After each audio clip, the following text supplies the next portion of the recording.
It's all in that, you know.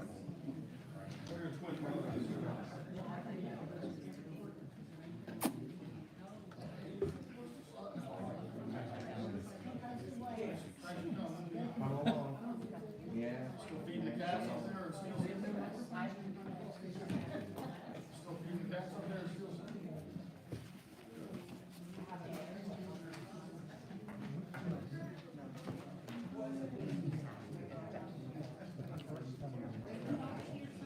We checked it, but I don't think, we talked to Roger. So, I don't think it's.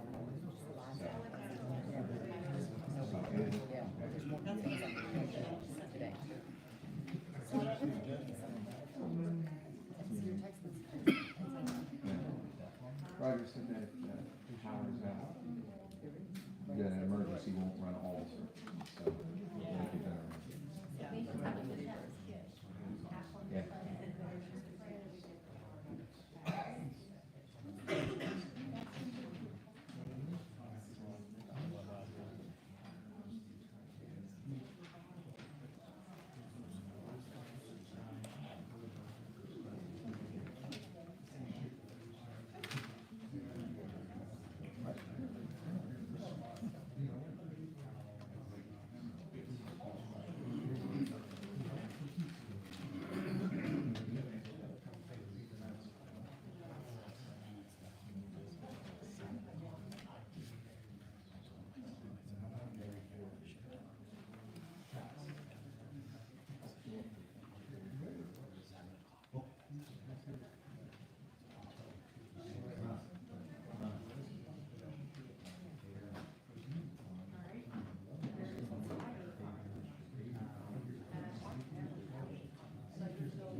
items on the agenda that are time sensitive. We have the cell tower and what's the other one called?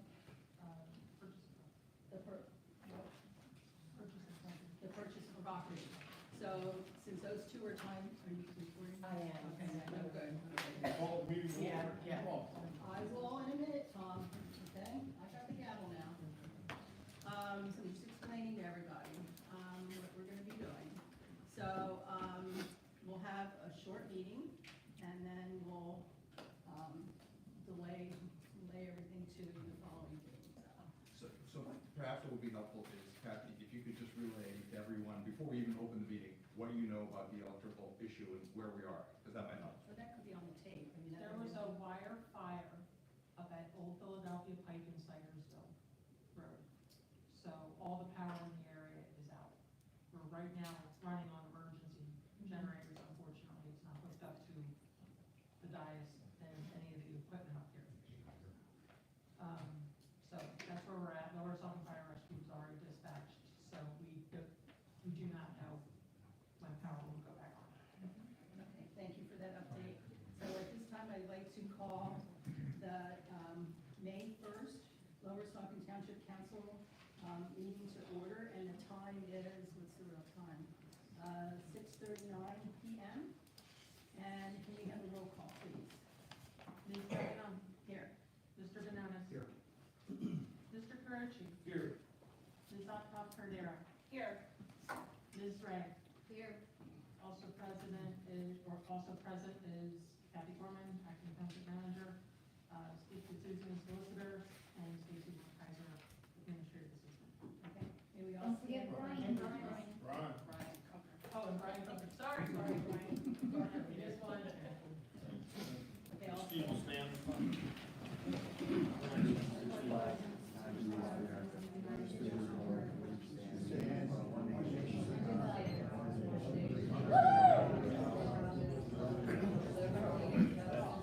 See what happens when you stand for the pledge, Steve? Susan? Steve, you have to leave.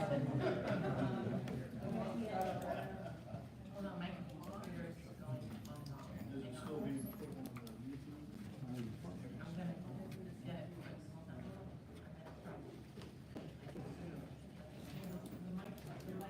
I know my computer keeps running on and off, Okay. so every time I'm trying to get on, it's All right, not so we'll working. go with the flow and see what happens. Excuse me, your camera's waking up. Yes, yes, So, all the equipment. I would is up. like to make a request that we are being recorded properly and also videoed properly. Okay, we are being recorded because we have a little. That's insufficient. I agree. We spent thousands of dollars So on we it. wait for the, Wait, we wait for the camera. perhaps somebody can go online to see if we're visual. I know you like to hide things from the public, so wait for the camera. Not me, I got 3 copies and none of them are ever edited. Thanks, Jason, I did it just for you.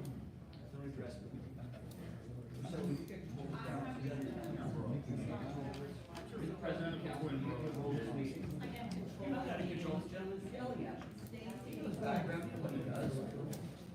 I like one of those. You're gonna use that? You're gonna fight up for it again?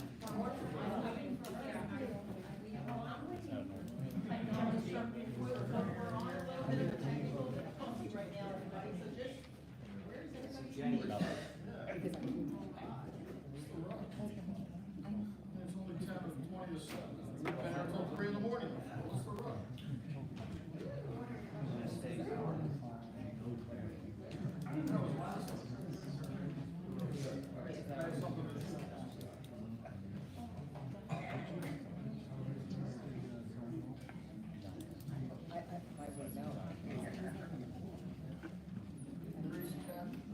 What did you do?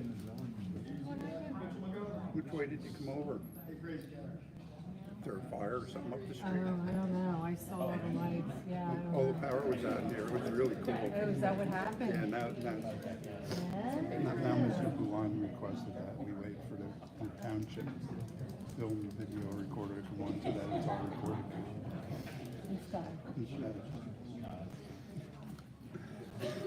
Okay, back to the meeting.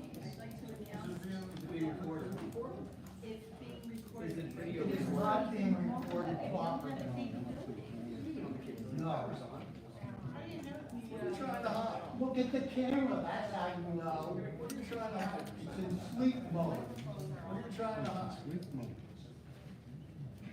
Look at this, the Trying to hide, microphone works works. the camera. This works, the microphone works, can you folks hear me out there? All right, good, so you can hear me. Not that we See, want this is to. working, what about the cameras? What about the rest of the world that wants to see your cover-up? Week after week after week, let's turn on the cameras. Don't worry, Jason. We got 2 years of your nonsense. You only have to hear me. Mr. Zimic, please. Mr. Zimic. Control Mr. Zimic, keeps yelling at me. Wait till I'm sitting in that president's seat. All right.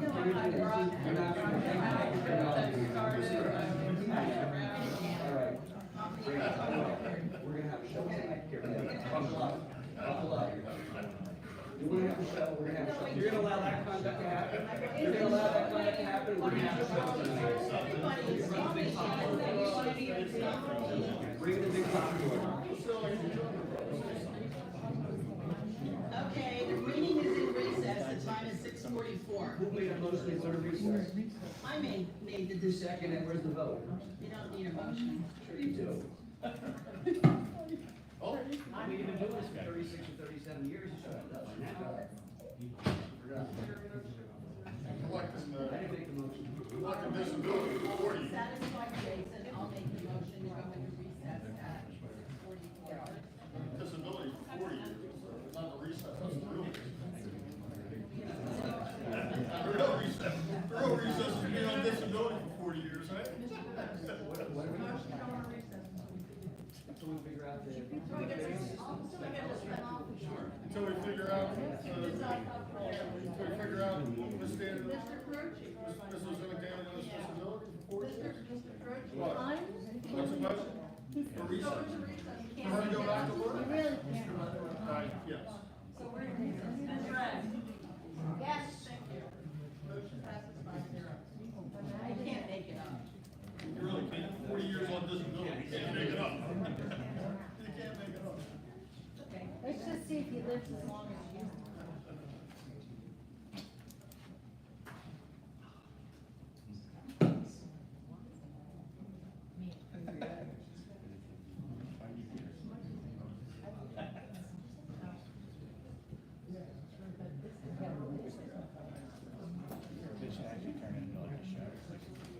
It is. It is. It is. You should have Act 1, Act 2, Act 3, intermission. You can walk around and sell popcorn candy and cigarettes.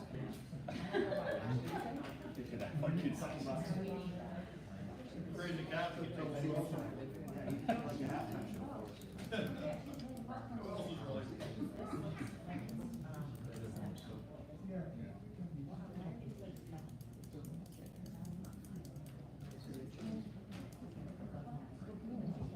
Oh, the video.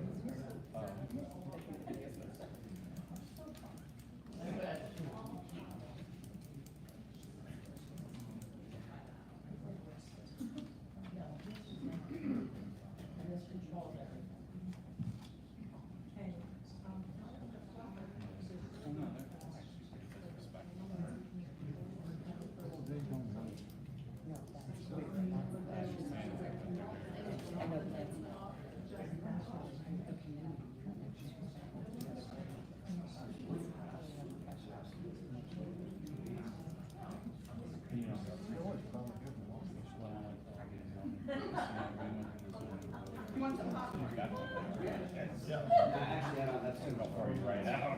Put wait a minute.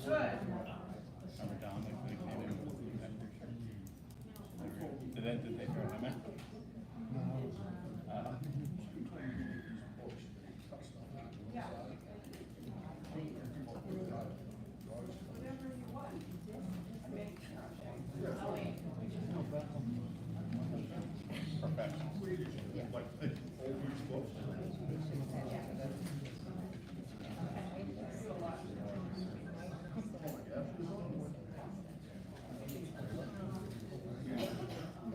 Oh, I will book.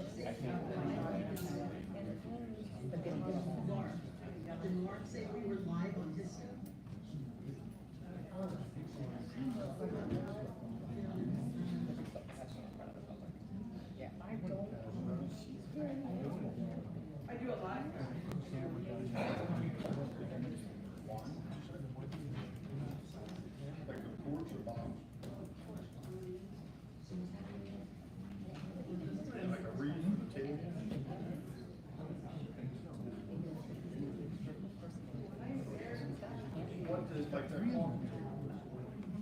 There's something over there. How's it not fall?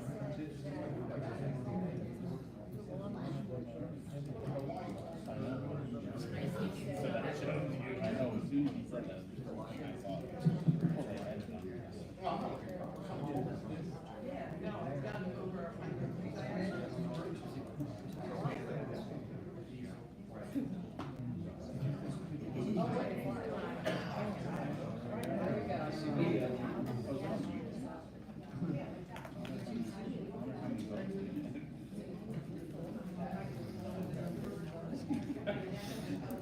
This guy. Can I have a checkbook?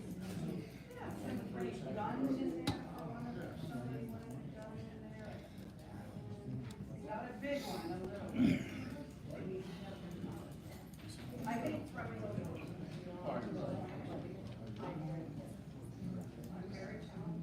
Yes, you are.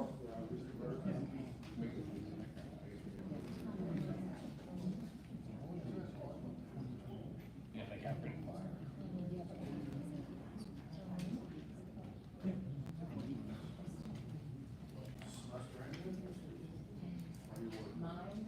Are we good yet?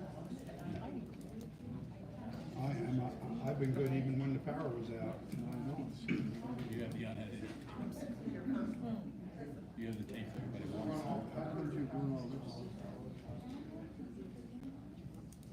This idiot next door lied to me my front porch, lied to me when he went to run for office, and on top of it, now he's right to police, chief of police and a district magistrate, and lied about me threatening him to file false charges against me.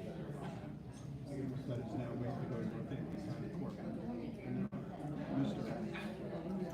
Mr. Dixon, as the chief likes to call him, failed to show up claiming he was out of town. Which guy you were doing this for? No. The second guy.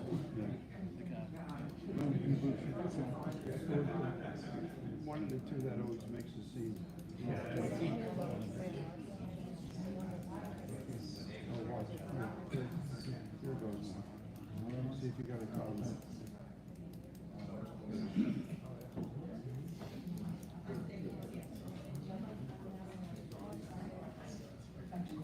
It seems to me that that's wrong here.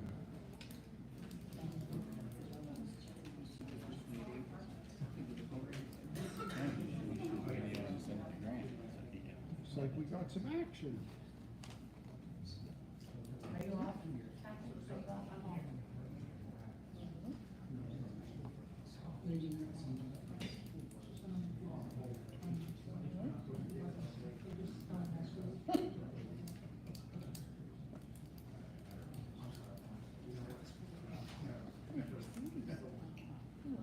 Okay. Oh, here, I think it's the, hold on.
reconvene the meeting, and the time is now 6:53 PM. And I'd like to announce that council did meet in executive session prior to the meeting. I'd like to speak to that, please. I'm not finished with my statement. We met in executive session prior to the meeting to discuss litigation regarding Hellertown, the Hellertown Library, and the Bethlehem landfill. And I would like to make a motion. I'd like to make a motion to authorize the township solicitor to continue to pursue the direction outlined by council regarding Hellertown and the Hellertown Library. Would there be a second? Second. Laura? Okay, and can we have a roll call, No, we please? have comment, we have comment on it, we have public comment on all of this. Are you gonna have the sunshine? Whenever you're ready to recognize me, I'm ready. I'm recognizing you. You are? I'm sorry, The public gets to speak too. I didn't hear you. You recognize me? I just said yes, I can didn't hear you. I said I didn't hear you. Speak up. Yeah, I'm sorry you didn't hear me either. All right, so, I just want the record, you can call me Mr. Sunshine, because I'm gonna shine the sun here. Once again, Victoria Optop Cordero advocated vociferously, with regard to the township's position on the landfill. And the position that she is taking, is consistent with the position that her parents have taken in litigation against the township, and against the landfill. About the Hellertown Hello. Library. Don't interrupt, don't interrupt. Hello. Once again, Stick to the subject. once again, It's she's not taken a about the library. This position. is not about the Can you please landfill. stick with the library subject that was started? We're talking about Hellertown and the Hellertown Library. I'm talking about litigation. Yeah. Okay, I'm talking about litigation. I don't think he should be You recognized, he recognize. must just stay on He was topic. recognized. You gotta stay on topic. You're not on Right, topic. so once Don't get again, there. Victoria took a position in these private conversations that took place back in the council, executive meeting room. And her position that she took, once again, supports her parents completely. This was brought up at the last council meeting at length during the non-agenda items by Mary Ann Garber, who's the attorney for the landfill. She pointed out these egregious, injustices and abuse in violation of the Ethics Act, and it continues. She clearly did not heed that warning, she did not recuse herself from those discussions, and in fact, she took a position that was advocating very strongly in favor of the position that supports her parents. So that's what I have to say. It's out there, and part of litigation, I'm sure. Tom, did you have something to say? I do, you wanna speak first? You seem, ready to go. I think I just want the record to reflect that number one, we're not on topic. Number two, I've been told to shut the hell up by Mr. Ferrucci when I'm not speaking. When So I would really like the record to Mr. Burns reflect is speaking, that's. what Well, are I'm the still going to comments and control the insults meeting, that are allow me to made speak. by Somebody has to tell some you to shut members the of hell our up. council Right. during our meetings and contrary to what our rules of conduct and our code of conduct state. You just broke the rules of I conduct think by it's your really own. right for us to continue with the Encourage Mr. retro Zimmick to come up here and meetings, so approach me, and now you're gonna talk about rules of conduct, give me a break. I'd like the record to state, and Ms. Ottoff is the one that interrupted, Jason, and she's the one that's violating the rules of conduct, if anybody. And Jason's absolutely correct. She has a huge conflict of interest, a definitive conflict of interest, and she's back there advocating for her parents, and herself, against the landfill. And, this should be made public, because it's a huge conflict of interest, and, it should be dealt with. And as far as the library is concerned, I mean, I don't even know why we even need a motion for this. Mr. Gutsuzian is continuing to talk to these people, I guess. He won't really tell us who he speaks with, but, That's a lie. that's not, no, that's not a lie. On our April 3rd, he refused numerous requests, to disclose who he spoke with. And there's gonna be some consequences for that. I also sent emails on with regard to that, but he ignored the response. That's correct. So Mr. Gutsuzian is also part of the cover-up, Susan. So, all right, that's all I have for now. I'll be back. Yes, we're looking forward to keeping, you guys talk about it. We're looking forward to having our solicitor keep working with Hellertown. We will get these things resolved to get our library back, our compost center back, and all the services that we used to run jointly with them. In other words, they want to give your money away. Okay, my comment is that I also support this, and session. No, it's a motion, it's public comment, I call for public comment. What are you trying to cover up? You don't want the public to speak? Please come to the podium, sir, I recognize you. Thank you for coming to the podium, I recognize you. Rules for me, but not for I'm not me. sure that we. Rules for me, but not for me. Go ahead. We learned it from the Please past speak. executive session. Please speak. You want to provide the courtesy to do so in an overabundance of caution. If official so let's action is provide the happening, then there has to be public comment. Okay, start the clock, please.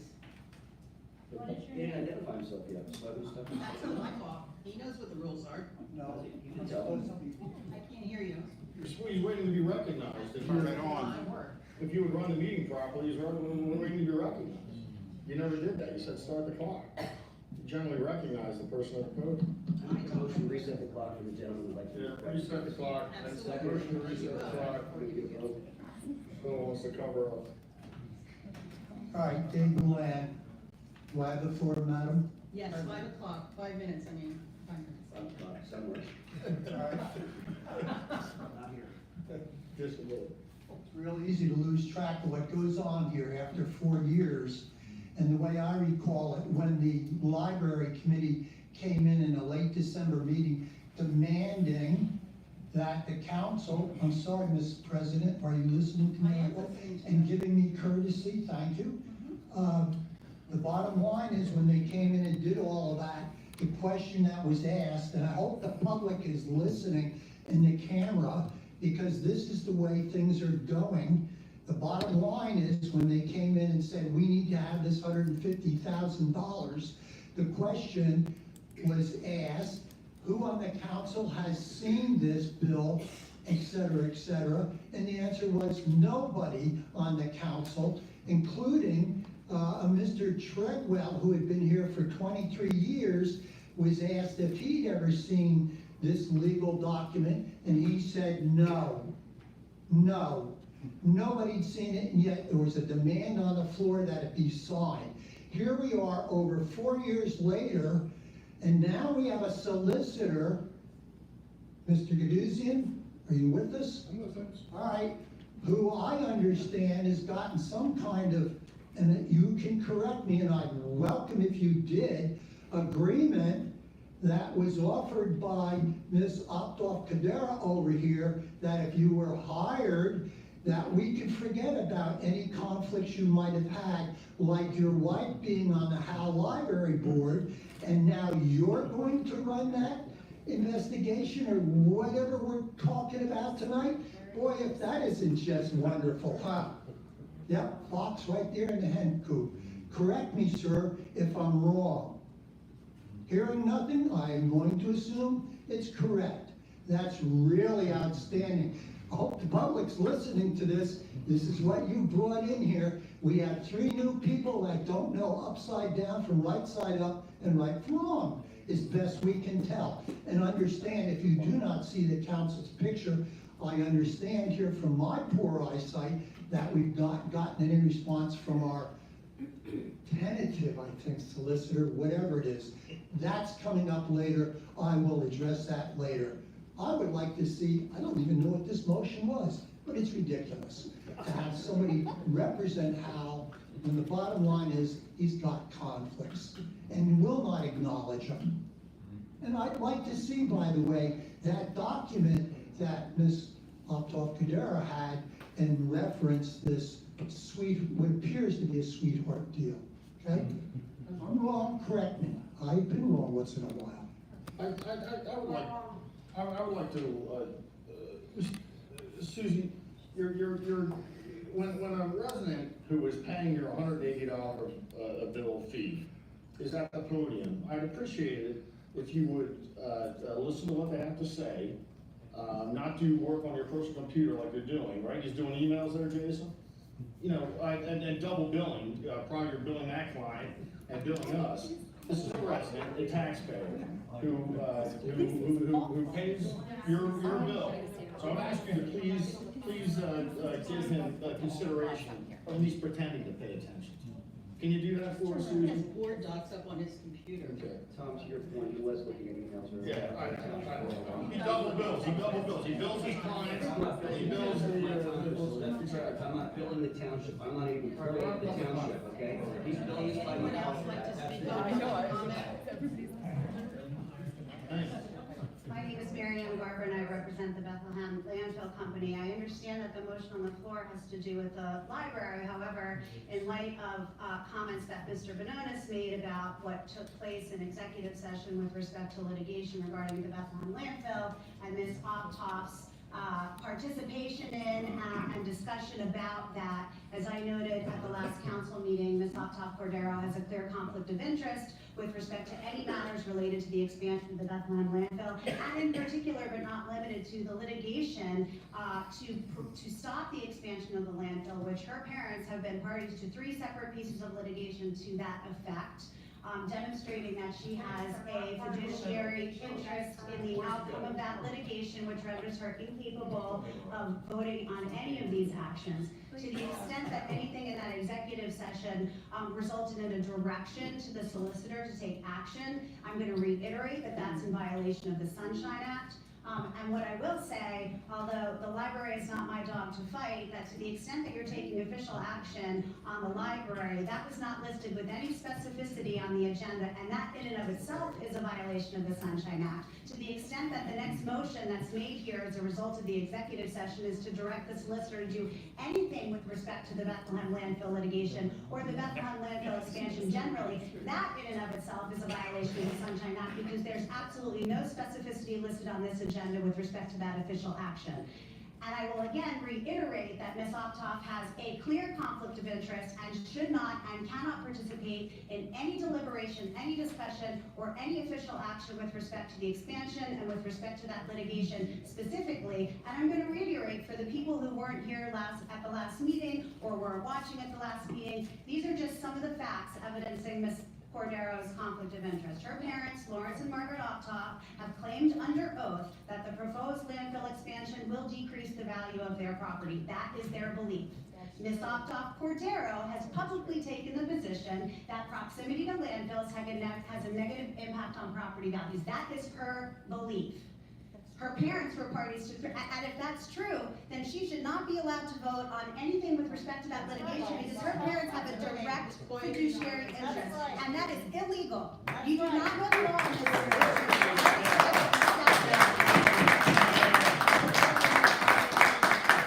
Ms. Cordero is well aware of these rules. She is a licensed attorney bar in the state of Pennsylvania. She's a lawyer who worked directly with the attorney retained by her parents and other individuals that are fighting the expansion of the landfill, Gary Estak.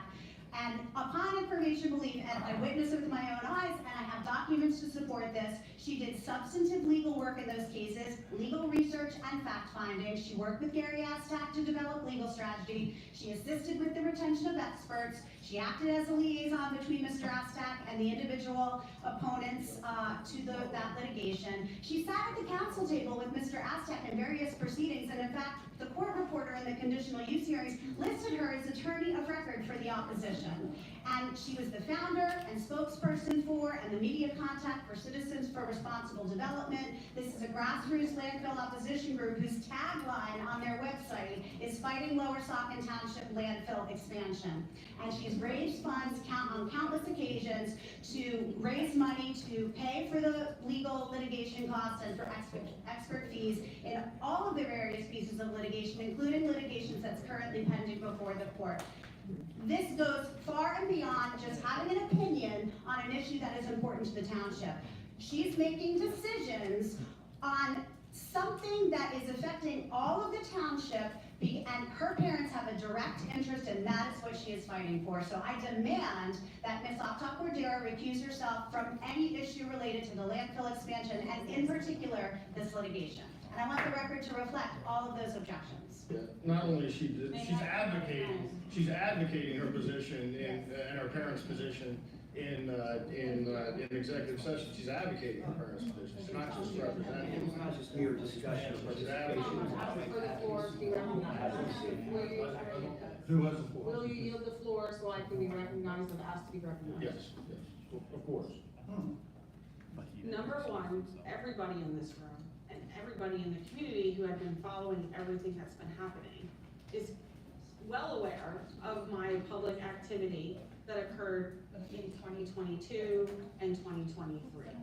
Certainly, my position, and it remains my position, and it will not change, is that I do not have any pecuniary or financial interest in any outcome of any litigation. But your parents do. My parents, first of all, I have the floor. Would you please let me finish my statement? I'm just trying to clarify. Okay, so, will you, Now you're gonna follow the will rules. you, Okay. will you Let's follow yield, the rules now. will you follow basic decorum and follow directions and let one person speak at a time? Then you ask the So I president can to follow the finish. rules and enforce I the rules. am asking you to let me finish my statement. When that occurs, I I am will, you asking spoke over me, you ma'am. to let You me spoke finish over me my when I was statement. speaking, okay? I am asking you to let me finish my So you want statement. rules I for me, have the but not floor, for me? I have asked to be recognized, and you interrupting me, you can't hear the statement. Get away from me!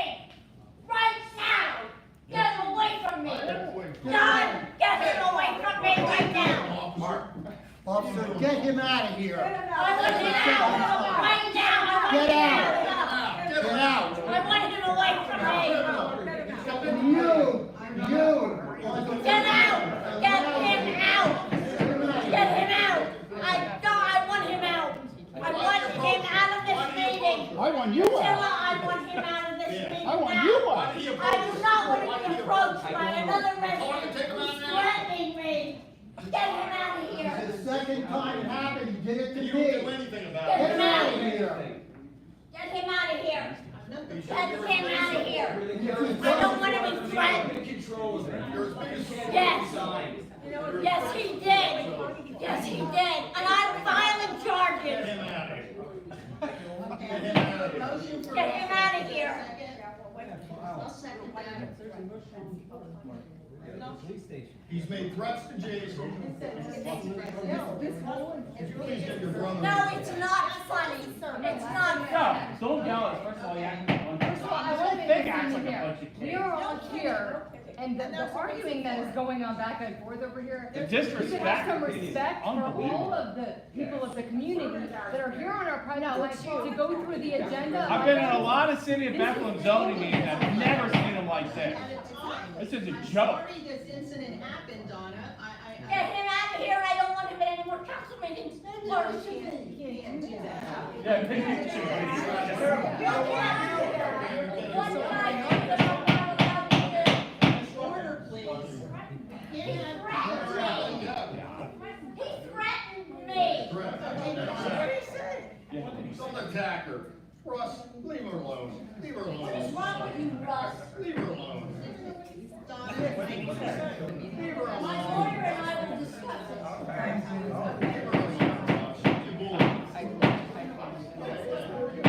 We need to call this meeting to order. Okay? Any more outbursts will have to be taken outside. So I think, Victoria, you were speaking last. I was, I had asked for the floor.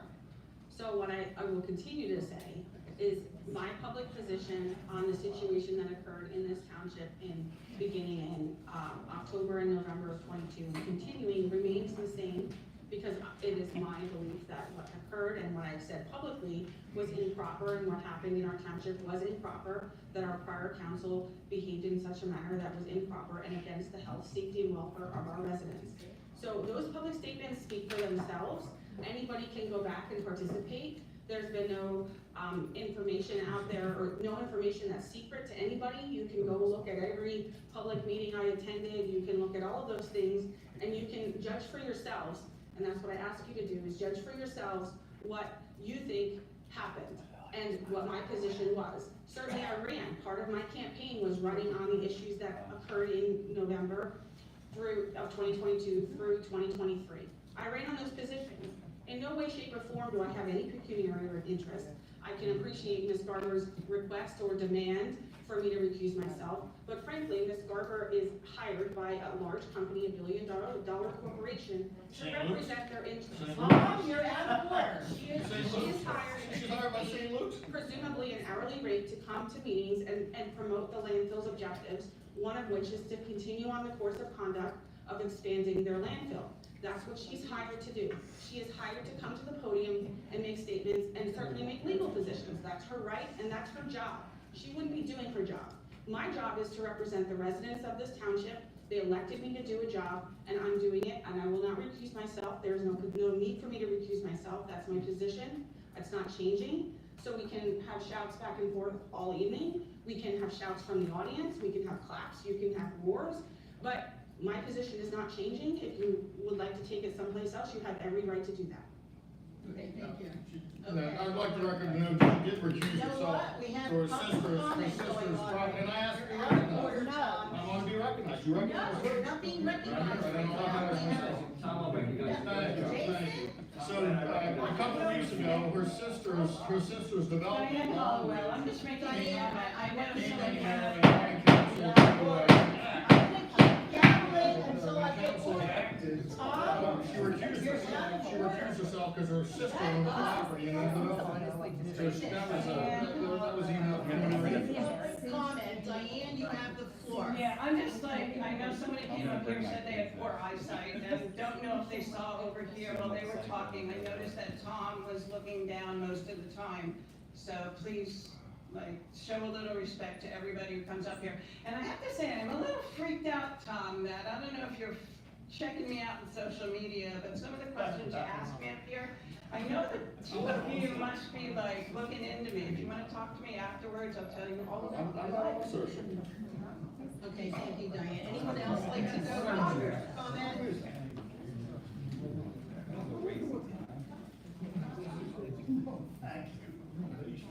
I know older people can't be. All right, I just have a very quick comment about the library. As I recall, we had a dual relationship with the library, and as I recall, it was called the Hellertown Area Library, because it was supposed to include both Hellertown and Lower Saucon Township. I don't recall it being 4 years, it might have, but I don't think so, I think it was 2 years. I also remember that we gave $50,000 to Southern Lehigh for nothing. I also know that Southern Lehigh Public Library fell apart. I know that their board is completely restructured now. They don't do anything the way they used to do it because of the impact of Lower Saucon Township. And I think it's a disgrace. And I think that we should have been partnering with the library all along. The amount of money that we have spent on the library, I can only imagine what those legal fees are, and that would have paid for our portion of the library 1,000 times over. You know, they would have given us usage data and justification.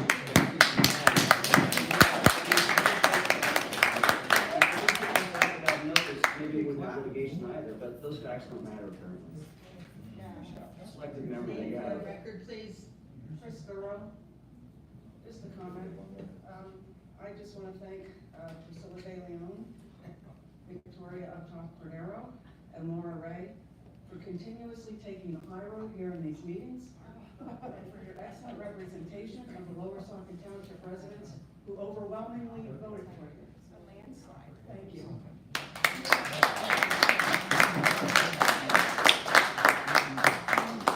Robert Blasco, yes, I am a resident. There have been close to 12.5 times that the bed buddies up there on either end of the podium, the Diaz, rather, excuse me, brought up things stating, oh, there is sure to be lawsuits to follow. Yet as sure as they are, I haven't seen either of the bed buddies invest their own money in those lawsuits. Thank you. Next. Your name for the record. Anne Marie Slavic, I live in Lower Saucon Township. I would say that it seems like a big inconvenience to have everybody yelling and everybody going back and forth and people asking questions and people interrupting people. It's a big inconvenience. So when I was out door to door talking to people about, you know, the election last year, a lot of people brought up the library, of course. And, you know, I didn't grow up here, but I get confused about the convenience versus let's do things the right way, right? Like, it's an inconvenience to go to a different library. It's such an inconvenience, it's such a pain, it's such a problem. But you know what, everybody, when you're asking people for money, that money is not the government's money. Let me reiterate that. The money that you're spending is not your money. It's not the government's money, it doesn't fall out of a tree. It comes from taxpayers, which I represent here tonight. So all the people in the audience that have a problem with things going back and forth and questions and asking questions and one side seems like angelic and one side seems so nasty. But the bottom line is this: if there's an organization coming up and asking for money, we should be able to see the financials. There shouldn't even be a question. It doesn't even make sense why we can't see the financials of Hellertown Library and where the money's going. It makes no sense. So it's an inconvenience when sometime down the road, somebody in the government is stealing money, which is happening, right? Everywhere. People are stealing money from the government every day, all the time, because they think they're entitled, because they need money, because they're poor, because something happened, whatever the reason, they're stealing money. And so the point is, let's look into it ahead of time to make sure that doesn't happen. And you have an obligation to the taxpayers. You do. I know you think that this is your gig. The three of you, this is your gig. You are on the ethical side. You're on the good side. You're so sweet and nice. But the bottom line is, it's not your money. So, Roger, can I get some clarification on something? So, I'm on the ethics.pa.gov website. This is the official ethics website. And here's the question: what is a conflict of interest under the Ethics Act? Under the Ethics Act, a conflict of interest exists when a person uses the authority of their public office, employment, or confidential information received through their public office employment, which is used for the private pecuniary benefit of the public official, public employee himself, any member of his immediate family, or a business which he or a member of his immediate family is associated. So if I'm understanding your comments correctly, that's exactly what you're pointing out, that all this blather that we heard out of Victoria Cordero's mouth is utter nonsense when she says there's no conflict, when the state law says specifically that it is, because it is an immediate family member. Am I understanding you correctly? Am I understanding you correctly? You can have a meeting that counts. Hello, I didn't interrupt you. So on another situation, if you worked in the private sector, you don't get away with any of this. You recuse yourself. If there's a conflict of interest, you get in trouble, you get fired, you get fined, and that's how the real world works. So again, people who are complaining, why are we asking so many questions? Why are we asking so many questions? Because the government needs to be ethical, because again, this isn't your money. This isn't your gig. This isn't your thing. This isn't your money. This is the taxpayer's money. This is the township.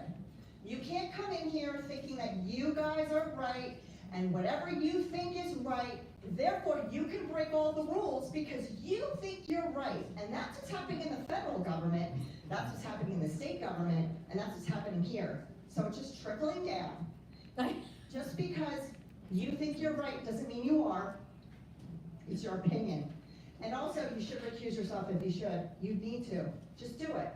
That's all we're asking. We wouldn't be going back and forth here. We wouldn't be complaining. Just recuse yourself. Exactly. No, we're not. You're right about the stealing of the money. Priscilla's been on disability for 40 years, collecting a paycheck every day. So you're right about people stealing money. Priscilla doesn't work a day in 40 years, except for the township, of course. Sorry, you were interrupted by the lady that spoke before you. I apologize. My name is Judy Chalk. I'm from Saucon Township. I belong to Hellertown Library for many years. However, I want to know where I want to see those financials. I have a right as a taxpayer.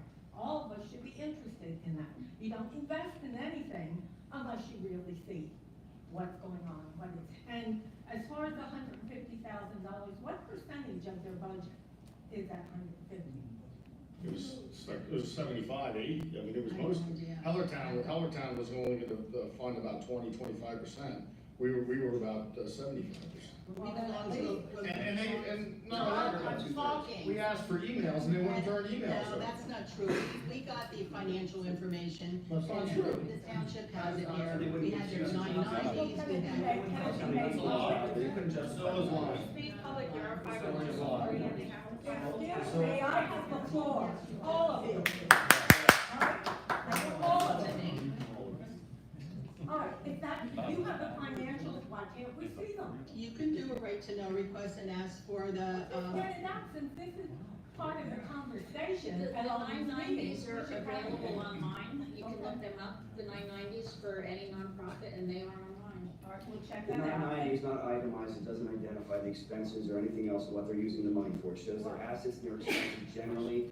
It offers no detail into the financial operation. They never provided that information to us. And they also never provided to us any usage information to justify the outrageous figures that they were demanding from this township. They sought to extort from this township money that they could not justify for their purposes. And they didn't turn over, we need a right to know for emails, and between them and the borough, and they wouldn't turn them over, they still haven't turned them over, they hired an attorney and fought it in court. That's how much they didn't want to turn those over. All right, the other question is, do we have equal representation on this board? We're No. paying 3/4 of their budget? No, in fact, they had, at that time, they had a majority on the board, and that was not gonna change. As they say, it's the Hellertown Library, it's not the Lower Saucon Library, it's the Sorry, Hellertown. and the figures being provided are not accurate, I think it would be appropriate for you to see that material, but to be just throwing numbers out in the air, 75%, 80%. It's actually 2/3, 1/3. I don't think That's not true. would be That's appropriate. right. It was about 150 for us, 50 for them. All right, so then at the very least, if it's 3/4, then it should be Hellertown Lower Saucon Library, if you're gonna do that. But the fact remains, there are a lot of questions. I think it should be Lower Saucon Hellertown, it's the paying. There you go, there you go. I'm just saying, you just do not give money over without having questions. And making sure the public, which is all of us in this room, get to know everything. And just stop passing over it. Let's get down to it, let's get the answers, let's present it here before we hand over money. Thank you. Mrs. Struck, just to add to a point that you brought up, you're talking about just handing over money, that's exactly what they did. They handed over money secretly at an executive session, and then they realized that what they were calling was an invoice, which was not an invoice that was due, there was never a contract that made those invoices payable or owed. So then they recast that in public finally. The characterization is inaccurate. They recast that in a subsequent meeting, and they had a vote on it to bring it out into the sunshine, because what they did was actually improper. What they claimed to be paying an Another invoice that was inaccurate statement. not owed. That invoice was not owed at all. And then they cast it as a donation. That's how that's Okay. all. They donated $98,000. $98,000. They never got the emails, and we never got the findings. We never got the emails, and we never got the findings. the lady with the, I'm sorry, I agreed, no, When Victoria interrupted Jason, you didn't gavel anybody. the lady has the floor. I'm trying here, but they don't Why did you listen. gavel Victoria when she interrupted Well, you're Jason? doing a good job. All right, let me just say this. You can say whatever you want, I'm telling you, Jason. you're acting like a fool. You will gavel me and Tom, but you will not gavel anybody else. Uniformly applied rules. Yes, I'd like to say, it's questionable at best. It does not look good. And you sit up there and represent us in the township. You shouldn't have this hanging over you. You should really want to get to the bottom of it and clear it up. Thank you very much. Thank you. Anybody wanna go next? Go next.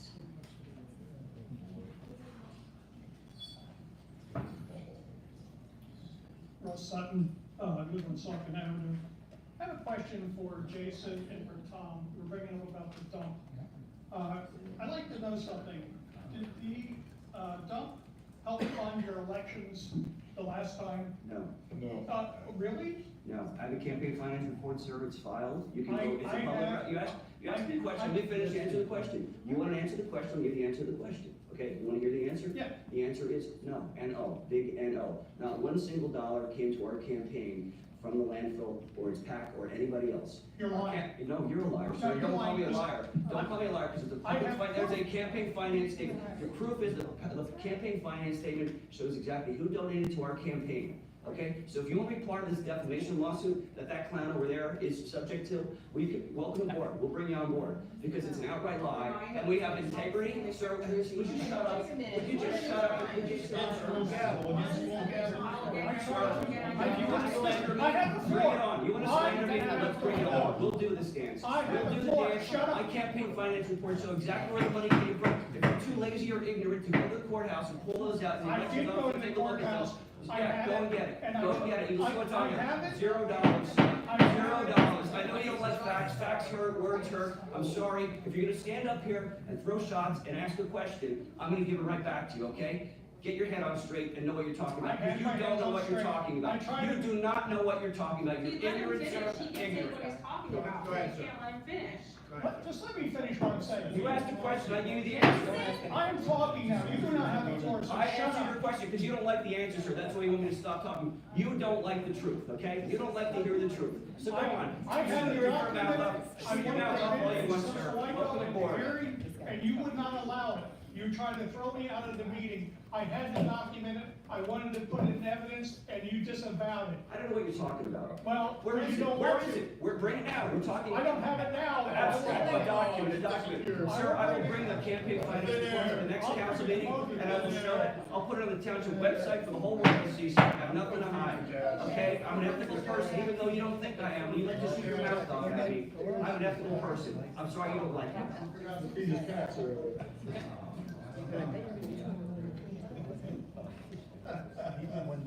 Mark, just explore the chair, please.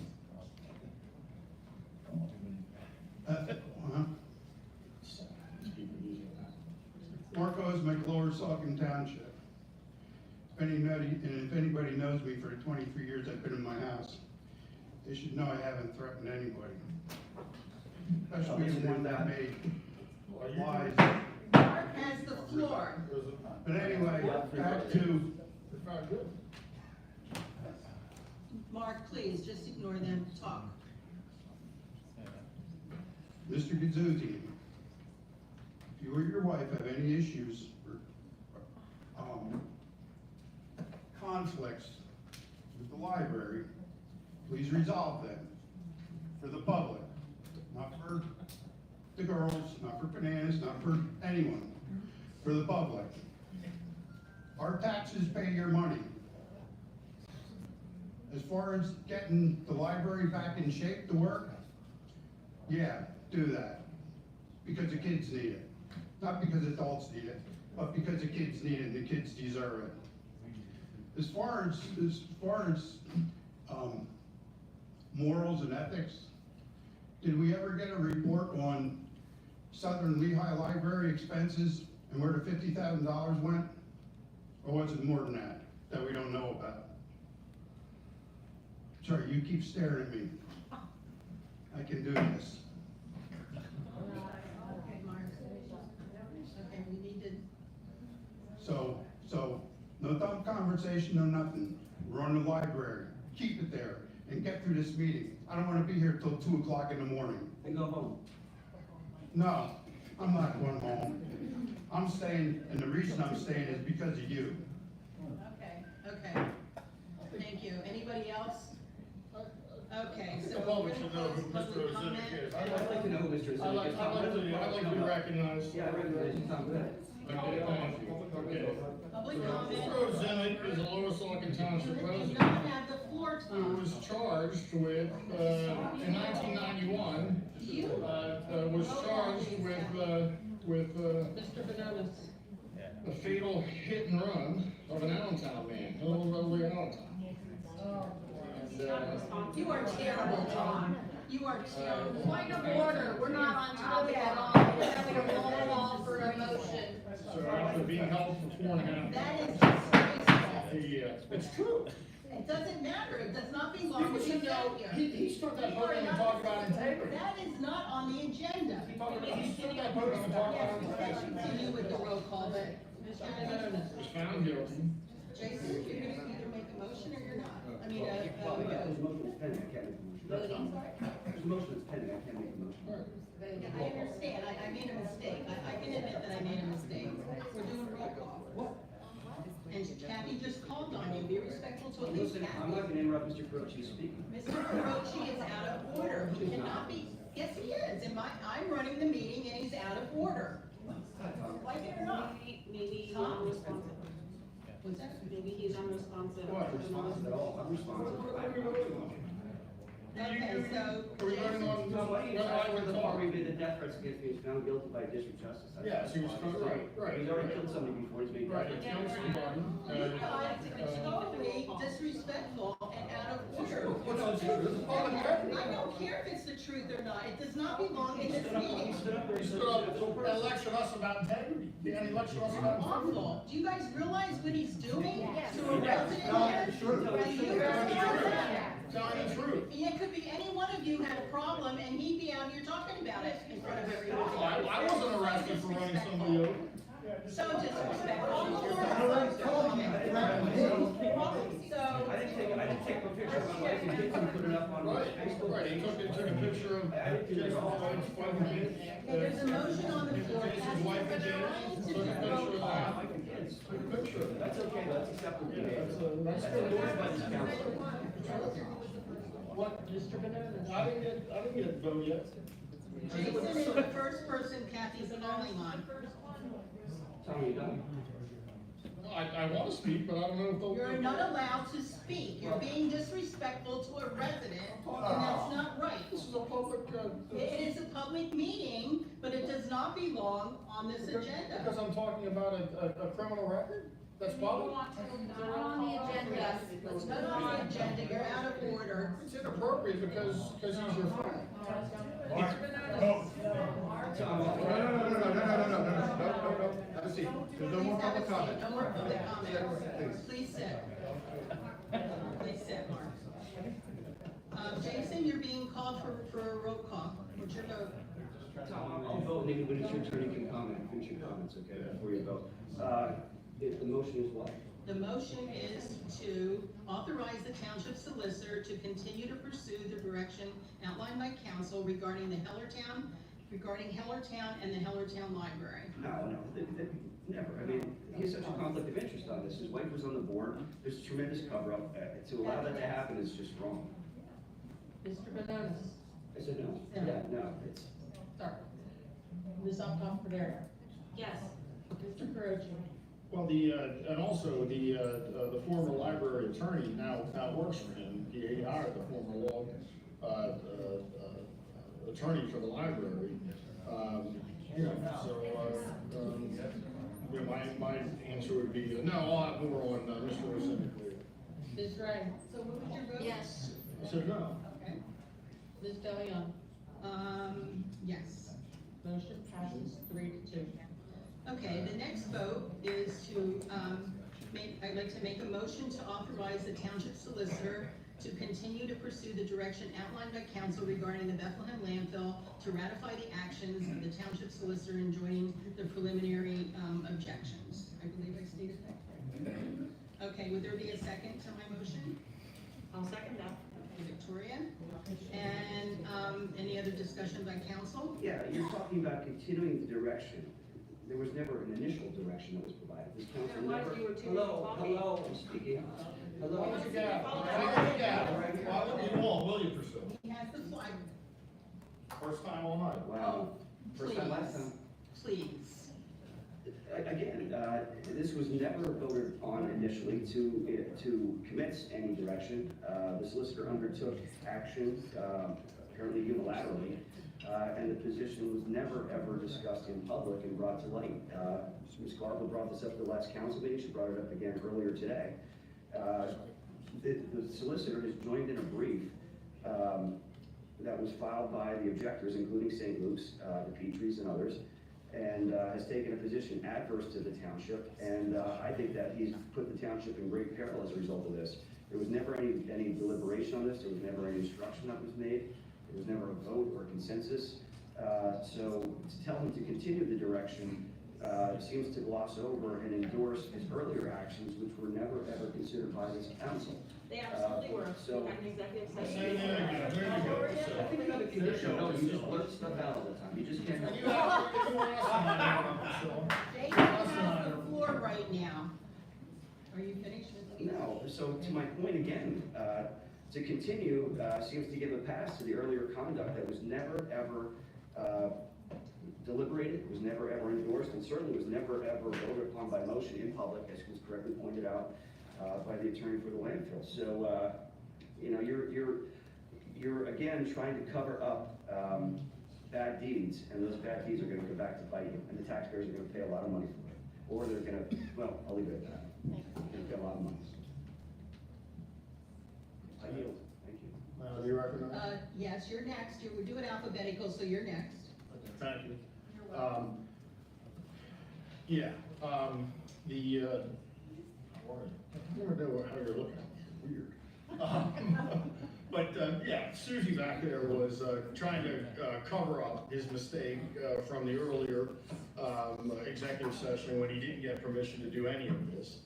His hands were shaking, he was, you know, he's trying to cover up, he knows he screwed up. And, listen, he's never been a solicitor for a township before.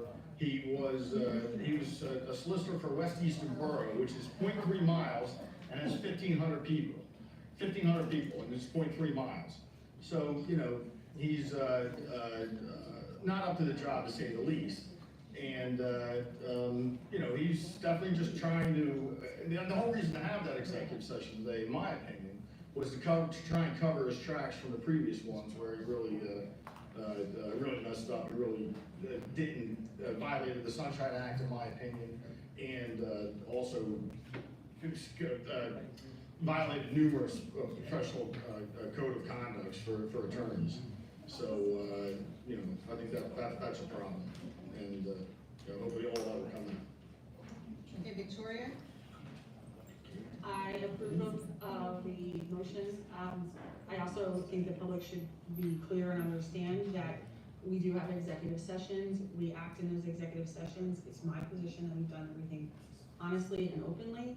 And if certain members of council want to portray a different set of opinions, that's their right, but it's my opinion, everything has been done properly, and I support his motions. How do you take a position on this? You When don't have when you the floor recuse right yourself now. with regard to your sister, when you don't recuse it when it affects You your do not parents. have the I floor right understand, now. I don't how do you recognize reconcile you. those two Laura? points? You don't recuse with regard to your sister, or you do, I'm Yes, sorry. so You don't recuse with In regard to a land. prior executive session, yes, we did discuss this, and we did approve for him to be working on these matters and looking at them and working to move forward. If we approved them, why didn't we announce it last time, April 1st? Perhaps if you would be screaming and shouting and cursing at everybody back there, you would have heard what happened, but that is what happened. Then why didn't we come out and announce it? You do not have the floor. I have it next. That's a valid question, why didn't we vote on the motion? Right, on April 3rd. It never happened, that's why, it never happened. Okay, so I have the floor next, and I support this motion. And at this point, then, I'd like to open it up to public comment. Sure. So somebody go first. All right, here we go again. Remember, they could have done this, Dave, they could have done this when we had the executive session. They could Yeah, have really I know happened. that. That really happened. They could have done Bob, you do not have the floor. Anybody with half a brain would realize that, sir. cover up, yeah? All right? So, maybe you could help me out here a little bit here. Which item are we on here in this agenda? This is still I mean, see the announcement flying of around. executive session. I'm Say sorry. again? And we're in the executive session area. We didn't get very far. All right, so we're still in the executive session. Correct. Oh, that's wonderful. So didn't you announce this when you came out of executive act? We did. Did you hear that? Not when they claim they talked about it. Not when they claim they talked about it. There's so many things that are going on here. This conflict of interest really gets me. And that's especially true of Hal. But this other issue of Ms. Godere, VOC here, as she likes to be called, that's outrageous. And so this is no different than allowing the solicitor to take over the meeting and allow people at the meeting to talk about things that are outside of the 300-foot parameter, and yet they're allowed to go on for hours and hours. That's a conflict too. You just keep stacking them up, all right? We're not playing by rules that even the state of PA would be normally used to. So yes, as a public person, I'm sitting here looking at this and saying, what has happened? And by the way, while we're at it, this agenda, this agenda, let's see here. For 4 years that I'm aware of that I've been coming to these meetings, 4 years, the agendas always come out on Friday afternoon. Congratulations, all right? All of a sudden, and I spoke to this to you Mrs. President, to you, saying, I don't appreciate having these last minute additions because you, who are responsible for this, decided to put some last minute item on the agenda, which I don't have time to, gee whiz, we pay you $5,000, can't you get it right? Get these things on the agenda instead of sending out a notice, oh, by the way, we're gonna have another special solicitor. And we don't want you to know who it is, because we're gonna rip it out there just like this fellow that's sitting here. We don't know what he stands for, what he did or didn't do, and I already spoke to that conflict.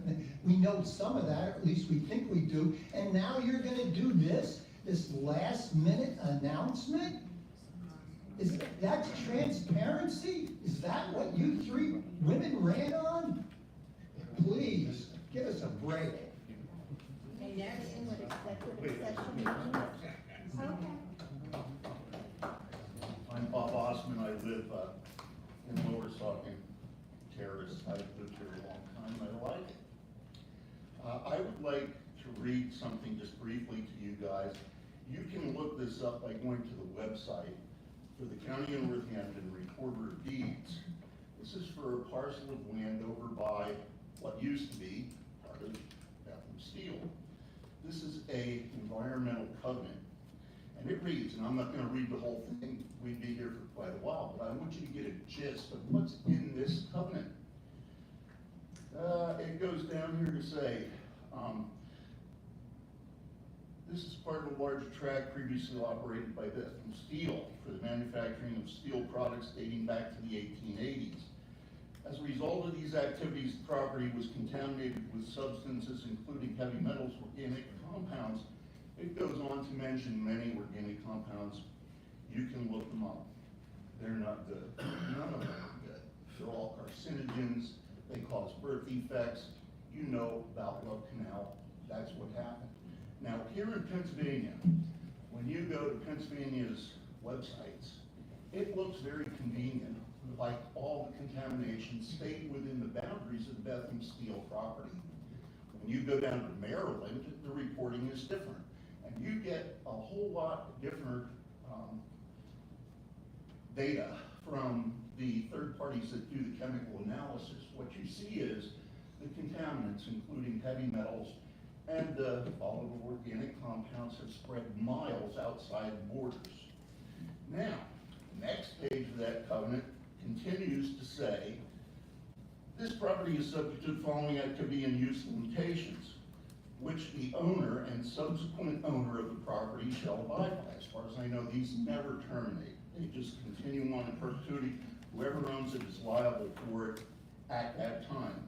And it goes on to say, the property shall be limited to commercial or industrial activity, and no eventual property or any part be used for the following purposes: single-family or multi-family dwellings, residential style facilities, parks, playgrounds, recreational areas, campgrounds, daycares, nurseries. You're getting the gist of this. If you think that's not going to affect property value, then you're from a different planet. I don't know what that property will do, but I can tell you this. Bethlehem Steel screwed us in a big way because they went bankrupt. So all the people that profited from this, those that were at the top of management, they left. They're gone. They got their retirement plans, they sold their stocks before it went under, and they're out of any liability. The company is now bankrupt. There is nothing left to sue. That whole property is now what isn't developed, either the responsibility of the city, or it is the responsibility of the property owners that bought these individual developed properties and now have those deeds and restrictions.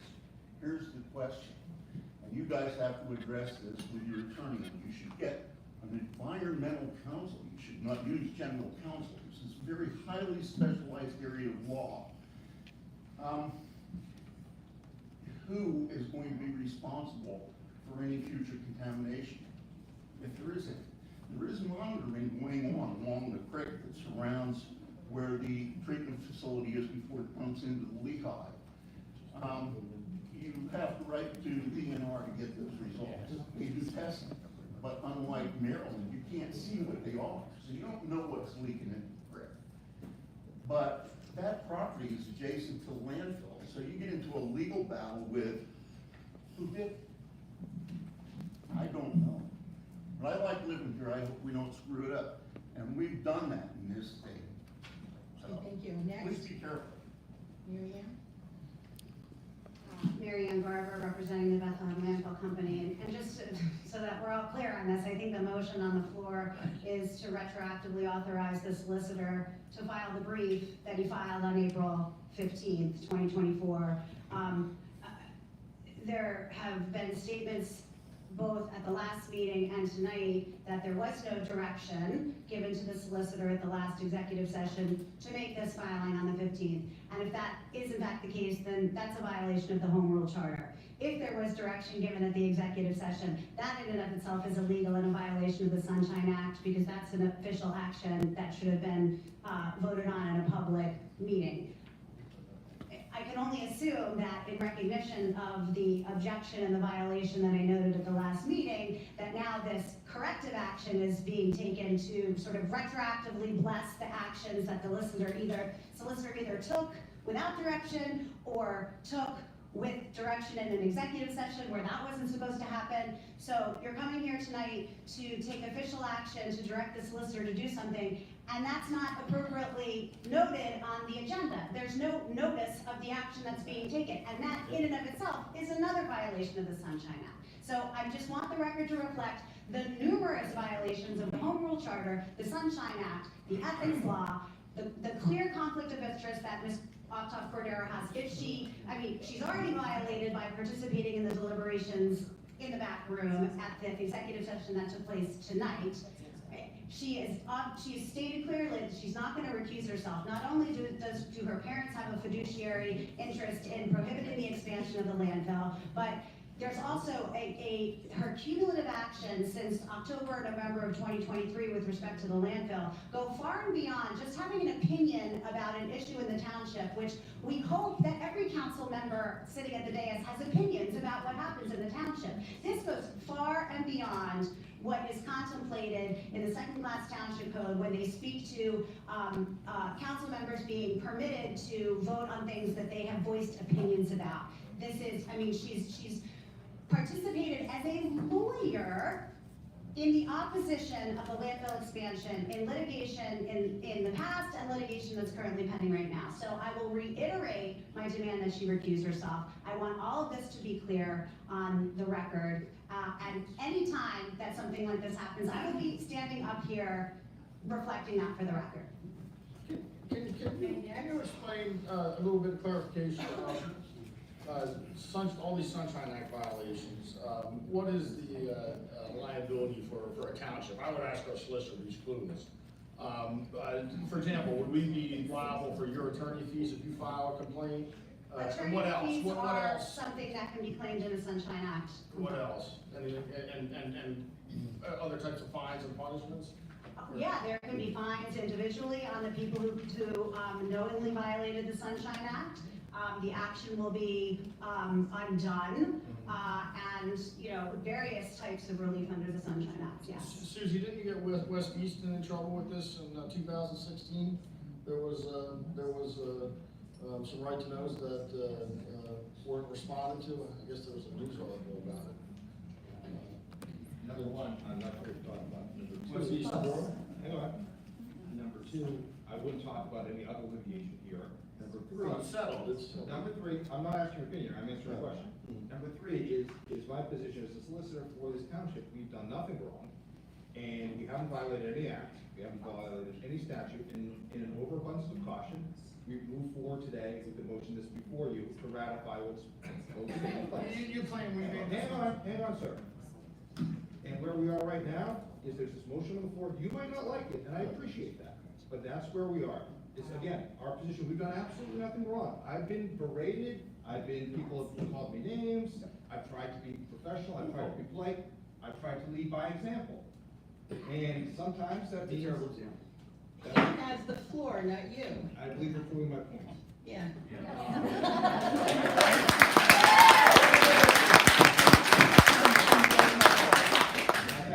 I've had uninformed people make all sorts of accusations. I've had people talk while I talk. box, while I try to be polite and courteous to every single person I run into, including people, hold on, including people who disagree with me, including people who interrupt me, including people who go and say things in my ear as they walk by just to try to be rude or obnoxious. Short answer is this: we've done nothing wrong. The majority of council provide direction. There's a motion on the floor. That's where we are. So my last question is then, why didn't we do this when you're saying we allegedly talked about it two executive sessions ago? Why didn't we come out to the public and do it then, two sessions ago, when you're alleging we spoke about that and gave you this authority to make that filing on April 3rd? Why didn't we come out April 3rd from executive session? You've asked us over and over again. I haven't, this is the first time I've asked this question. You just did 2 or 3 times. So on April 3rd, why didn't we come out and have this discussion then, if you say you were authorized then to do that on April 3rd? And you filed something on April 15th, so why didn't we have this on April 3rd? Position is, we didn't need to do it then. Why do we need to do it now? We're doing it now with overabundance of caution. To cover, right. Why are you interrupting me? Why are you asking questions and interrupting me? Go ahead, I'm sorry. Yes. In overabundance of caution, we're doing it now. Because you got it That's where we wrong. are. You don't like, Why you don't like the answer. But why not put it on the agenda? Why sneak it into the back door, the executive session, if it's gonna be a public? Because the way it normally works. Hold on, you asked me a question, I'm clarifying my question. The way it normally works is when you have executive session. Something I did wrongly before. Why You're not not be totally fixing it. transparent and put it on the agenda so the whole public knows about this, and they can see this ahead of time and say, I wanna be there and I'm gonna speak out about this. Because you don't want them to know, you wanna sneak it through the back door, in my position. And you're welcome to have your position, but, hold on. You're welcome to have your position, but normally, when you have a normal governing body that has litigation, that is done in executive session. Strategies in executive session, comments are in executive session, and it remains there. We've done nothing wrong, we are where we are. You don't like it, I appreciate it. Tom doesn't like it, I appreciate that. You're entitled to your opinion. You're giving us this advice with no past experience as a solicitor for a township, according to your resume that you submitted when you became the interim solicitor, right? So we're supposed to take your legal advice on that. And what you, again, and I want to move on, I want to move forward and not look back. But, as you may Sure you do, recall, because please don't interrupt. What's Please behind you don't doesn't look good, interrupt. Steve. As you What's may, behind you does not look good. as you recall, or you may not remember, but I'm gonna remind you, when I was sworn in, when I was voted in, Mr. Croce asked, have you never been a township solicitor? I corrected him, I said, actually, I have, and I explained to him the situation, but you conveniently forgot it. I'm looking at your resume right here, when you can point out to me. Municipal practice, I'll go over this, I mean, if we wanna have a discussion about it. Solicitor, Borough of Northampton, Borough of North Castle, Borough of West Easton, Water Authority, Zoning Hearing Board, County Controller, alternate solicitor of Bethlehem Township Planning Commission, Zoning Hearing Board of Washington Township, Borough of Wind Gap, Moore Township Zoning Hearing Board, Wind Gap. So you talk about this, but yet your resume doesn't reflect it. This is what you submitted to us in furtherance of your credentials to get this position. So again, maybe you should spend time updating your resume if it's not accurate. What else? What I invite you to do, if you're that interested, is go back and look at the tape, what I've sworn. I'm looking at the paper that you submitted. Mr. Consusi says, I'm looking at the paper. Mr. Consusi says overabundance of caution is why we're doing this now, it's to cover up for his mistake. Tom, you're talking about the West East test, $800,000 is what's alleged. The lady that's president said public comment. I think she's supposed to be running the meeting. It says I here, You see this? like a nuclear weapon on their doorstep, they put it down and decided it was a risk worth taking, even though a simple written apology would have ended the litigation 6 months ago. This attitude has blown the 2016 legal fee budget out of the water. With more fees mounting every day, they stand in defiance of the cases they lost in 2011 and 2015. Hold on. Okay, just so we can move on. You and Tom have spent a lot of time talking about West Easton in 2016 of all the things that may or may not have happened. If you had spent an inkling of time trying to figure out who the solicitor was in 2016, you know it wasn't me. No. Go ahead. If you go back and look at the tape the night that Mr. Gudzuzian was here, Tom sat over there and Tom questioned him. The reason Mr. Bononis didn't hear it, because as he does quite often, he was in the back room. Go back and look at the tape, because I read no. But that's why he doesn't remember you answering Tom and telling Tom that you had worked as a township solicitor, because he was in the back room again. That's why. Number two, as far as being supported by the landfill, you can go on and look it up. You can sit there and say, but it's actually a technicality as far as I'm concerned. Because a man named Mr. Moss is the Northeast Governance Officer for Waste Connections, who owns the landfill. He's also the top officer of the Political Action Committee that put out your door hangers and your flyers. And you said in one interview that you knew nothing about the landfill supporting you. Well, if you don't, you're the only one in Saucon Township, Lower Saucon Township, that doesn't. Now, getting to the landfill and pecuniary gain, the bed buddies are always talking about the landfill, and that if they close, the taxes are gonna go up. That means their taxes are gonna go up. Taxes translate to money, money translate to pecuniary gain. They campaigned on that. So if they insist that Victoria Optot Cordaro recuses herself, they should also willingly, by their own definition, recuse themselves.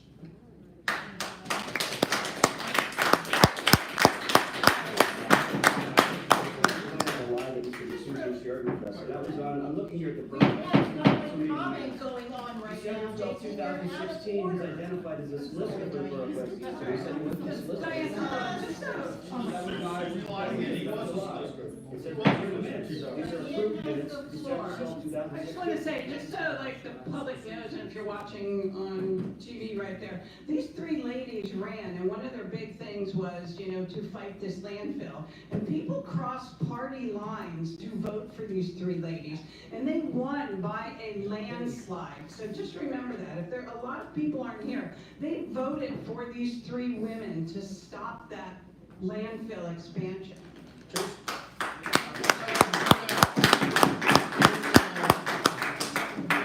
Jason and I won by a landslide too when we ran.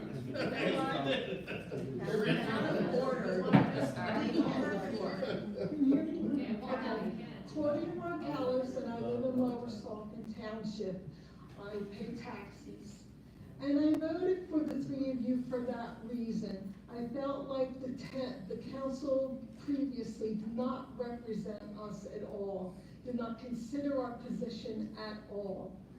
And I wanted someone who was going to listen. I also have the feeling, the belief, after hearing the three of you talk at other times, that you really want to do what's best for the township on the whole. This is a big township, and I understand that that's very difficult to do, but I do believe that you would do your best. Solicitor, I agree with you continuing for us. Thank you so much.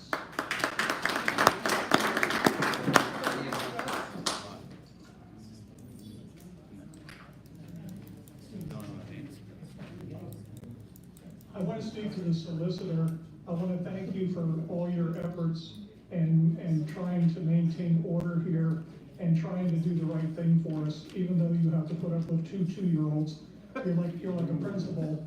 Please don't talk about Priscilla and Victoria that way, sir. Please don't talk about it. I want to say I really appreciate your work and what you do. And I feel that I told you the first day you need thick skin. Now you know what I'm talking about. But thank you for all your efforts. Anyone else like to go next? Okay, Donna? I think I'm speaking on the agenda item myself, but I want to get it done so I can. No, wait, you're speaking on the agenda, the motion that we have on the floor. I'm basically speaking on the business items A and B. Can't hear you. Actually speaking on business items A and B. On what items? The business item A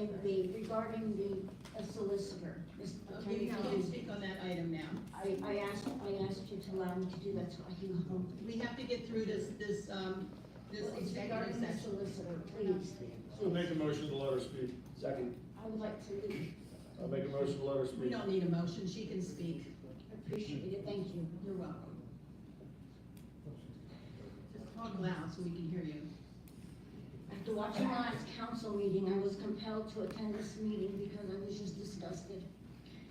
So I searched Attorney Paduzian's webpage to view his municipal law experience and found in the practice area drop-down the following areas of practice, which are adoption, criminal defense, DUI, estate administration, estate planning, guardianship, personal injury, traffic offenses.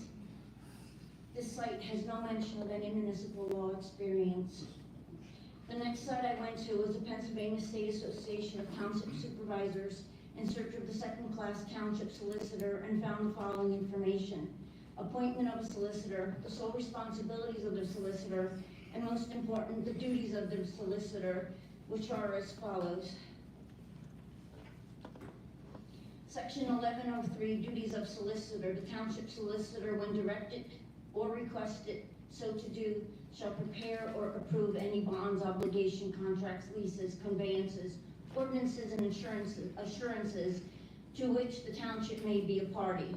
The township solicitor shall commence and prosecute all actions brought by the township for or on account of any of the estate's rights, trust, privileges, claims, or demands, as well as defend the township or any township officer against any actions or suits brought against the township or township officer in which any of the estate's rights, privileges, trust, ordinances, or accounts of the township may be brought in question before any court in this Commonwealth, and do every professional act incident to the office which the township solicitor may be authorized or required to do by the Board of Supervisors or by any resolution.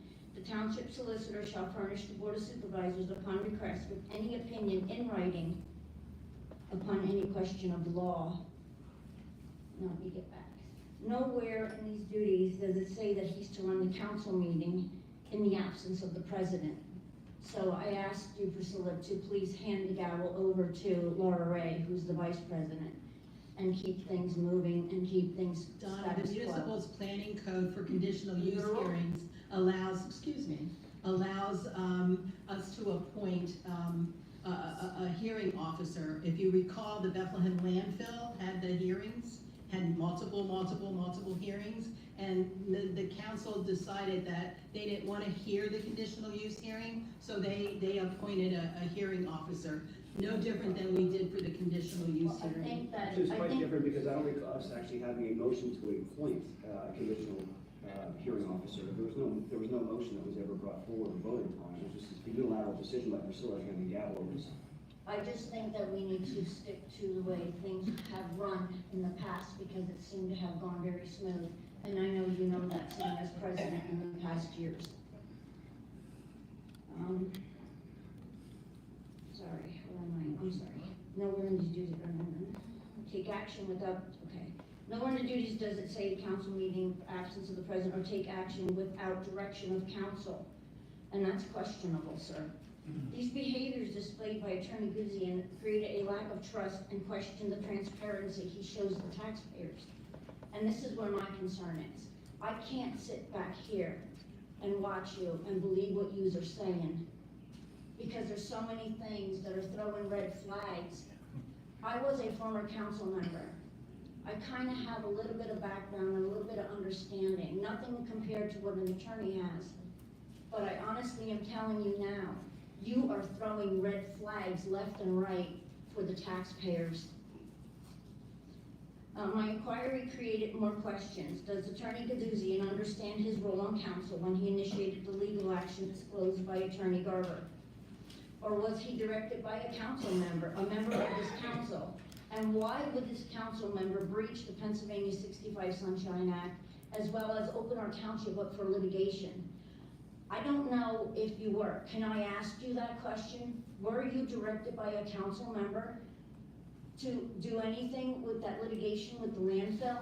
You cannot ask, I mean, you can ask, but I'm not gonna answer it because it's part of litigation. However, I to be understand. explained, I owe everyone in this room an apology when I said I was not I checked my records as we were talking about West Easton. I was the solicitor. You checked after. You Apologize, because you essentially called him a liar. However, I was not the attorney who was involved in any of the right to know requests, and I want to make that clear. And then with the solicitor since January 11, 2016, since the Jason beginning of called you on it, January. and then you came clean. clean. You didn't come clean until he called you on it. Very well, you can continue, but I wanted to let you know that, and everybody in this room. For these reasons, I feel Attorney Kazin is not a good fit for our township. And I know you all can do better for the taxpayers in our township.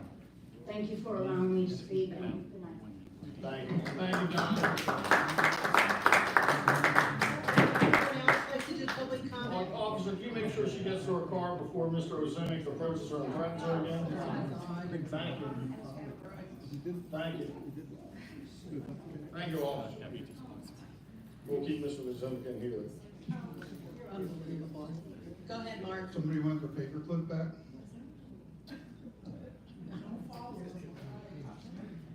I have a question, Priscilla.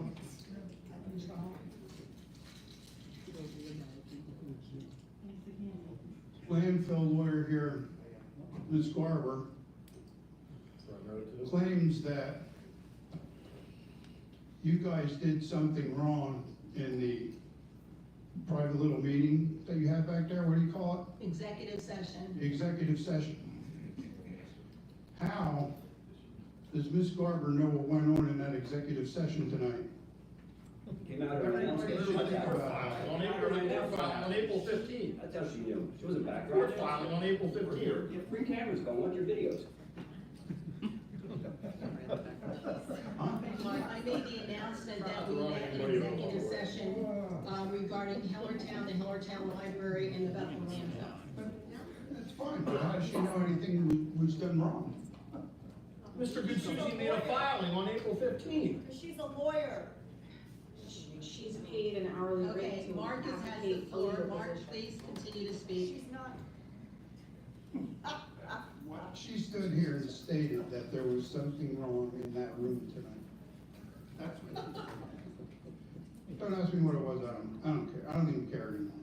I don't even know why I'm here anymore. That is so rude and ignorant. It's true, be honest. But you're not supposed to be making rude comments Not supposed to be to honest. residents. Not supposed to be honest. Oh, that's right. On this council, you can't be honest, that's prerequisite. Dishonesty. Dishonest. Hired. Mark, thank you. Anyone else like to speak? Yes. Anne Marie Slavic, Lower Saucon Township. Really quick, I'm trying to understand exactly what you guys are voting on, but I just want to say this. Victoria mentioned before that, you know, she seems to definitely be on a trend of she ran for office, which is fine. She has a set agenda, and her agenda is anti-corporation. She bashed the company, she bashed the landfill company because they're a big corporation. And by the way, big corporations do employ people. It seems like maybe there's a situation here that it's the, you know, the workers against the corporations. It just seems to be a trend in America these days, and trend is spilling into Lower Saucon Township. Here's my question. The gentleman that spoke about the brown, because I know they're called brown grounds, brown areas. Brownfields, from Bethlehem Steel. Does anybody care about that? Does anybody care about the poison that's coming out of there? Does anybody know if that's running into the streams, into the creeks? Does anybody know? Good, I do too. Well, maybe we should ask about it You gotta then. address the chair. You can't speak to the audience. What do you have the audience stop addressing her? Yeah, by the way, I get in trouble for speaking back here. You don't say I'm anything trying my best to, here. you're proud, you say nothing, nothing. Just wanna make a note of it. I know. So anyway, I do believe that this Lower Saucon Township Council is going towards we hate corporations, we hate people that make money, we don't like rich people, blah, blah, blah, whatever. But like, you're complaining about the landfill because it might be seeping into the ground, which the DEP said it wasn't, and I thought you trust the DEP, those are your people, right? Department of Environmental Protection. I mean, they're definitely If they're telling you the landfill's good to go, then why wouldn't you believe them? But you don't have a problem, just you might have problems with, I do, but you don't have a problem with the Bethlehem Steel property, that's okay. And also, what else do we not have a problem with? Oh, the sewer plants, the sewer plant runoff, we don't care about that either. So I'm just like making a note, a public note, that there are certain things we care about and certain things we don't. And if a lawyer, it doesn't matter if she's paid by a big corporation, if she says that you violated the Sunshine Act, you probably did.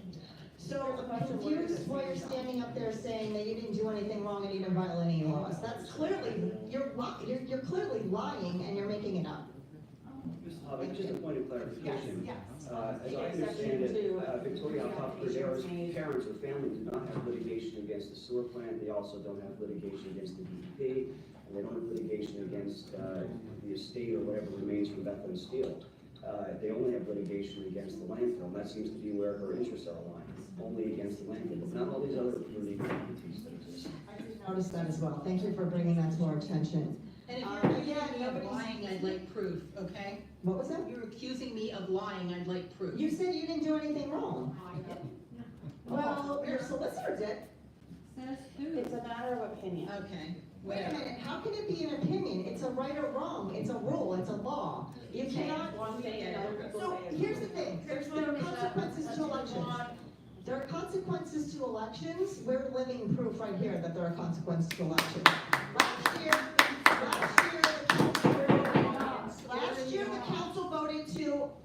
Last year the council voted to expand the landfill. That's a consequence to an election. You weren't here, right? She actually lost in the prior election. I did not. So, oh, okay, that's good to know. So now, this is the consequence. You can't just go behind everybody's back and have your solicitor file with a lawsuit. You can't. It's against the law. So, yes, I'm sorry, but that's what they did. It's against the law. You can't change it because now you're gonna vote for it. They actually undertook, if they're successful, will take away $72 to $80 million in township tax revenue over the next 18 years. So, in the stroke of a pen, unauthorized, he took a position that has the potential to cost the taxpayers $72 to $80 million. Let's look into the Bethlehem Steel property. Can you fix that, Stacy? Okay, thank you. Okay, anyone else? Your name for the record, please. Hi, I'm Stacy Mazensky. I live in Lower Saucon Township. So, just for clarification, the sewer plant is not on the Lower Saucon property. Bethlehem Steel Properties are majority landfill. They have been on the DEP, the Brickworth websites for so many years. And you can fully understand that most of those properties are not on Lower Saucon property as well. The Bethlehem landfill has been spewing toxic or noxious odors from it. Noxious odors There's a lady speaking. that I am You're not speaking even on the of. floor. Please sit down. To the and let her extent we speak. continually call the DEP about. Do not interrupt her. So down on someone on this side. Go ahead, Stacy, I'm sorry. We continually call the DEP about their odors. So don't sit there and tell me I don't know what I'm talking about. You gotta address the chair. Okay, I'm not sorry. the audience. That's the sewage treatment plant, not the landfill. No, but we all know what it's from. Nice try.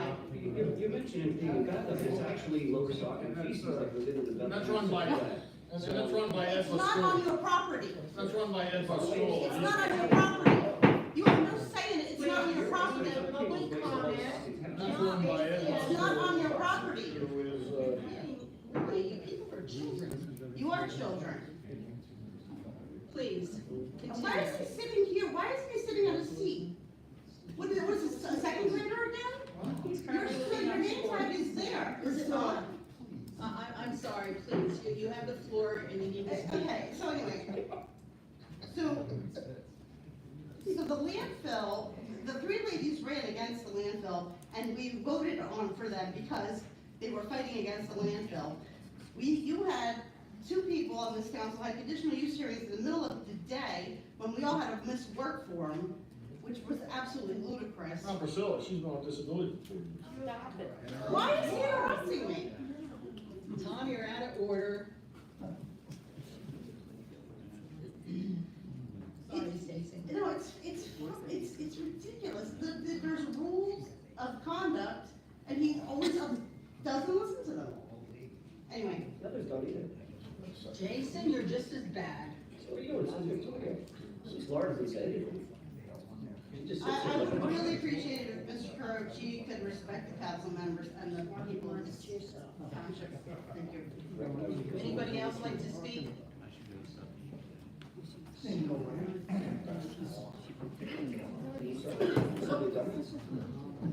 me understand, either this document that Mr. Gazuzian sent off, either he initiated it, or the council approved it, and he sent it, or just arrived by itself. How did that happen? Crickets. Go ahead, you wanna continue talking? Pardon? Go ahead, I'm sorry, it's public, this is not a question and answer, but go ahead if you wanna continue. I notice it's not a question and answer when I ask a tough question, but otherwise it's a very nicely back and forth flowing. Sir, you're the attorney. My understanding is that if you took it upon yourself to send this document, your license could be in jeopardy. Not by me, not by Northampton, but Pennsylvania. We'll see. I would add to that his malpractice coverage, and I hope he has $80 million of malpractice coverage. This was discussed in I executive don't think he session. does, and if he doesn't, that's gonna be a problem for the township. I think he's gonna be underinsured, and we're gonna end up putting a bill for his conduct. Okay, you have the floor, so please continue. Well, that was a direct question, and I noticed I didn't get an answer, so apparently there's differences between who asks it and who gets the answer. I was really interested in the fellow that was talking about Bethlehem and their waste sites, which are now capped by these huge truck infrastructure facilities. And I noticed that, yeah, they're capped so it doesn't go up, but anybody that's got half a brain knows it goes that way, this way, down and around.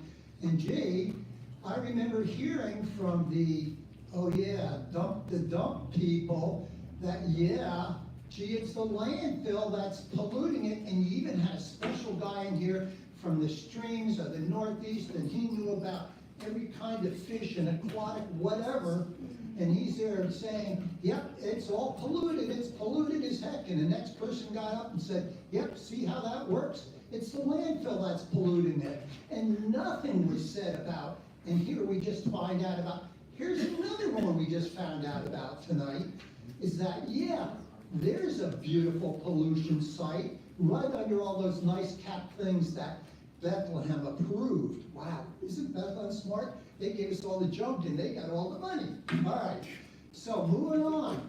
And then we've got this other little site down here at Reddington that used to be part of Bethlehem's wonderful experimental World War II site. Nobody talks about that. And that's right down there by some of the people we hear from here and have tonight that live right down in that section. Gee, isn't that interesting? Nobody said anything about that. And then we have the side of the mountain that got denuded, and our wonderful agencies that everybody was so interested in didn't even know that had been filed for taking logging down. Right, Russ? And I gotta hand it to Russ, because he's got oomph to get up there. Yeah, we got 2 minutes. He's got oomph to get up there and sit there and say, look, doesn't anybody care? Doesn't anybody care? Look what they're doing. And all that stuff's going down and into the river, and there's no control, and where's my environmental protection group and everything? You don't care about that, do you? Isn't it amazing what you choose? It's no different than something that is coming up next on the agenda that you will recuse yourself from. And if she chooses not to recuse herself, boy, I'll tell you, I'll be out there beating the band trying to understand why that is. Mealy mouth and everything else, let's see what the court does. Just like how we already know that Judge Dowling ruled. There's no doubt about it, ruled that they must turn over their records. And when they didn't, they just, to the judge. Let's see where that's gonna go, all right? And let's find out how our solicitor does in negotiations. That's gonna be a tough negotiation. His partner and his wife and who else? That, listen, people get a little ripped here. I know you're sitting there taking that, but guess what? Maybe you put yourself in a position to receive that too. Thank you. Anyone else? Okay, I guess we're ready for the roll call, please. Ms. Cordero. The motion. The motion is to authorize the township solicitor to continue to pursue the direction outlined by council regarding the Bethlehem landfill to ratify the actions of the township solicitor in joining the preliminary objections. On what date were those directions? I have that information in front of me. That's the I should know the date when that direction, was it April 3rd or was it tonight? Yep, that's the motion. That's the motion on the floor. I don't understand, why can't we put a date on that?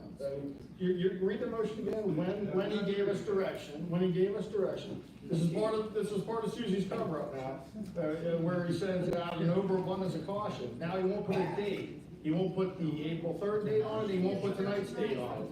Because he knows there's no basis for the April 3rd date, he knows that. And so now, he won't put a date on this motion. When was the direction given? When was the direction given? I wanna know when the direction was given. There's a motion before you. No, I'm asking you, when was the direction given? What meeting? April 3rd or April 15th? Yes or no? He won't answer that question. He won't answer that question because he didn't do it on April 3rd. He's trying to cover that up tonight. And that's exactly what's going on here. That's exactly what's going on here. He didn't do it. That's why he will not say April 3rd. He knows that's a lie. He knows people will eventually probably be deposed on this. And now April 15th, or, April, or May 1st now, he's saying, I'm not unresponsive, I'm unresponsive.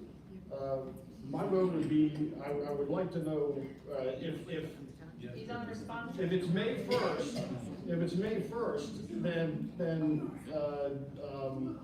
what happened in executive session is accurate. April 3rd. Yeah, April 3rd, that didn't happen, so my vote is no. Okay, Ms. Ray? Yes. Ms. DeLeon? Yes. Mr. Benonis? I still don't understand the motion because it talks about continuing direction. That direction was never initiated. Right. So without understanding what the initiation was, I can't vote to continue something that was never properly commenced to begin with. So it's absolutely no. Paying attention at that executive session. I was paying attention. That's the defense. That's it, yes. Yeah, we weren't paying attention. Right. Kathy was there too. We had to bring her in. So much so that They they tried can't to even say get what her happened. So much so they don't know what happened or happened. Okay, I'd also at this time like to make a motion to amend the agenda. I'd like to. Please. I'd like to talk about the item that was You do still. not have the floor right You're now. making a motion and I. You do not have the floor. I make a motion to amend the agenda to hear the following matters in the following order in section 4. Is there a second? Oh. So the motion would be to, change Edwards variance, the Beethoven Waldheim variance, and resolution 48-2024, and the firing and/or acceptance of resignation of attorney, Stephen Beduzian as township solicitor, and discussion of payments of services. The remainder of the agenda will remain the same. So that would be section 4, would change in that order. So do I have a second? I second the motion. Okay, so Victoria seconds. Any discussion? The motion, yeah, I'm sorry. Victoria was talking. That's how it sounds when you talk too. Yeah. You can't hear anything. Right. So she was I make talking. a motion to amend the agenda to hear, and that's how you interpret it, I'm sorry, I'm not angry. I am not angry. Trust me, when I'm angry, you will know. I make a motion to amend the agenda to hear the following matters in the following order in section 4. So it would be the Edwards variance, the Beethoven Waldheim, resolution 48-2024, and the firing and acceptance of the resignation of attorney Beduzian. And that would be section 4. So we go C, D, B, and A. Right. So, moving around. That's the motion. Can we get a second? I still don't understand what it is. So, any other discussion by council, Jason? I don't understand what you're talking about. You talk in circles. What I don't do you, talk in circles. what do you identify as first? Can you look at section 4 on I'm the looking agenda? at it, and I'm trying to follow what you're saying, and you're Okay. blathering and not making any sense, so please be clear. So, number A would be C, so you move, Edwards hear me. variance up to A. Hold on, Laura's talking in my ear, I can't hear you, she's distracting me. Are you done? Are you done? Yeah, just for clarification, so we're all on the same page. The motion would change the order for A. So it would go, C would be first, D would be second, B would be third, A would be fourth, and then the rest remains the same. That's smart, so hire Steve before we ask to fire or accept his That's the resignation. motion. Smart. There it is, folks. Let's get him in the door before they can actually expose all the stuff that happened. All Okay, right? so that's the motion. It was seconded. Jason, did you have any other discussion? You see what you're doing here, it's very clear, you're rearranging the, although I asked for, although at the last council meeting, I asked specifically to have on the agenda, item A, which was the firing and acceptance of the resignation of Steve Kansuzian as a solicitor, discussion of his payment for services.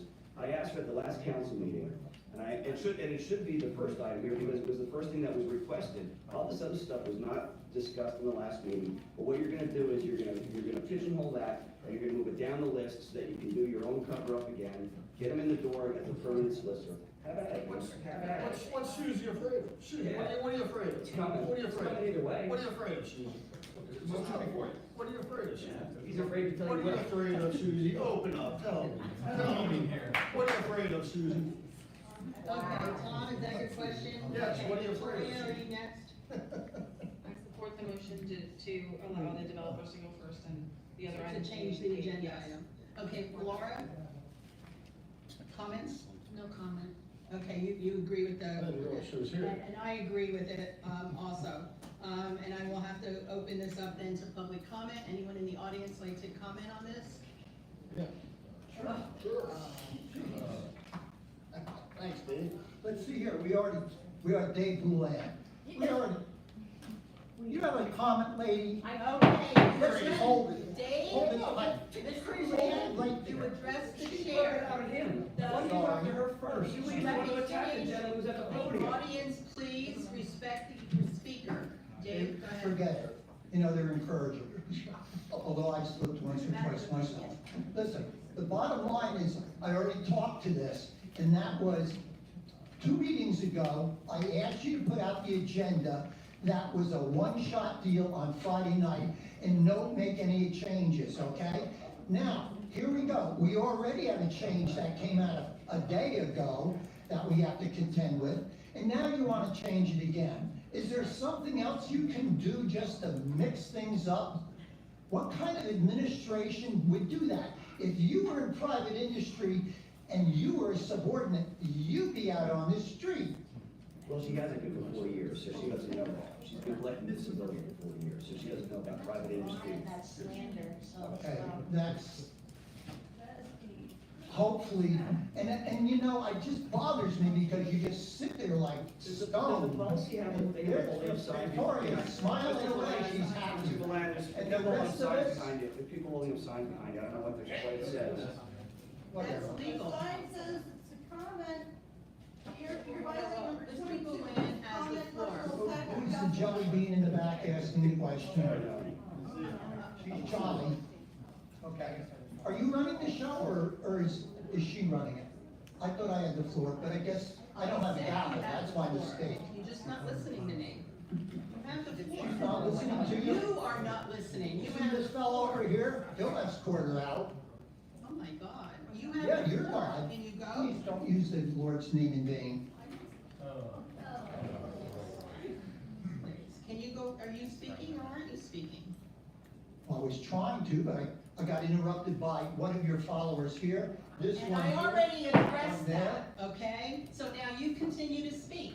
Why you getting angry at him again? Why don't you treat him with some respect? I He's a am. taxpayer, he pays your bill, he pays a lot of your Did bill. you hear what I said initially? I did. What did I say? You don't want us changing the agenda. You do not Again and like again, that. and late entries and changing the agenda. I Now, understand. maybe the chair can tell us why this is all of a sudden so important. Mr. Gaduzzi, and I'm sorry, sir, you need to have a little respect for taxpayers. You don't pay a nickel to this organization. Oh, he And does. they He's a shouldn't pay a resident. nickel to He's you. a resident, he pays taxes, he lives here, which is part of the reason why we Does do he? this conference.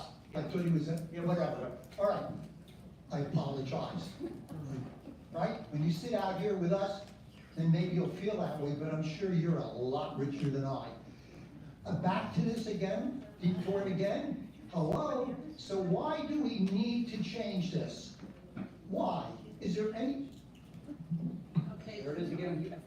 There it is again. I can't control the audience, well, please. if you can't control it, then give it to Laura Ray or, gosh, you could give it to this fellow over here. He did well for 4 There are years. so many people here, they have a right to do what they do, okay? I'm sorry. Okay, I heard that, so that means I can You can do pop the up same. and jump and yell and They scream. have to behave, Right. but I can't make them. Well, how about you toss a few of them out when they get wild? I will. You know what? We have a police officer here. That's what I just said. I agree. Oh, did you? Okay, well, good. What you need to do is do that. And I haven't even gotten past my question, and it's already been 3 minutes. Isn't it wonderful? So the answer is, We will change the agenda as needed, whether you like it or not, I'm sorry about that. But there is appropriate things that we need to do, and Okay, I'm and not gonna maybe- say I'm never gonna change the agenda. But they gave you no justification for why they're doing this. I haven't gotten there yet. I asked that question. She answered why 2 and 2 is not 6, okay? So can we answer my question? I have no answer that's gonna like, that you're gonna like. Well, you're changing it, so you know why you're changing it. I don't know, and the public doesn't know. Okay. So the answer is, Crickets. we're just gonna change it, Mr. Boulan, and to hell with what your question is. If that's not a civil question, why are you changing it? Well, I'm changing it because I wanna change it, all right? Is that the answer? And the public be damned. And for all you people that voted for all this stuff, it was the same kind of questions I asked about pollution and everything else, and it just got blown away. And now we find out that all of those questions had validity. So I ask again, you are the president of the council, you and your patriots there vote 3-2 on everything, and I'm asking, they just voted again to do the same old thing. There's smiles over here, and this one's, and you're fit to be tied because nobody can answer that question. Boy, that's really tough. All right. The bottom line is the heck with the public, let them be damned, and we're gonna do whatever we want as Democrats. We'll vote whatever we want, and good luck, unless you take us to court. We don't care about you. And yeah, we do have a very vocal group. Good for them.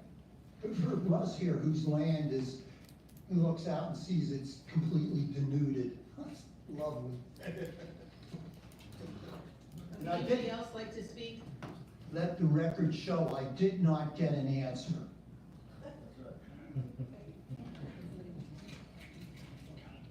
Deborah Esposito, I live in Lower Saukey. To me, the reason why you're changing the agenda is there's people waiting for variances. I remember sitting in this township meeting and needing a variance for my property. So to me, you're being very considerate of the people who need variances. So I don't understand what the big deal is. That's not all they're changing. Ma'am, did you play the call? That's not all they're The other changing. thing that I'd like to know is that nobody likes a sore loser. Ma'am, to be clear, the first item that they're doing is the appointment of a special projects assignment solicitor, so they're not dealing with the variances up first. Okay, They're dealing with the other so items. So if they were so if no one concerned else about has you, any they would comments, reorder it and we'll put the roll call. variances first, but they're not doing that. Did you, I know it was hard to follow because she wasn't clear, I had trouble following it too. But when she explained it, then I found out what it is. The first item is the appointment of a special projects assignment solicitor. He is not at the floor, it's roll call. I recognize you. You do not have the authority to All right, recognize just him. repeat that again, It's I roll recognize. call. It's called roll Paul, I do said you understand those This words? woman's concerned that she thinks that they're being punished, they're not being punished in any way. Thank you. Is that all? I Yeah, thanks, Sean. What you said. Of course. Roll call, please. What's that? She doesn't hear because they say facts, they just, they're lost. Like Victoria's husband on the jet. Mr. Courage. That doesn't include either, that doesn't include. Nope. Mr. Courage. No. Ms. Ray. Yes. Ms. DeLeon. Yes. Mr. Benonis. No. Ms. Alpal Cordero. Yes. Motion passes 3-2. Okay, thank you. Now we're moving on to F, which is public comment procedure. I'm gonna make a motion to have You're not this being interim recognized solicitor right now. publicly apologize to Mr. Perochi for You do slandering not him. have the floor when he right said now. that we I'll can't second. call There's a you motion on the floor. Robert's rules of order. Second. He Motion on the was not floor. the solicitor for the Borough of West Easton, which you correctly pointed out in 2016. I wasn't Public pointed out comment the actual procedure. minutes. I'll second. Council So shall I didn't hear determine an its apology own from you. I rules think and that would be procedure, appropriate. not It's not bad inconsistent dignity, with ordinance but I or really think so. statute. You know, I think Council it's meetings correct. of council. I agree. I'll second the motion. I'll second. Motion in a second. Regular or special interest. Roll call. If we do have a motion, yes. Roll call. You're not being recognized. I don't really care, you don't have, you're not. So you're not gonna hear that motion? No, I'm not. Call for your buddies, At all the meetings of council, regular or special, interested citizens with legitimate matters to lay before the council should be granted the right and privilege of some sort. to address the council. The council may prescribe procedures for citizens, press, And my motion again was to have the, get the make interim sure solicitor, decorum Stephen Susan, at all times. publicly apologize to council If it's member Thomas personal Perochi or for the statement that he made insulting about, total not being irrelevances, the purposes of and harassment, in 2016. either on the until I part of pointed the out members of the council that or as members voters, they were elected. of the assembly at the meeting. I think it's appropriate. So do I. I'll Public second comment, that. participation, including public comment, shall be within discretion and under direction of the council president. The council president shall, in her sole discretion, be permitted to expand the individual comment period. No defamatory content and or personal attacks on the integrity of others, whether present or not. Council passed Resolution 31-2024 on January 2nd, 2024, which is a resolution of the Council of Lower Saucon adopting an agenda policy and a code of conduct for the township council meetings. Each get a 5-minute comment period on each agenda item and a 5-minute public comment period at the end on non-agenda items. And I would like to apologize to our residents for the blatant disregard of Lower Saucon regulations in the code of conduct passed by this council during our meetings by certain councilmen. Our residents deserve better. All right, I'll second your motion, I Jason. also would like to say that, we have a little card here, and we're keeping track of the last 30 seconds of your 5 minutes. So when I hold this up, I'd like you to wrap it up, so people know, so I don't have to be rude and to interrupt you. I'll just hold this up for everybody to know. Can I get a roll? I second your motion. And, I'd like a roll. so, I second Talk until you recognize my I'm motion. not It's properly on the recognizing floor. you, because we're It's a doing proper the motion. agenda. It's a proper Junior motion, it's on the council floor. members, any Properly junior named. council members It's a here proper agree? motion, I'd like a vote. Can we get a vote, please? I'd like a vote. I'm gonna continue to talk until you take a vote. And I'm gonna continue to You talk can to do whatever you want. I will. We'll be here all night long, Priscilla. So All junior night long. council member report, there's nobody, Can I get a no poll? Can I get a junior roll call? council present. I would like to roll call my motion, please. Presentations and hearings. I second. If Mr. Susan could just step up and be a man and actually just say, you know what, I don't need a motion, I was wrong, I apologize. But, you know, that's too much to expect. Too much to expect, with a man of no integrity. All right, before we go any further, just to be clear, I think everyone in this room heard that I apologized and said I was. Apologize to him, not to the public. Hold on. That in 2016, I was a solicitor, but not the solicitor who handled those types of matters, which led to the right to know and so on You request. provided an explanation, but you didn't provide an apologetic or an apology to Mr. Perosi. That's the difference, because And you you also also didn't- Mr. Perosi's integrity, and in fact, it's your integrity that was put on the line. You also didn't say that. So if You also didn't say that when you made your comment. Okay, we're moving on to number I two. can't, We're moving on to presentations and hearings. Resolution 44-2024, which is recognizing National Police Week. which is May 12th to May 18th. I'd like to move to approve Resolution 44-2024, honoring peace officers for their bravery, for their dedication and heroism, and designate May 15th as Peace Officers Memorial Day, with May 12th to the 18th designated as Police Week in Lower Saucon. And I'd like to take the time to read the resolution and thank the officer that's in the back of the room, being very patient.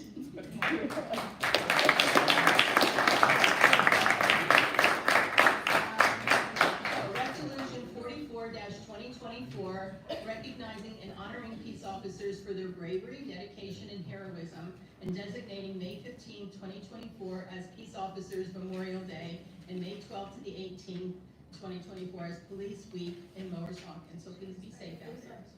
Whereas in 1962, Congress authorized and President Kennedy proclaimed May 15th of each year as Peace Officers Memorial Day in honor of federal, state, and municipal officers who have been killed or disabled in the line of duty, further recognizing the calendar week in which May 15th falls as Police Week, and has directed that flags be flown at half-staff on Peace Officers Memorial Day.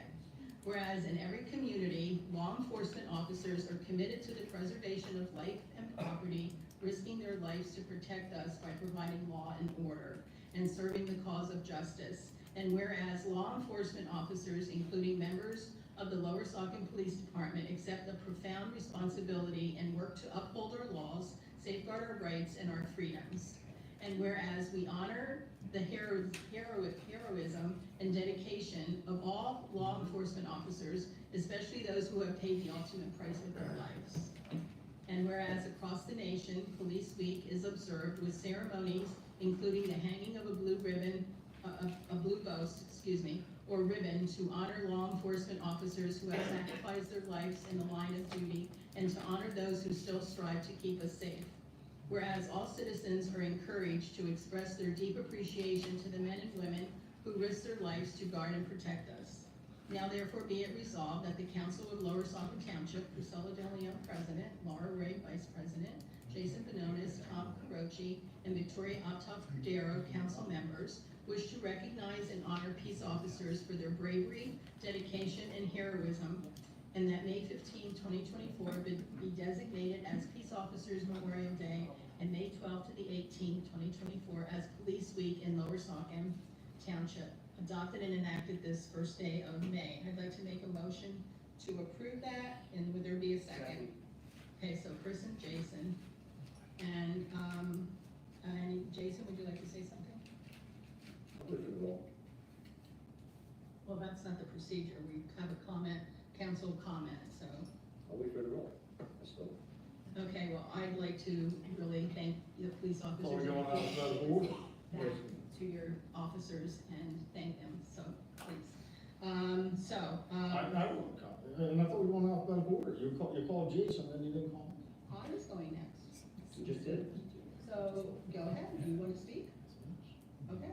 I want to thank our officers as well. And I'm glad that Priscilla's had a change of heart. Just a few years ago, she was marching the Defund the Police rally in Helltown. So I'm grateful that Priscilla's had a change of heart.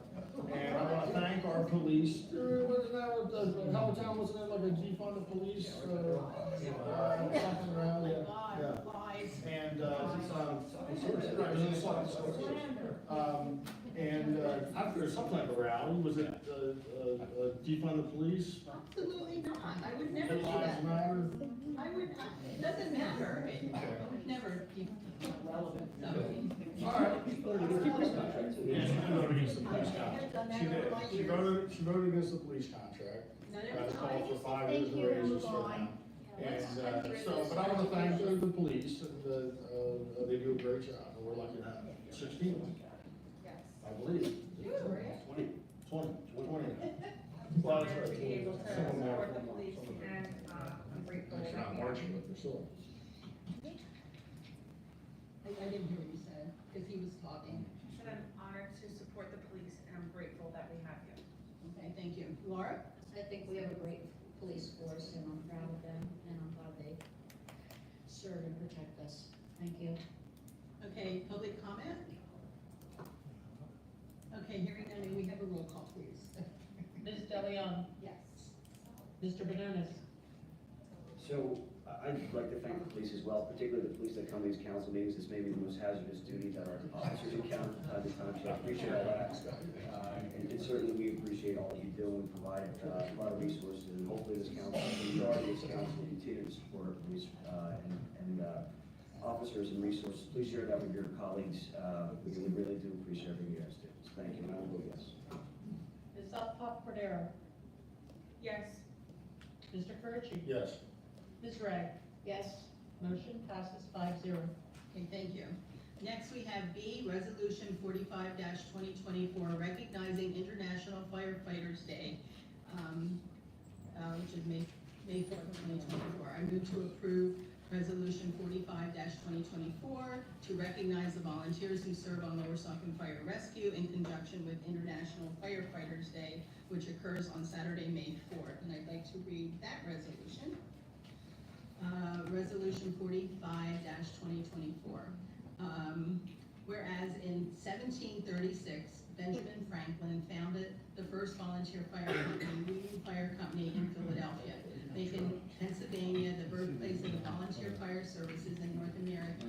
And whereas Lower Saucon Township has one volunteer fire department, which operates a total of 4 fire stations, and whereas firefighters perform selfless tasks quietly and often without the recognition they deserve, risking their lives daily to protect the lives and property of the residents of this township.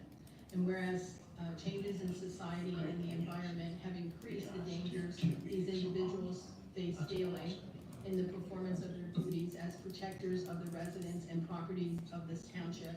And whereas the increased number of motor vehicle crashes, brush fires, and general calls for service have placed firefighters in greater danger than ever before the history of firefighting. And whereas the time that firefighters devote to protecting the lives and property of residents of Lower Saucon Township represents time taken away from their families.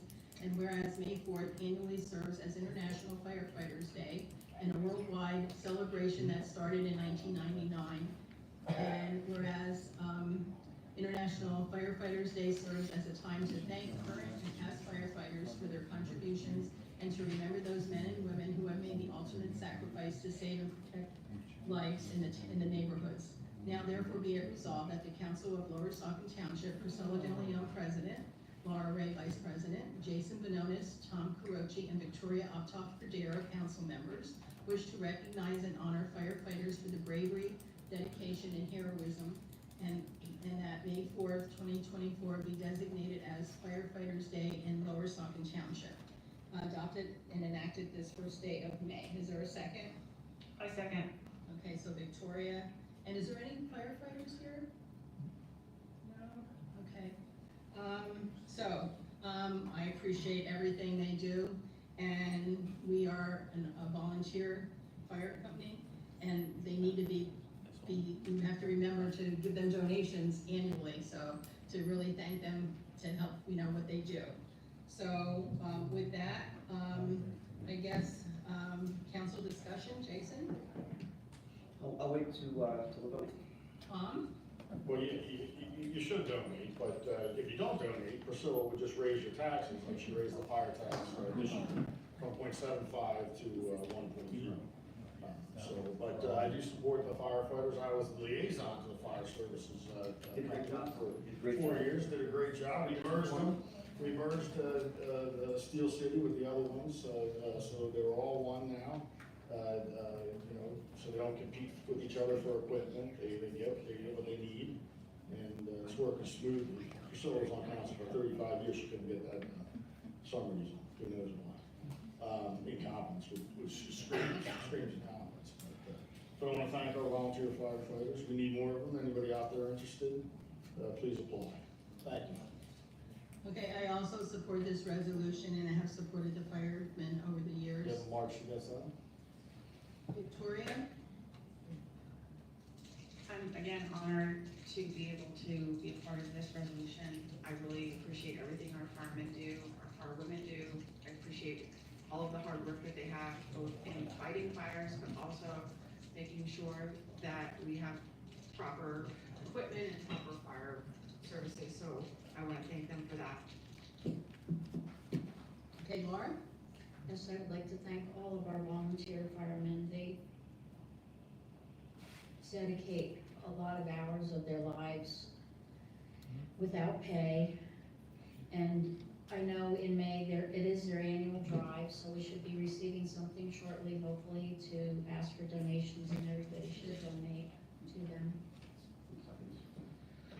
Okay, so, Text messages going back and forth, I think, between Mr. Benonis and Mr. Carucci.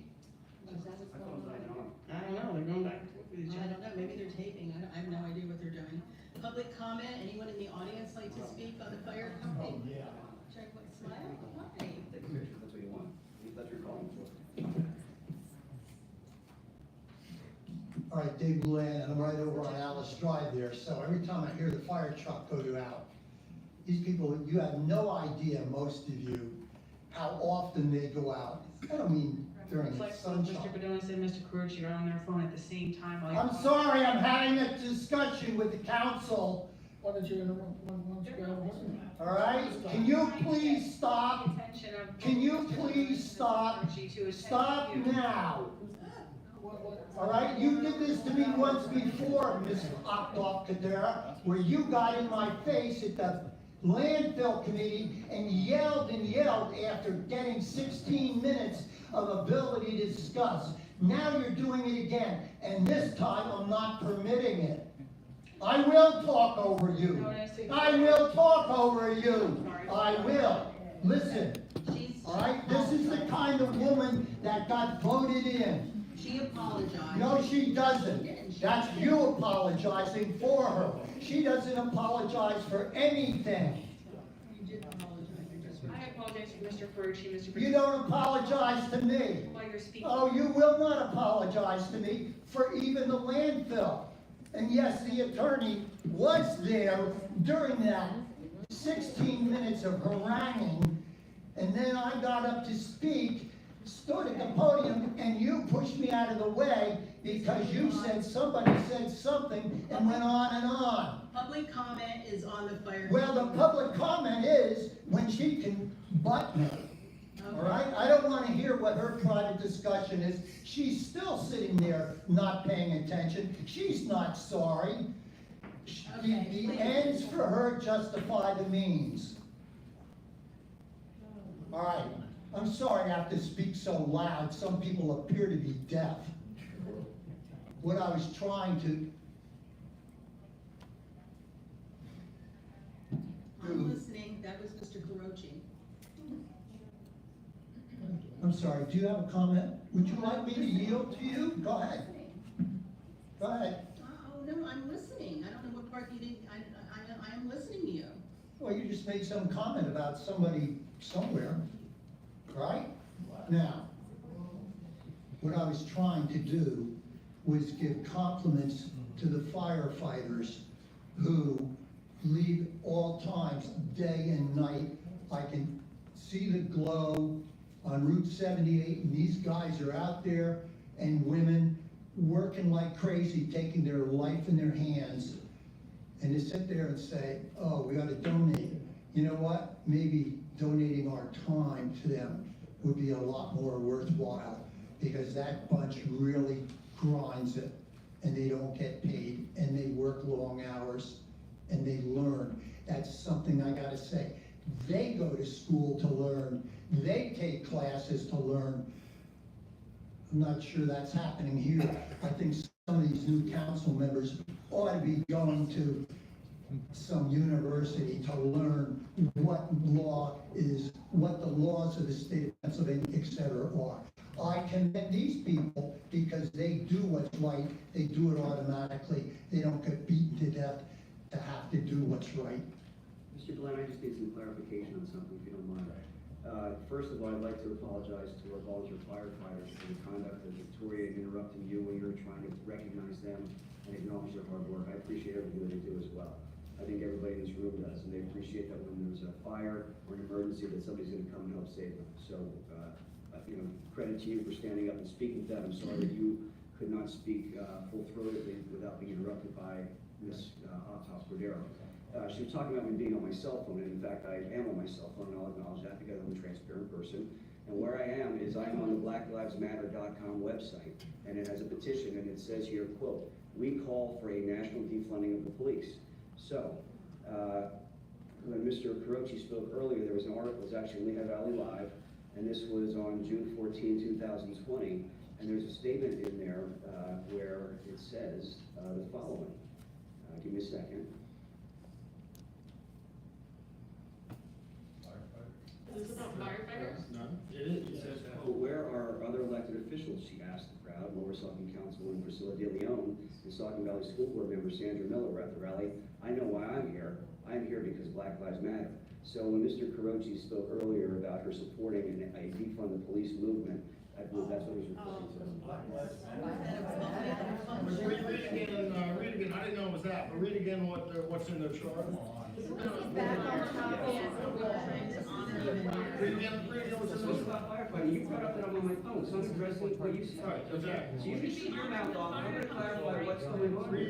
So you can try to disparage me like you always do. I'm not Because I thought it was. It says we call for a national defunding of police. It's right here on the website, and it's a petition. She marched for an organization that calls for the national defunding of. Yes. Priscilla marched for an organization. Thank you for telling me I'm on my phone. I am on my phone.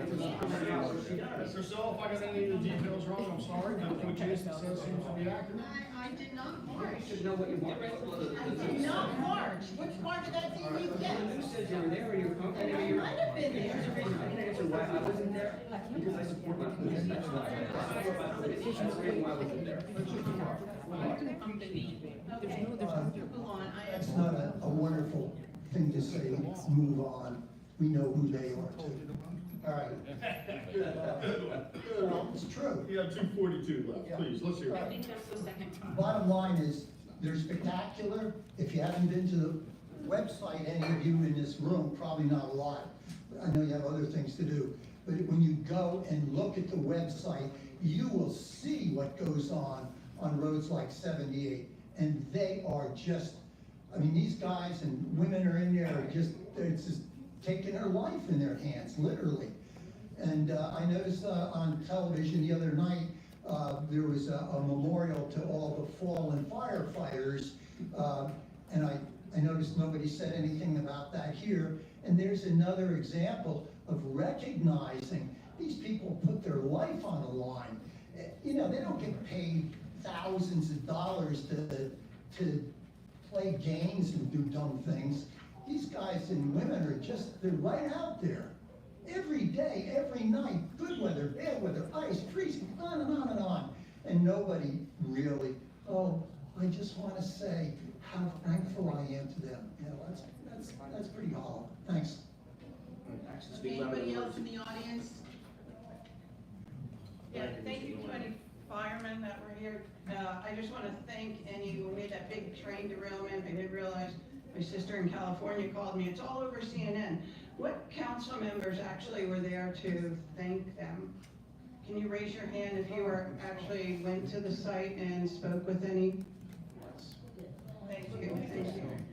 Thank you. The volunteer fire services really needed 3 politicians to show up for a photo op when they're trying to deal with a train derailment. They really needed Priscilla there for a photo op when they're trying to deal with Priscilla offers a lot of help, you know, being on disability for 40 years. She offers a lot of help. Hey, liar, will you stop it? Sure. I'm sure, you seem to know, you call She them is a liar. not on disability. Whatever, it's workers' comp, whatever it is. Personal health information, this is slander, you're sick of it, you are out of order all the time. Why would she go to the PSAT, she always gets the handicap? Here where she asked for a special room and special accommodation, and has to file special. This is my personal health you're talking about. I don't even want to go. No, you brought it up, you're sitting here saying lies, and I'm sick of it. All right, next public comment, sir. Okay, Susan?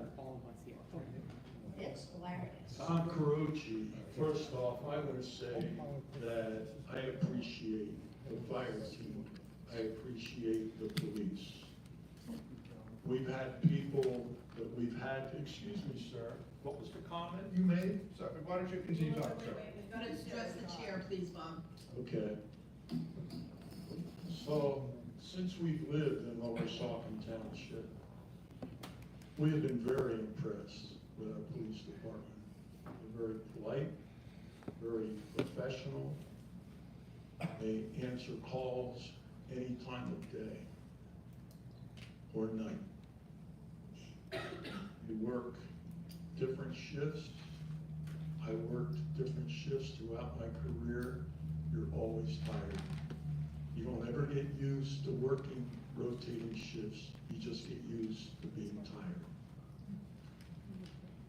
As for the fire team, I appreciate them. We did have a small fire down in our field not long after we moved in.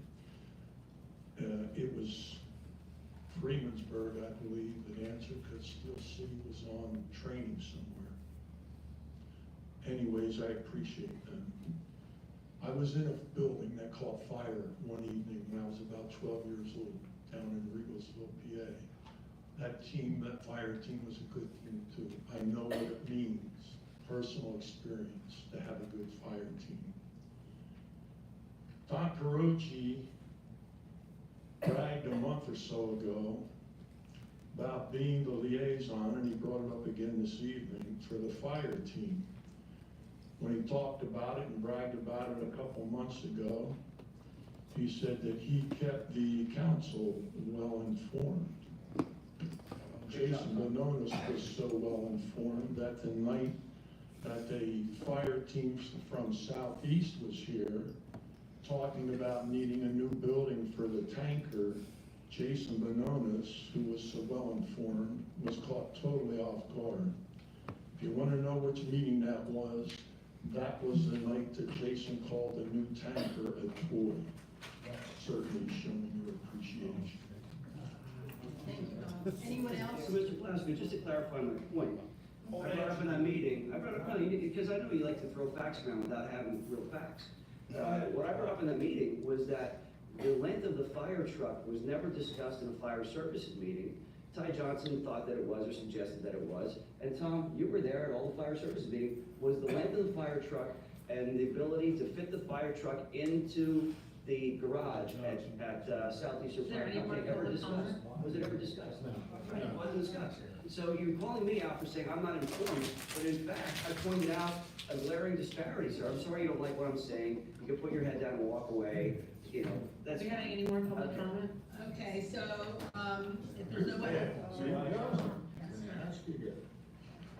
I asked Ty Johnson about that, and he said he knows it was brought up, and he said he's not a liar, and he said he's not a BS. Sir, to my point, I even pointed out the fire services report, and nothing in the fire services capital report said anything about the need for a bigger garage to fix our fire truck. And he can't explain that. That's such a glaring need. It's a huge capital expenditure. Why would you put it in the fire services report? Because it didn't happen, sir. You know it didn't happen. Yes. Absolutely, yes. Mr. Purchase. Yes. Ms. Reddick. Yes. Ms. DeLeon. Yes. Motion passes 5-0. Okay, so, okay, moving on, then we have resolution 46-2024, recognizing National Public Works Week, which is May 19th to May 25th. I move to approve resolution 46-2024 to recognize the public works employees for Mr. Ferrucci's playing with his camera. and to recognize May 19th to the 25th as Public Works Week in Lower Saucon. Is there a second? Second. Okay, Victoria.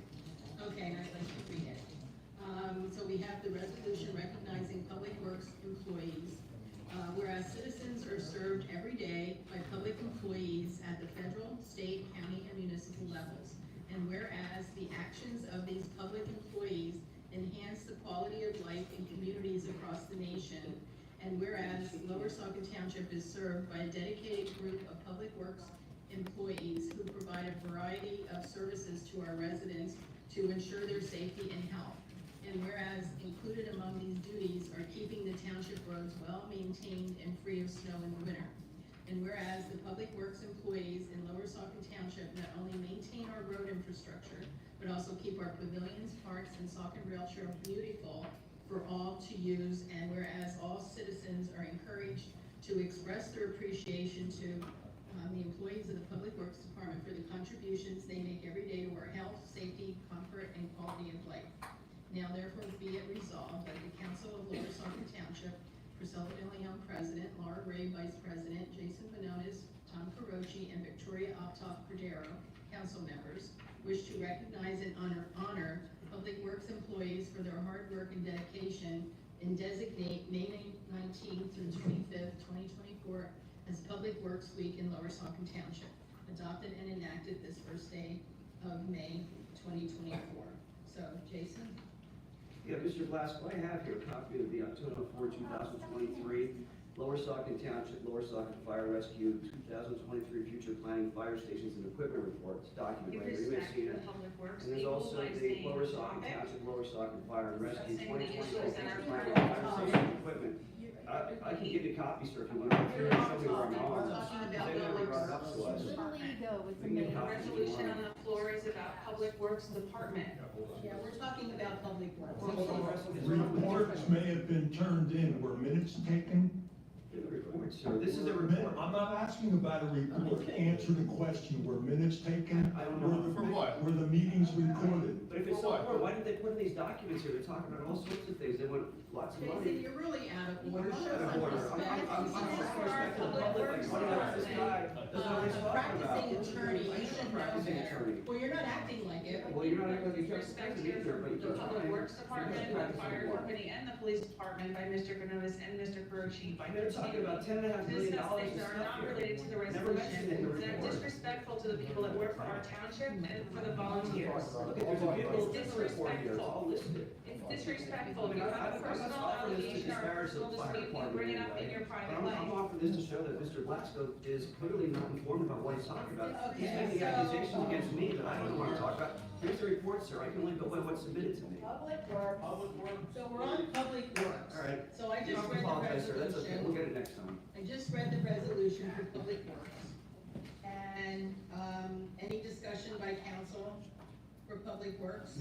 I think they do a wonderful job, and I really appreciate them, so please pass that along, they're not here tonight, but I really, really appreciate what they do. And they're out there in the weather, and, you know, we really, really appreciate them. Right. So I think they're also working right now on the culvert on, Black River Road, and I think that's really important, because they've been working very hard on that to make sure that it's on time and that, our roads are taken care of, so I just wanna point that out too for the residents. Yeah, I mean, I want to comment on this. You know, I think we put our money where our mouths are, in terms of Public Works. I think Public Works does a great job. They keep our roads, clear, they maintain our properties very well. And, you know, to that point, this council previously authorized, numerous large expenditure paving projects. Steel City, Saucon View, Saucon Terrace, and also Cherrywood development. And what that did was that allowed Public Works to go forward and work on other areas of the township so that their resources could be better focused and utilized. So, you know, this council has been highly supportive of Public Works. I'm not so sure how that's going to continue under the current makeup of the council. Hopefully they have the same sort of There's a vision. resolution to But, honor you know, I our Public appreciate, Works I right still now. talk about Public Works. Let's honor our Public Works Department. He's talking. Are you the council president? Let's honor our Public Works Department. Are you the council president? Are you running the Our meeting? Public Works Department. Yeah, and I'm on the Public Works department. Okay, Jason, continue what you're gonna say. Why won't you tell her why? You know what? You know, it's so disgusting. People see what you do.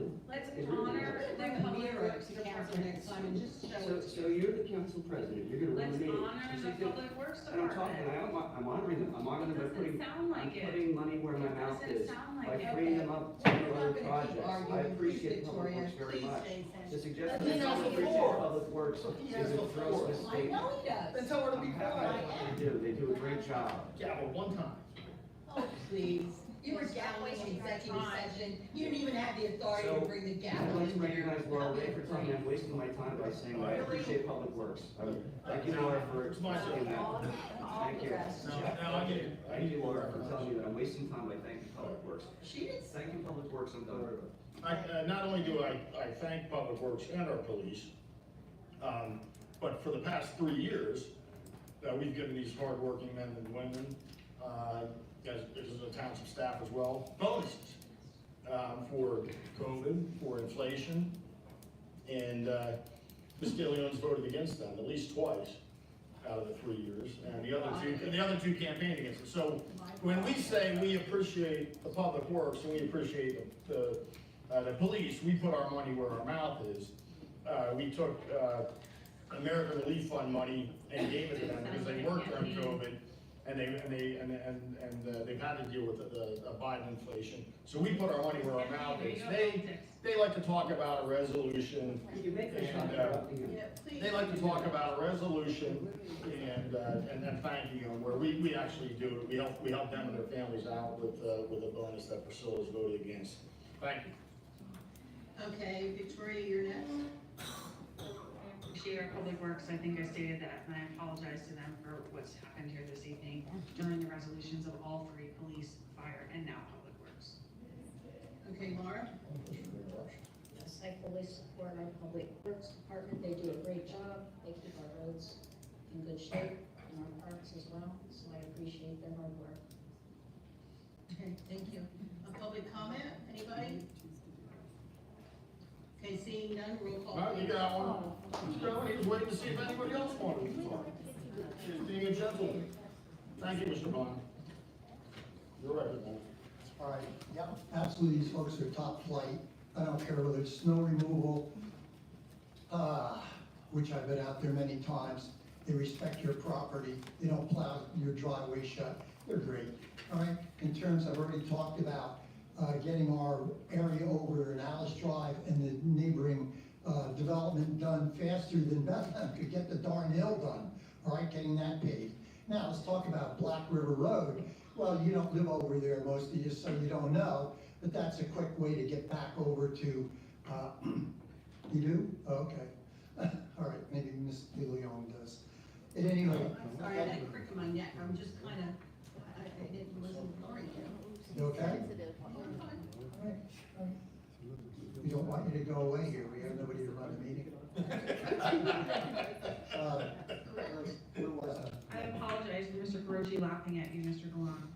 I'm sorry, I'm not talking to you, all right, at all.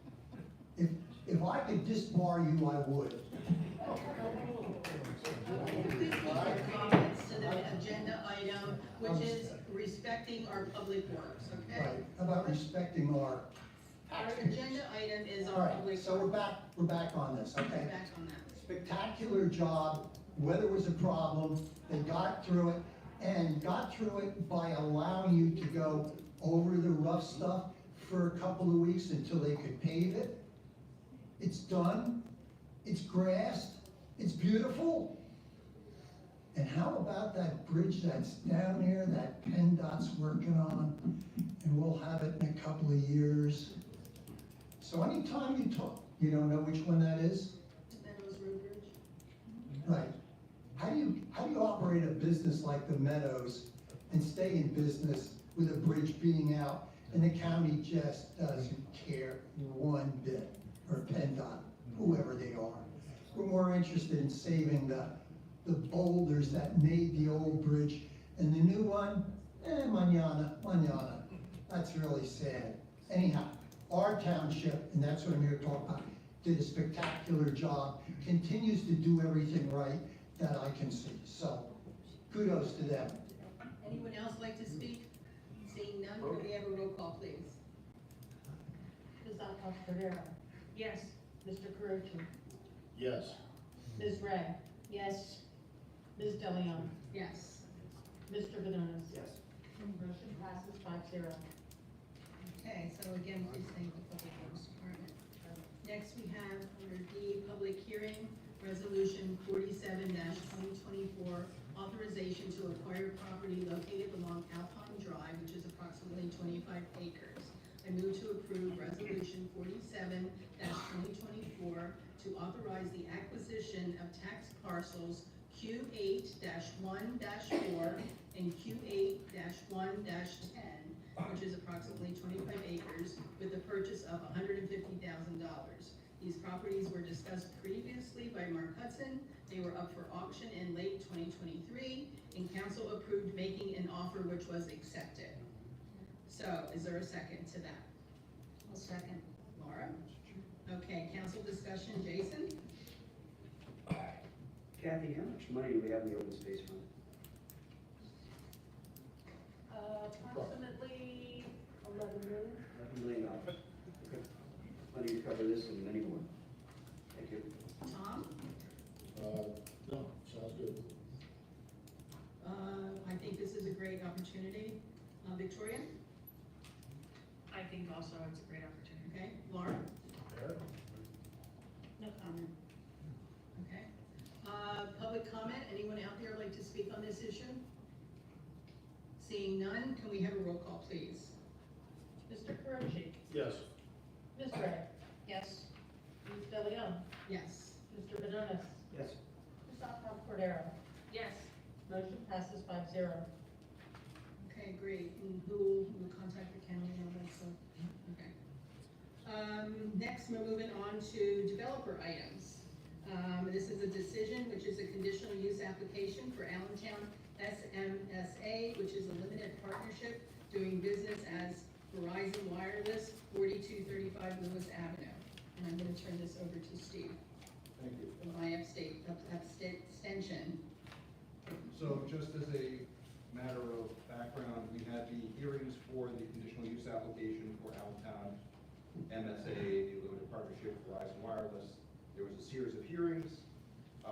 At the end of the hearings, the vote was taken. It was 2 to grant, 2 not to grant, therefore it did not pass. Pursuant to the appropriate statute, we have to file a written decision. That written decision has been drafted and forwarded and circulated to members of Township Council.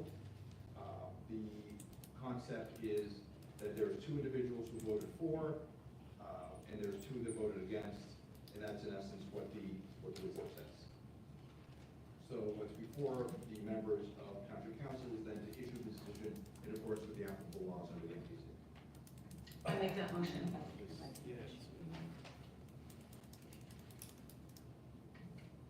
Is there a second? I'll second the motion.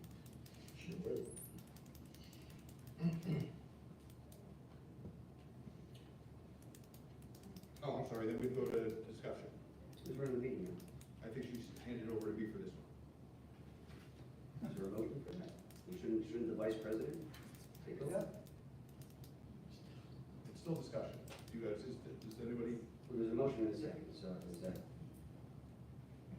Who's running the meeting? Obviously can't because I'm abstaining. Andy Galvin.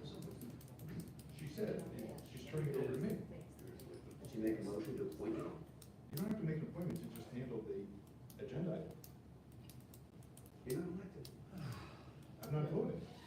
You're administering the meeting, and you're not elected to administer the meeting. And your comments will be well noted in the minutes.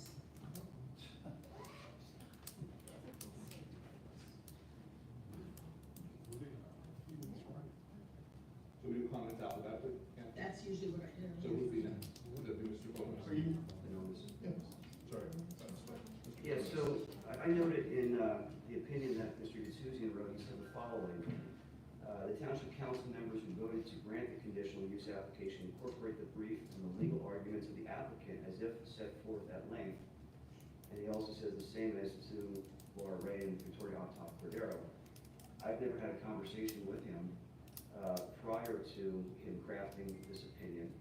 And for him to make the statement that I voted to incorporate the brief and the legal arguments, there was never a vote on that. So I'm not sure where he got that information from. It's a misstatement. I think it shows poor lawyering on his part. And I have an issue with that because it's not something that happened. I think he's taking liberty with it. And that's problematic. And he reaches the conclusion, that the applicant should be denied the relief.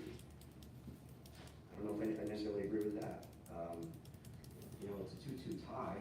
It was never discussed with us whether the applicant has to carry the burden and win 3-2, or does the township have to carry the burden by a majority of 3-2 vote. So that's my position on this topic. If I can address those. On the draft that was forwarded to you, it was indicated that how I drafted it, and I asked for comments, for the purposes of trying to protect everyone's asset, of trying to protect everyone's position.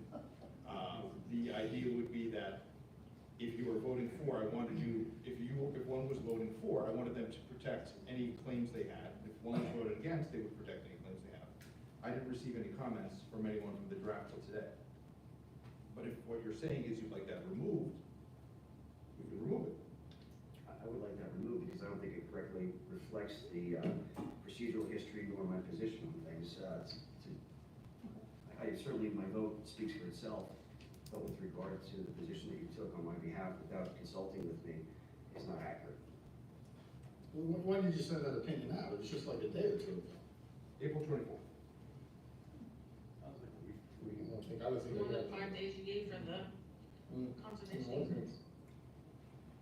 You advocating for your parents again? Okay. I'm comfortable, if Mr. Benonis said that he wanted stuff removed, I'm comfortable with amending my motion to reflect the opinion as drafted with the redaction or the removal of the portions that Mr. Benonis is uncomfortable with. So I amend my motion. All right, I'll second the amended motion. Very well. Mr. Benoist, is that satisfactory? It is, thank you. I get to comment. You know, some of you that witnessed that circus at Lewis's conditional use hearing. Priscilla participated in the hearings, asked questions, made comments, was finally called out and had to recuse herself. But the attorneys had addressed her and answer her questions during the hearing.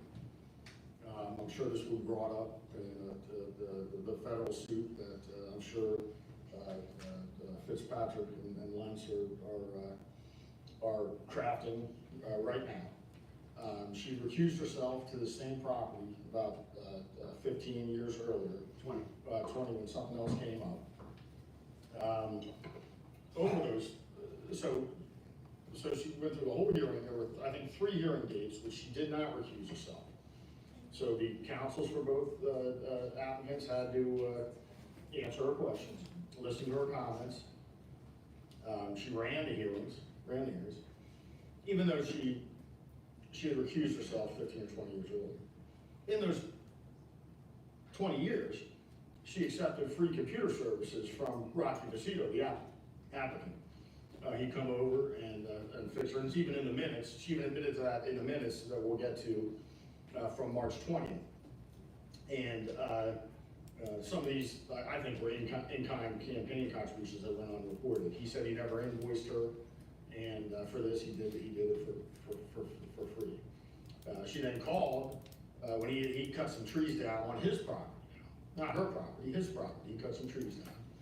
She called the Northampton County conservation people to get them out there on him. She's called our zoning officer numerous times. We had emails to that effect. He went out there. She called the police once to come out when she thought a branch was in her yard. So we talk about respecting the police and their time and what they do. She called the zoning officer out, Mr. Young. This was on January 2nd, accompanied by a police officer. I believe that police officer was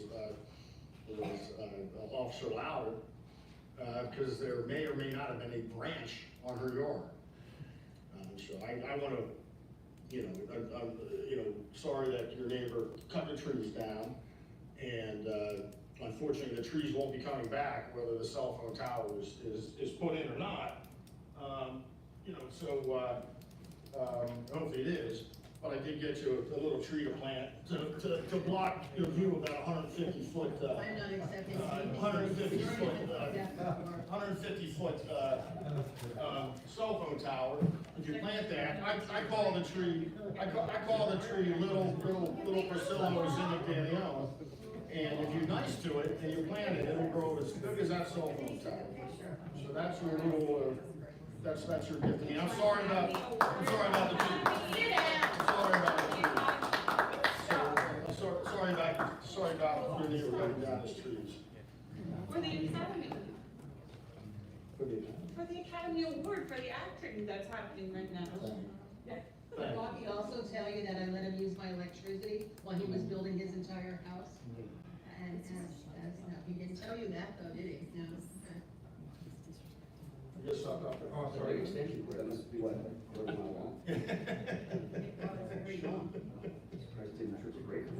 Well, that's even more of a reason why you should accuse yourself earlier.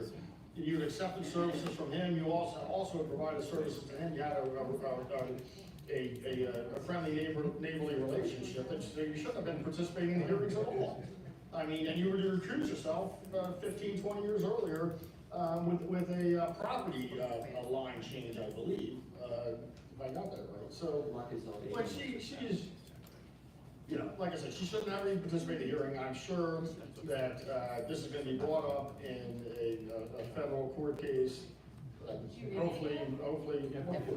So you're sure there's a court case? Well, You're sure that people are doing certain things? Did you talk to them? Are they working with you? Well, maybe you're not sure then. I'll bet Tom's right, I'm sure of that. I bet you that if they put this. Okay, point of order, let's get into the agenda item. They're gonna sue the township, and the township is gonna have to pay to defend that case, and ultimately the township is going to lose because it's controlled by federal law. I'll gamble. I know gambling's not, we'll go to the casino. I'm gonna get you a big picture for Christmas. We'll get you a big picture. All right, well, hopefully little Priscilla Zinnick gets a nice home. If any of you, if she won't take it, we'll find a good home for little Priscilla. It's a beautiful tree. It's a beautiful tree. And I think it'll grow to cover that cell phone tower, give it nice coverage. Yeah. All right, that's all I have. I support, I made a motion, so. Yeah, I have no additional comment. Any public comment? Yes. Sorry. I think.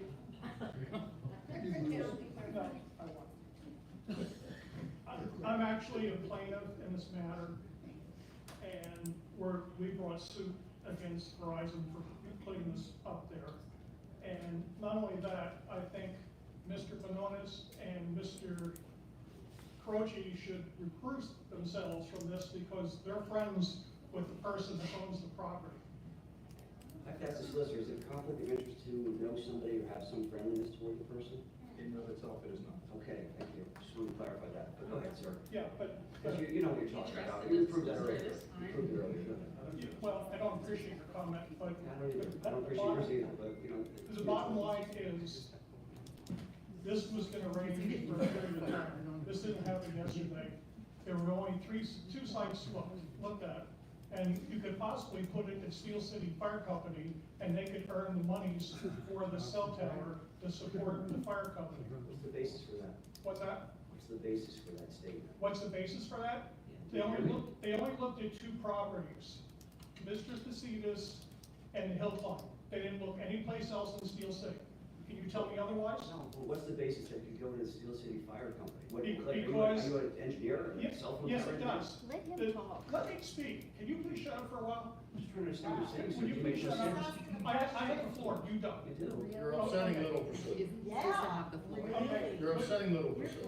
Okay, everybody stop. Trees. Hold on, everyone stop. You got the floor, sir. Go ahead. I'm gonna ask, hey, pardon me, ladies. Ladies, I'm gonna ask everybody respect the process here. The point being is this tower obstructs our scenery, our nature, and everything up in that area. And the thing is, they could locate it down on Riverside Drive where the signals dropped. Because even the cell tower goes up where it is, it will not clear the mountain. It will not help the other part of Lower Saucon because it won't go over top of the mountain. The only body that benefits from that is Steel City Freemansburg, and Bethel Township. And by being at the Township Fire Company, they can benefit from the monies from that, and it can be up to $5,000–6,000 a month. And I think that's beneficial, because Lightsville has a tower on their property, and they use their monies to support their fire company. So that's why I'm trying to explain why it should be located there. Mr. Sutton, I need clarification for something that you said. Excuse me? I need clarification. I'm all about finding alternate sources of revenue to support the township, okay? Right. And if the cell phone tower could be located at the Steel City Fire Company, as you're suggesting here, I think that's a great idea. I sat through the meetings, the hearings, where this topic was discussed, and I didn't hear that brought up one time by either the applicant or any of the objectors who were represented by council here, that the cell phone tower could be located at the Steel City Fire Company and provide the level of coverage that was necessary to fill in the gaps here. So if I missed something, tell me. I Because represented by an attorney, and he did not bring that up. He did not bring that up. I wanted him to bring it up, he didn't bring it up. But what's the basis for it? It's not here, it's not before us. If that was brought into the evidence, okay, we had a hearing. Yeah. When there's a hearing, there's testimony, there's evidence, and exhibits that we received. And if that was brought up, maybe that was something that we would have factored in, but now you're bringing this up after the fact. The hearing is done, it's closed. So it's not making any sense to me where you're getting this information from. So I'm asking, what's the source of this information? Because I'm interested in what you're talking about. I think it makes sense, but it was never brought up. So if it wasn't brought up, it makes me question the veracity, the truthfulness of what you're telling me. I discussed it with the attorney, he told me I not. understand you discussed it, but like, did you come up with this idea yourself, or did you, what's the basis? for I it? discussed it with the attorney, he did not want to use it. So I can't put words in his mouth when he's representing me. I understand that you discussed it. I'm not asking you to get into attorney-client privilege or anything like that. You have with your attorney. Right. You represented to this council that the Steel City Fire Company is a viable location for the cell phone tower. It has to be placed there so that revenue can be generated from the cell phone tower to help support fire services or anything else. What do you have that says that that is a viable location that would be acceptable to fill in the gaps that were brought forward here before this council by the applicant and also by your attorney who never brought that up, saying, don't put it there, put it over here because you can make some money on it? But not so much the money, but the gaps is on Riverside Drive, and where's Steel City? I'm not asking about that. What's the Where's basis Steel City there? Fire Company? It's located on Riverside Drive. That's where the signal's dropped. It would be right there on Riverside Drive, and they could benefit from the monies from that rather than going to a private person. Let me ask you this way. Was there any study that was done about locating the cell phone tower at the Steel City Fire Company No. that would improve, that would show the same level? I'm not talking, what's your problem? Come on. You're better than that. So, my question is, what study was done? What engineering analysis was done to say that you could put the tower there and it would be just as effective or more effective than where they applied to put it? They only looked at 2 sites. They could have looked at more sites. You guys still do that? It was never brought up, saying, hey, why don't you look over They here? only looked at 2 sites. It was never brought up to them saying, why don't you look over here? No, I mean, well, I have a point of clarification. If they put it there, I mean, it seems like a dangerous spot next to the railroad, and we just had a train derailment, how would it be protected from train derailments? What's the tower got to do? You put a tower right next to the Steel City Fire Company, that's right next to the train. There's towers next to railroads everywhere. But the spot they wanna put it at is not next to the railroad. You didn't say that. We don't know the spot. The It's engineer- Rosito's property. Yes, but there's a lot of property. There's no train tracks up there. Even if the thing's valid, it wouldn't get the railroad tracks. All right, no, I got it. But they have a lot of property where they could locate it. I was gonna give you a little Priscilla, but you're not nice enough. All right, thank you, sir. Anybody else?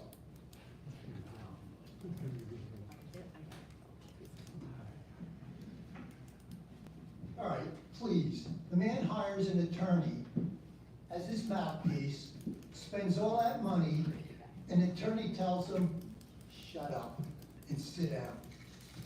All right, that's number one. I wish our attorney would do that to some people. Whatever. I've been there and done that. The second, Jesus, there's just so many things that we have to retry this, Mr. Gaduzian, again in the public court, right?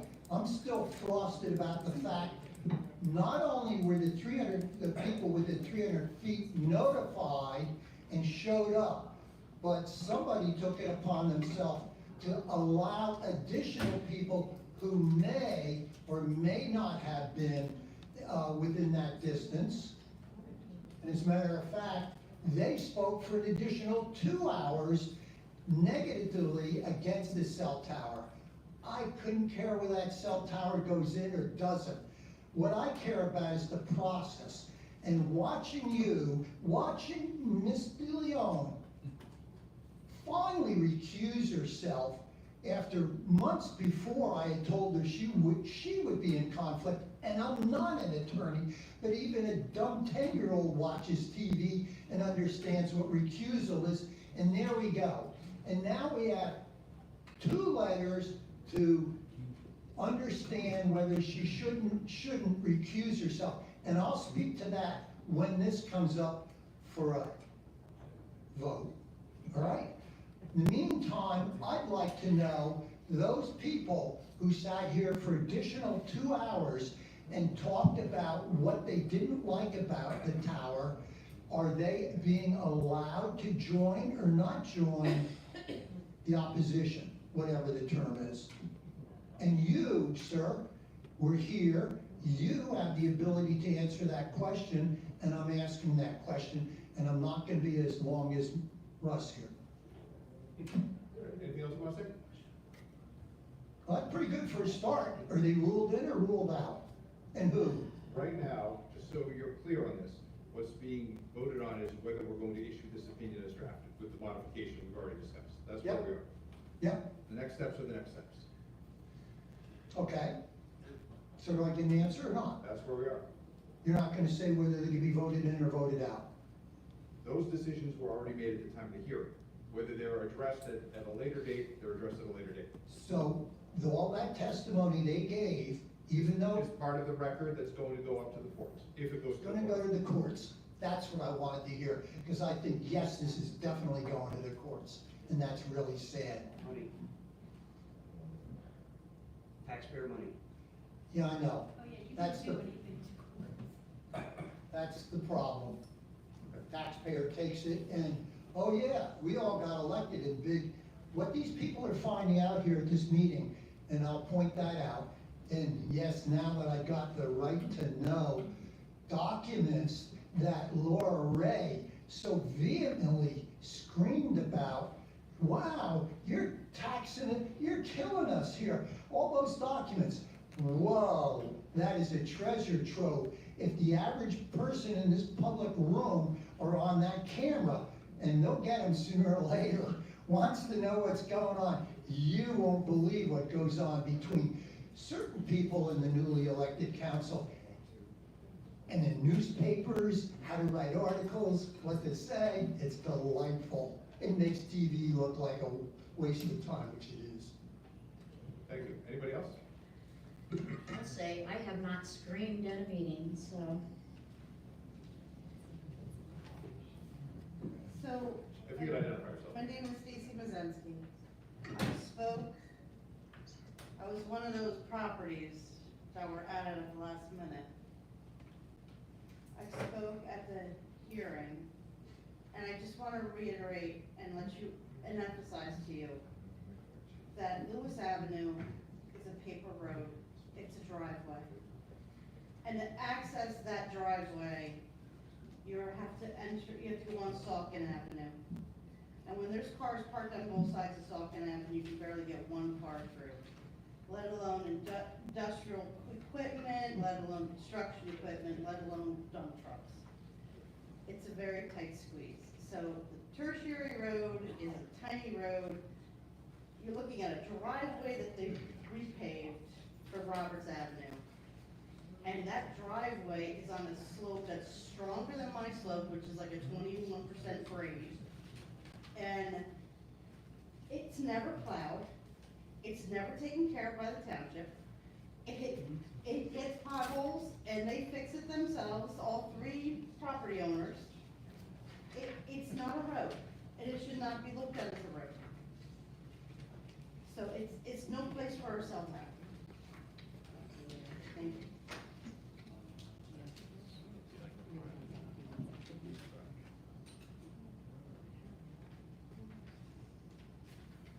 Rosemek. I just couldn't let Priscilla hear this. Go ahead, sir. I'm not afraid of a cell phone tower, I'll put it in my yard. I will.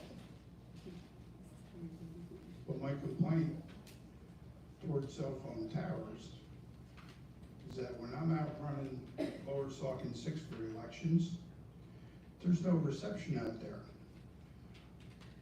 What the phone company needs to look at is something out there maybe. Because I have to go out and stand in the middle of the street when I call the courthouse. Just so you're aware of it. They're trying to do stuff through the election office in the courthouse while I'm out there trying to do a job. Is impossible. So take that into consideration. And yeah, you can give me the cell phone tower.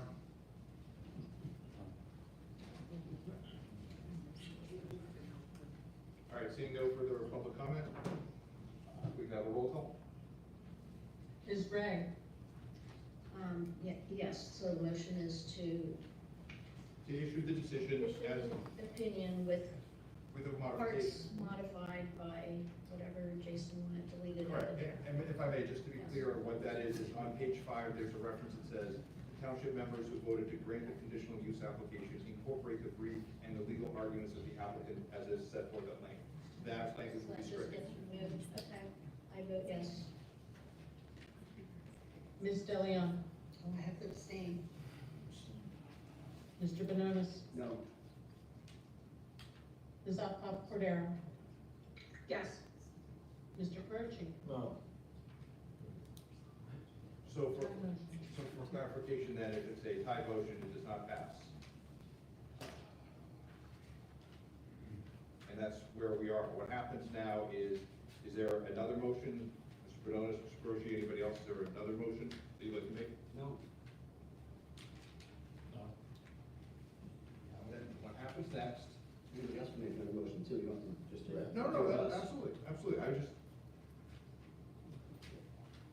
would somebody be willing to make a motion indicating, issuing a written decision indicating simply it was 2-2 and that was the vote? I would entertain the motion to reflect whatever the minutes reflect as a 2-2 vote. I make a motion to table it, I wanna see that, I don't trust you enough to write that. And that's the only thing you're gonna write, I just don't trust you enough. You've lied to us plenty of times since you've been solicitor.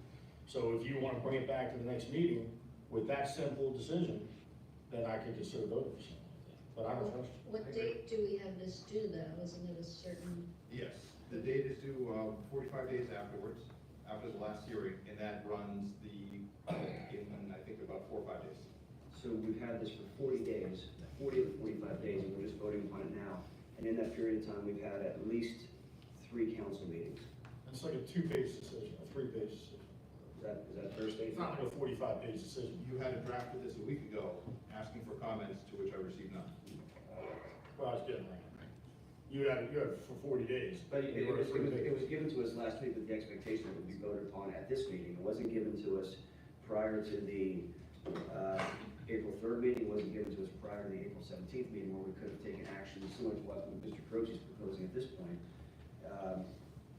So we're dealing with this now, and now we're backed up on a deadline that's 5 days from now. It was not created by me in any way.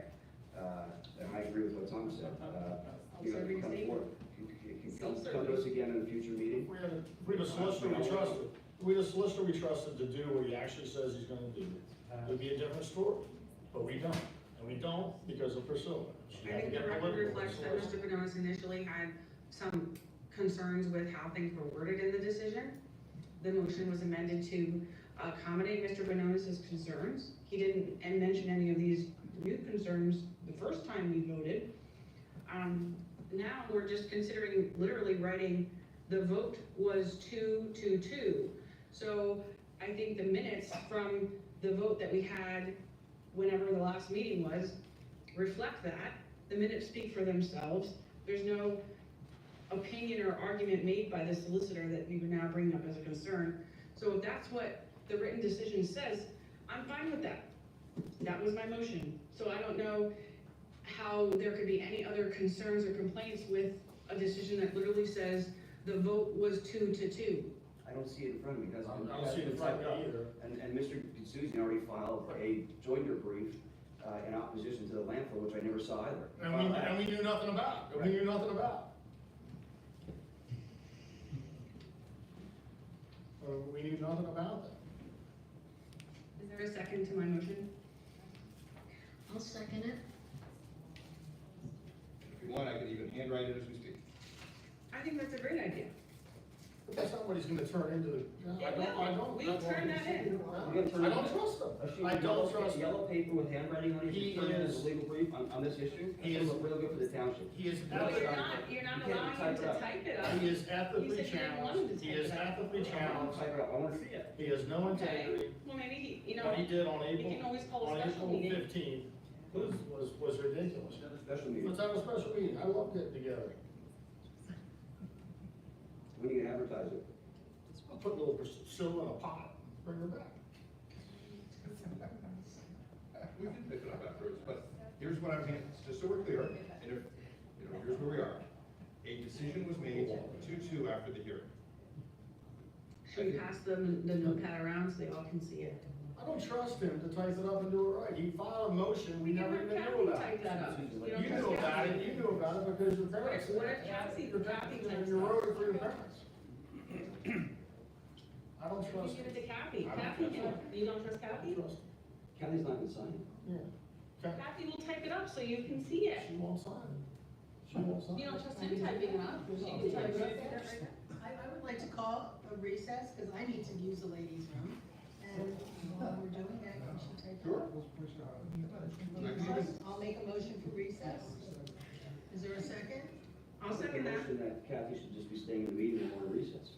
I don't know why she's stepping out to type up documents that should be prepared by her solicitor, so he's probably gonna. You don't want him to type it. You just said you don't I want trust him him. to type it. I want him to type it. Do you trust him to type it, or do you want Kathy to type it? That's the I question. want him to type it. I wanna see it in paper. I wanna know what it's gonna be, just like he submitted the original one to us.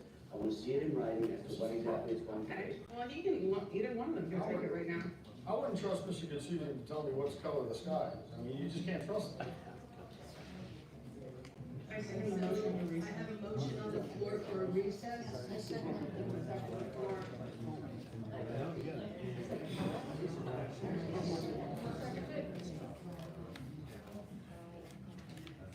Mr. Benonis. No. No recess? I mean, it's 10 o'clock, folks are waiting, you're taking a break. The ladies' room. Use it. Hand the gavel off to the vice I wouldn't president, use the it. meeting I go. wouldn't use it. I got up in the middle of the meeting and use it. Hand the gavel off, she can do it while you go to the bathroom. Go ahead, Ms. Cordero. Yes. Mr. Berluci. No. Ms. Ray. Yes. Ms. Delian. Yes. Motion passes 3-2 for recess. And the time is 9:51. We're recessing so there can be typed up 6 words that were requested.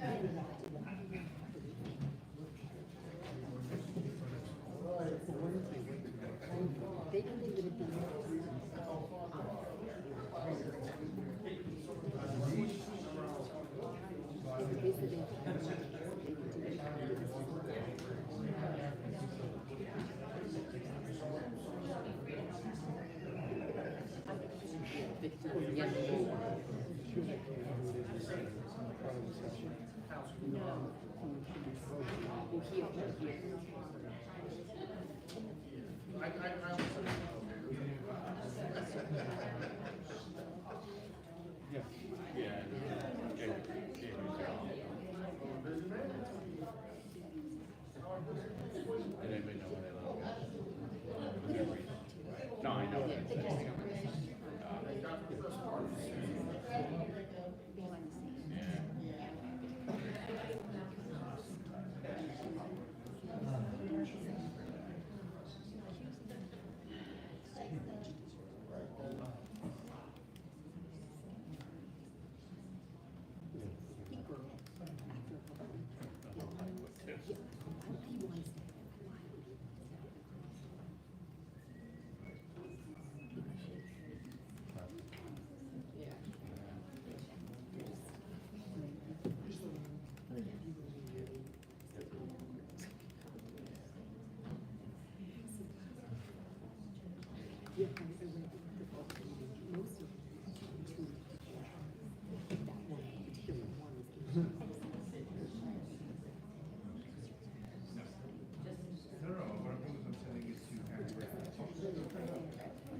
What's that?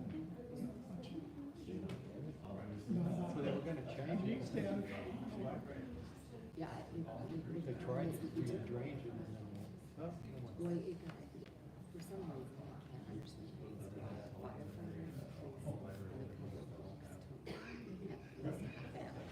That should have been.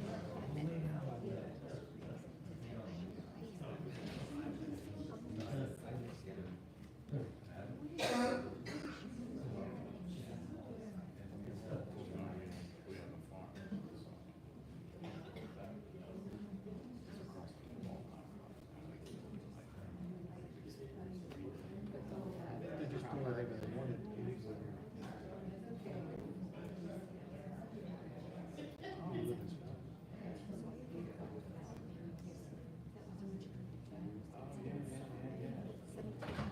Actually sold that was all Dean property. Yeah.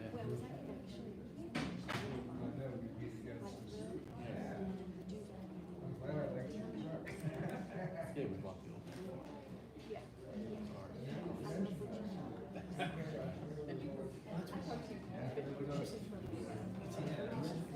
Oh, then you fully, they'd be good, because the one of them, she called after she did it, this was like a year or 2 years ago, and afterwards, they were on the road anymore, because they all watched each other.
No, that's one, but that's one.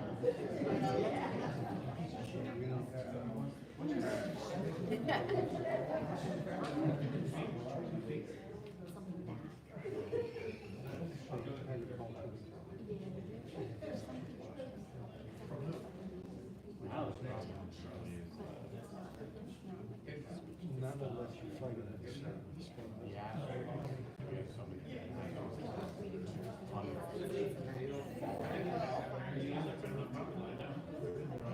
I mean, the amount that are just falling.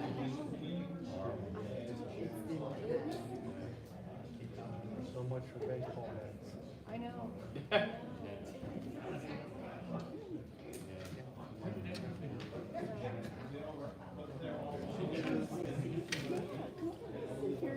How you holding up?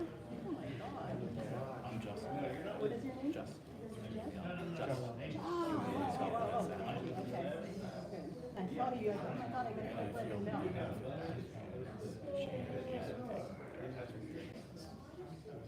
Some people enjoy doing it to me. Some people do it. Yeah, but I used to remember. My kids, even being Yeah, we may not be. We all. Kids know I'm doing this about these. Yes. Mad.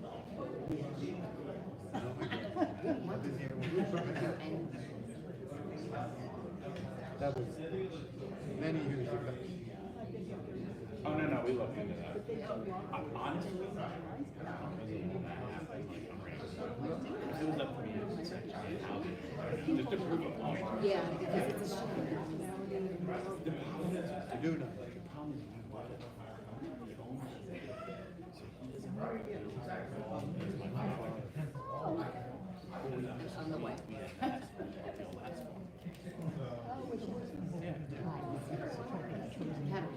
Come over. We got $2.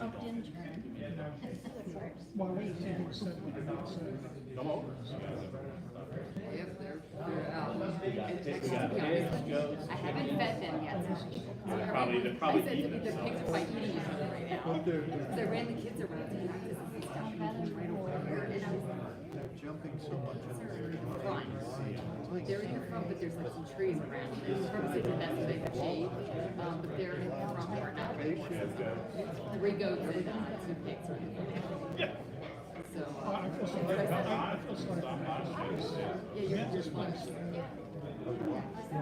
We actually really don't have computers, nothing yet. Yeah. Yeah, we actually had a nice black and white portrait. We were gonna try He to. comes out a canvas like that done. Yeah, we gave her one of the canvas, you know, housework. People picked on her, but she was super intelligent. Environmental engineering or something like that. Or maybe it was actually for state. And I'm trying to like, I know. I'm sorry. I just felt like it was so. Oh, I know. Well, you know what? Boston, Bob Wells is going to follow too. He goes down the street and the street. Because he took trees down his property, boulders on his property. So, Bob's property, got trees down his property. So he's going out. So this is what happened. No, Bob. I encourage you to talk to her. But if I did, okay. All the way on like that side. Yeah.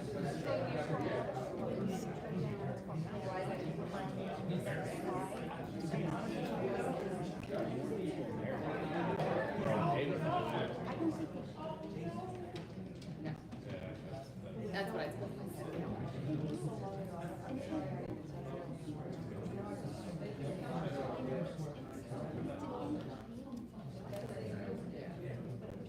And we spent so much money cleaning our place. Just for them to put big bins.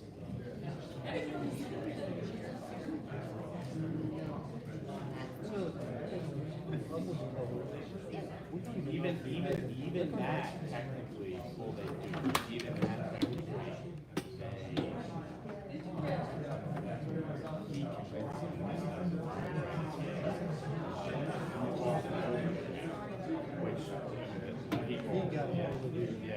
he was smart about it.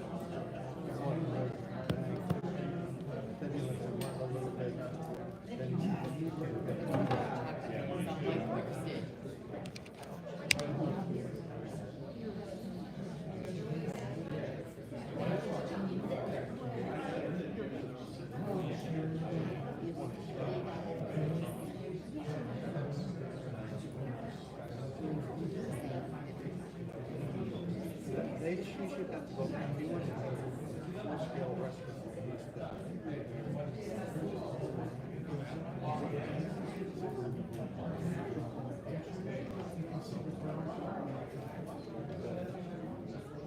Oh, no.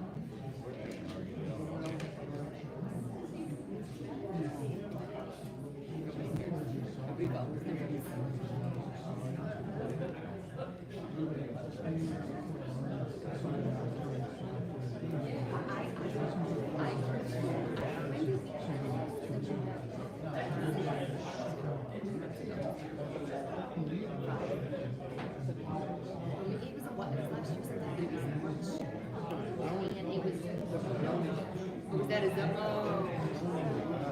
Yeah, I was gonna say.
I'd like to apologize for the late season for still moving forward the agenda, just trying to figure out what's next.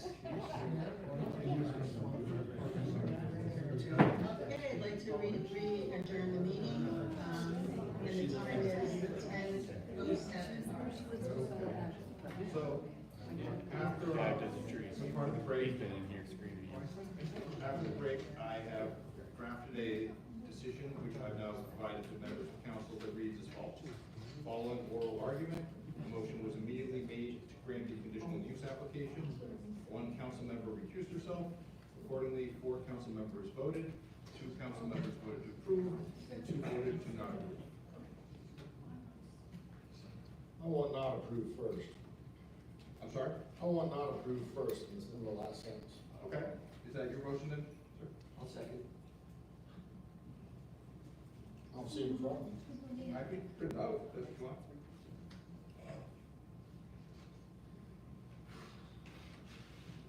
Yep. Well, the one signed, be the right one. Okay, fair enough. So your motion, just to be clear, says 2 council members voted to not approve and 2 voted to approve. Correct?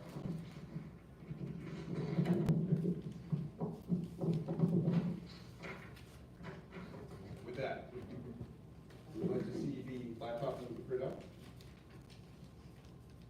You see it? Yeah. I'll print it over.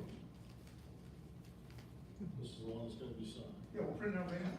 Here, you want to grab it? Let me see. All right. Okay?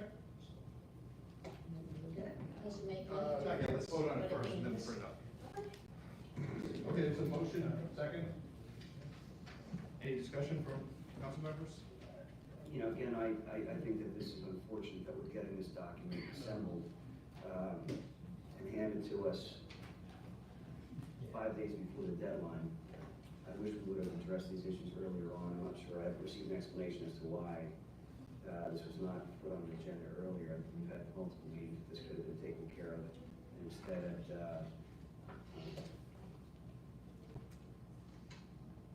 10:10 p.m., we're now trying to figure out a document that's going to be acceptable to carry out the majority of the vote here. I guess the only question I have about this is, are we being double billed for this? In other words, are we being billed for your time sitting here as a council, township interim solicitor, as well as for the preparation of the document? You are not. All right, well, thank you for that. Thank you for that information. That's all I have. Anyone else from council?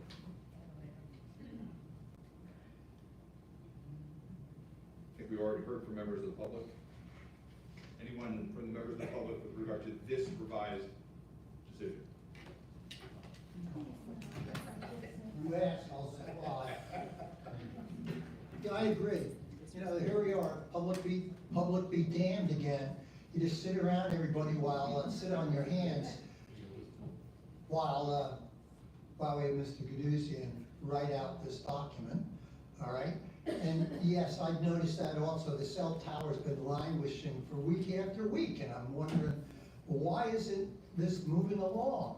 So here's another example of, well, you guys, you voted for all of us, and we're doing the best we can, but unfortunately, you can fix stupid but not incompetent. Anyone else? Okay, let's do a roll call, please.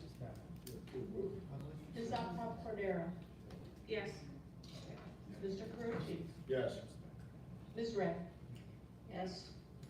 Ms. DeLeon? Abstain. Mr. Benonis? Yes.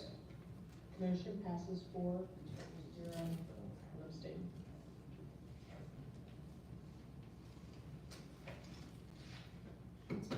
I'm sorry, before we go any further, Mr. Croce, would you, as a courtesy to you, would you like us to print this out now? Yeah, by the end of the meeting, I'd like to see the sign. Very well, thank you.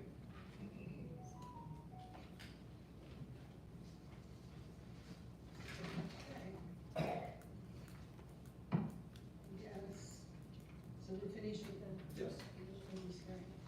So then, I guess under township business items, number 4, we have, the change, which is A, which is the Edwards variance 03-24, Mark and Hannah Edwards, 1304 Evergreen Drive.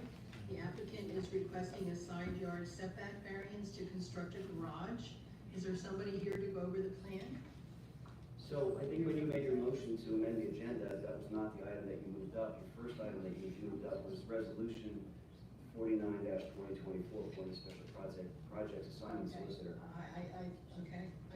It's your motion that you made. I'm sorry, I forgot what you moved to make, to change the agenda. And that's why I point out that. I appreciate you bringing that to my attention.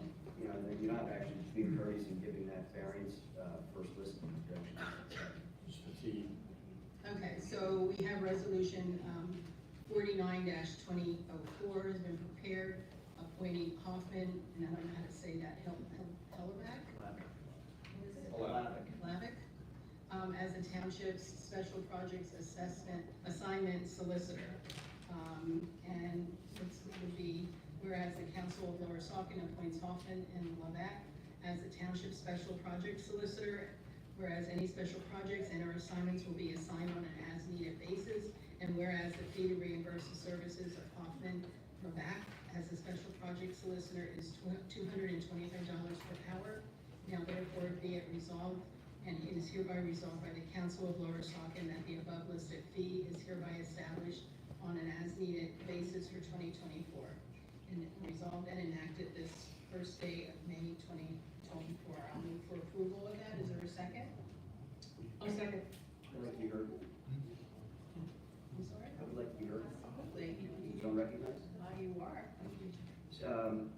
The concerns that I have about this is, it does not identify who the attorney is who's going to be the township special projects assignment solicitor. It doesn't identify what special projects or assignments are currently pending that requires us to identify and appoint a special project assignment solicitor. I'm interested in knowing the credentials of the individuals that are going to be handling these matters on behalf of the township, the special projects and assignments. I'd like to know what these special projects and assignments are that require us to have a separate solicitor to handle those matters. And I don't know the nature of those matters, who's going to be handling them to justify a rate of $225 per hour. I think all that information is relevant to us as custodians of the taxpayer dollars. My suspicion is this, that we got a letter, and those in the public may not know, but April 29, 2024, our interim township solicitor, Steve Gadusian, who was kind enough to advise council that he has a conflict of interest. And that conflict of interest follows, as you know, the Waldheim Club is on the agenda for Wednesday, May 1st, and that's on the agenda as Item E, item 4E, Beethoven Walltime Variance 02-24, Beethoven Walltime Holdings LLC, 1991 Walltime Road. It's on the agenda. This correspondence formally advises you that I have a conflict in this matter, as I have represented the principal of the Walltime Club for many years, and in fact for a period before Lower Saucon Township, perhaps a year or two ago, for a very brief matter regarding the Walltime Club. So therein is a conflict, right? He's been representing them for many years, but yet a year or two ago it was a very brief matter, trying to trivialize his conduct, or his contact. He says, accordingly, I will not be involved in this matter. If the township council decides to have an attorney represent the township's interests at the zoning hearing board, I've already spoken to the Hoffman and Lavin firm, and they would be willing to assist in this capacity. So he's helping out somebody that he knows. He already reached out without any instructions from us. First of all, there's no special projects that are in front of us at this point, at all. There's no justification for this, and there was no instruction to the solicitor to reach out and find somebody to fill this role. So if you reach out to the firm, they'd be willing to assist in this capacity. I wanted to bring this to your attention prior to Wednesday's meeting. Thank you. Again, this goes back to the original meeting where Mr. Gitsuzian was appointed as the interim township solicitor, and I brought up a point of conflict of interest. He had a conflict of interest with Hellertown that I pointed out very clearly. He said that there was no conflict of interest. Even though he said that there was no conflict of interest, he ultimately resigned from his position in Hellertown. So if there's no conflict of interest there, why would he resign from the position in Hellertown? To cure the conflict of interest, that's the reason why. So that was the first thing that happened. And then what he did on top of that was he got covered by the majority of this council, and he got a conflict waiver from this council to allow him to proceed in representing the township. We already talked about in the executive session earlier, the engagement of these settlement negotiations, his refusal to share with council who he was communicating with on behalf of the township and trying to negotiate with. So it brings up that point again to the conflicts that I brought up initially, and here's another example of conflict of interest that's going to require us to go out and get a separate attorney to do the work, and rather than charge us $180 per hour, which Mr. Gitsuzian was charging for solicitor work, we're now going to be paying a special project solicitor, presumably to handle this matter, at a rate of $225. So that's about a 25% premium that we're going to be paying because of Mr. Gitsuzian's conflict of interest. And I have a problem with that all around. It makes no sense to me. I think this issue could have been addressed early on when I brought these issues up initially when we were going to hire a solicitor. And I brought up the fact that he's going to have conflicts of interest. I pointed out the existing conflicts of interest. And here we are, and we have a conflict of interest. That's why this was moved up in the agenda, because then they're going to get to the other matters. They want to be able to say, well, I can't be involved in the Beethoven Walltime Variance 02-24, and instead we're going to pay somebody $225 an hour to go and handle this. We could have the solicitor that we had before have no conflict of interest because he never represented this guy, and he also would have tried to gloss over their representation by saying very briefly. All right, it's not very briefly. It had to be substantive, and it had to be related to the matter that was that's coming before council with regard to this variance. It will go before the zoning hearing board with regard to that variance. So I have a problem with it. It makes no sense to me. I think it stinks like everything else that these folks do, but that's what happens here in Lower Saucon. It's not just the landlord people claim stink. It's council stinks. No offense, Mary. So I don't believe the odor complaints. Okay, Tom? Yes. I also have a problem with it. I mean, we're getting robbed at $180 an hour by Mr. Gitsuzian for his service. It's been terrible. And now he wants to pay $225. What, Mr. Gitsuzian, what is your relationship with this firm? Did you take a referral fee to refer them as our special counsel? No. You didn't take any fee? Have you ever been referred a case by them? Have I in the past been referred? Yes. Yes. How many? I don't know. So this is payback? Do you expect to be referred cases in the future from them? No. I have a professional relationship with these people. They do a good job. So you've been referred cases in the past, and you've charged for those cases, you've made money on those cases, from this firm. You just said that. No. Slow down for a minute. When they have referred cases to me, Right. and I have been hired, of course. Right. Okay, I didn't understand your question. Right. You scratch my back, I'll scratch your back. Right. So now you're throwing them $225 an hour for special projects from Lower Saucon Township, because as Jason read, you're the one that found these people. Priscilla didn't even know how to pronounce the firm's name. I found these people because I wanted to provide the township with an option, because in this case, there is a conflict, which I identified in advance, which is exactly what you want me to do. Exactly. I'm not talking about that. No. which is exactly what you would want me to do. So I did. Not only did I advise of the conflict, I did it in writing. Not only did I explain that I had a conflict, I explained why I have a conflict. Not only did I identify the problem, I provided you with a potential solution. That potential solution is before you to Right, vote. and I didn't ask about any of that, I asked about the quid pro quo of them referring cases to you, and now you giving them a $225 per hour, contract per hour contract. That's what I asked you about, and then now, let's talk about the future. So you already admitted that there's a quid pro quo here. There's not. They referred you cases that you made money on, you're now referring them for a $225 per hour job. That's the quid pro quo. Now, what happens in the future? Are you gonna refuse to accept cases from them? What happens if they call you 6 months from now with a case and there are special projects for this, your firm? What I would anticipate is, you'd want, the township would want my recommendation with regard to who to fill in if I couldn't do it. I provided you with that recommendation. That's not what I'm asking, that's not what I'm asking at all. That's not what I'm asking at all. I'm asking you 3 months from now, 3 months from now, will you be accepting referrals from this firm? If they're good enough to refer a case, yes. So you won't recuse yourself from accepting referrals from this firm, your firm? If they think I'm the appropriate attorney, that's fine. If they don't, they don't. And that's what they're getting for the $225 an hour. I mean, that's just sleazy. It's sleazy. Come on. You can't recuse yourself from a referral, your firm from a referral from them? You're giving them $225 an hour of taxpayer money, and you won't recuse yourself from taking a referral, just to take a referral. You got my answer.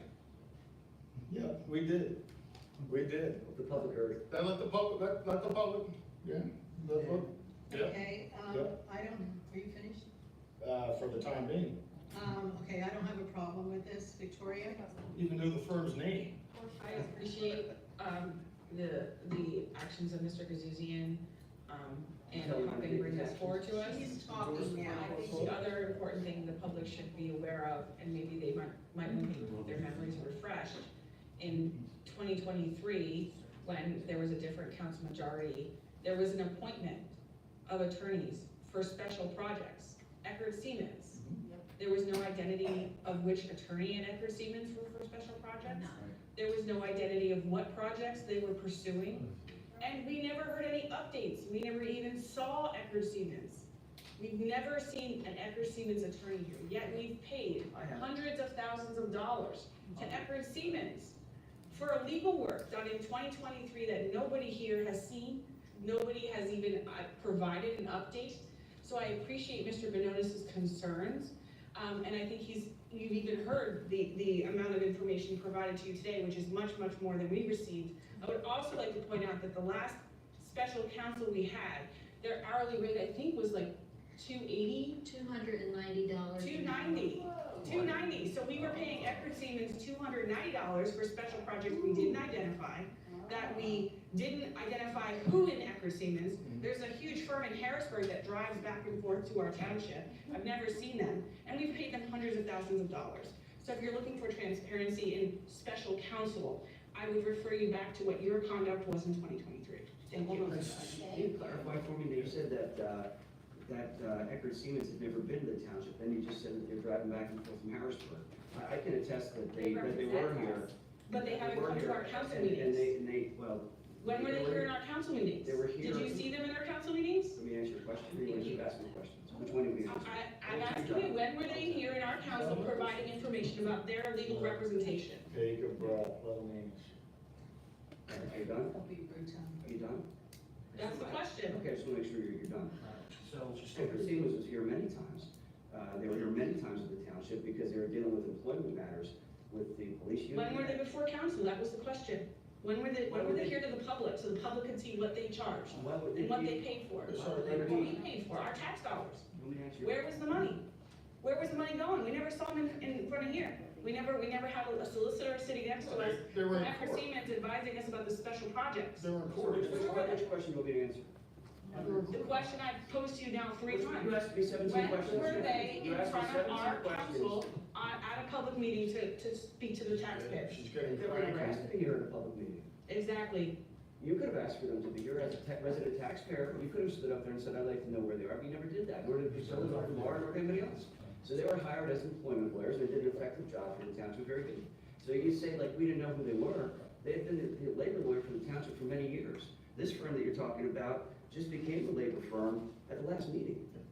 And it's unclear as to why that they were hired as the labor. Well, we know Mr. Goodsuzian gets referred cases from. Oh, no, it was to get rid of Edward Stevens, that's what it was. Yeah, it was to get rid of Edward Stevens, and it was also. My comment speaks for itself. No, it doesn't. You wanna It speaks complain for- about special counsel speaks not for the being ignorance. identified, you have the. We're talking over each other. It speaks for Please ignorance. stop doing that. So now we're gonna spend hundreds of thousands of dollars, so Mr. Goodsuzian can get referrals. But the tax dollars, it'll be hundreds of thousands of taxpayer dollars. So Mr. Goodsuzian can continue to get referrals as his Well, quid you're pro an quo. attorney, so you know how it works, right? That's how Mr. Goodsuzian. Yeah, right. That's how Mr. Goodsuzian. That's how Mr. There's Goodsuzian. all the lawyers in the world.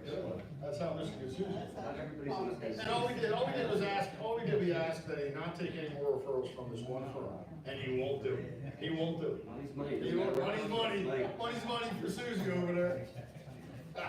Okay, so where were we? We had Jason, Tom, Priscilla, Victoria, Laura?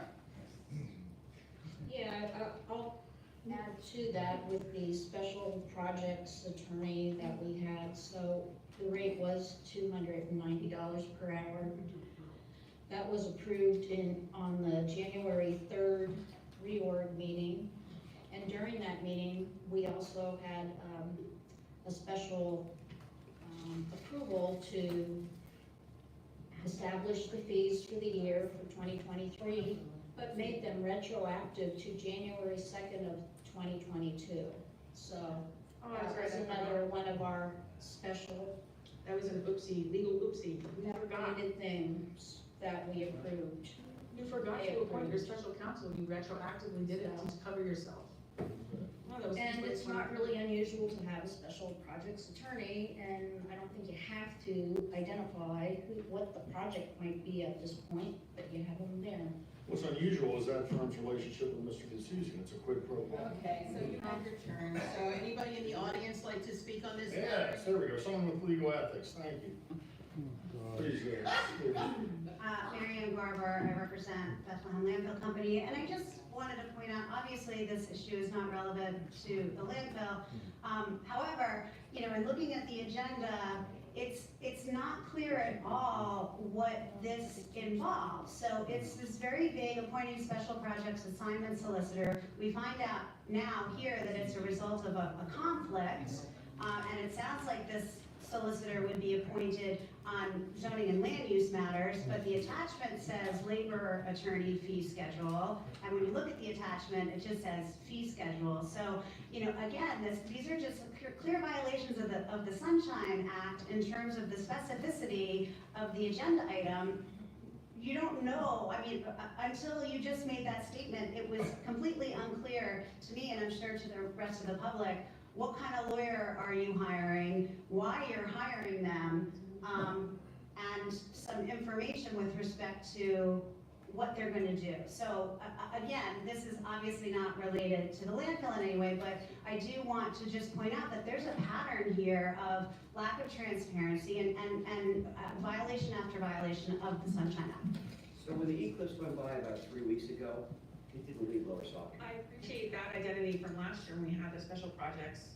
I'm sorry, Ms. Garber, you weren't allowed to talk last year because you weren't a taxpayer. So I do appreciate that. Okay, Mark? There's got confusion going on is that, first off, Ms. Garber doesn't live in Lower Saucon Township. She represents the landfill, so why should she even give a crap about what's going on? As far as Mr. Benonis and Treadwell and the other lawyer, special needs that you paid $290 to, whatever happened to that lawsuit for filing against Pennsylvania and the library? And all that money, Still. nothing, crickets. That's the hundreds of thousands of dollars that they spent last year. I know, Cases are still open. I voted no to all that. but I guess as long as what you do is within the law, and the Sunshine Act, which I don't know, I should go home and look that up. Then, you just keep on doing it. Cause one day, some people in this township are gonna dig the crap out of the hole and throw it in the dump where it belongs. This whole meeting is nonsense every time, every night we come here. The only good meeting I've been to throughout anything lately was a landfill meeting yesterday. I'm giving you some credit. As far as this township, it's two people that need to change. I may not agree with everything, and I do agree with some of what comes from the public. Mr. Goulon, you're one of them. See, I'm more fair than anybody. Why do you have to keep reminding him to do your job? Why don't you shut up? Why don't you shut up and stay out of my business? He's not directing the chair for it, Mark. He's not directing the chair, he's telling Jason to shut up. About my business. Talking to her, I'm not speaking to you. Yeah, he's being, See, Mark, you know what?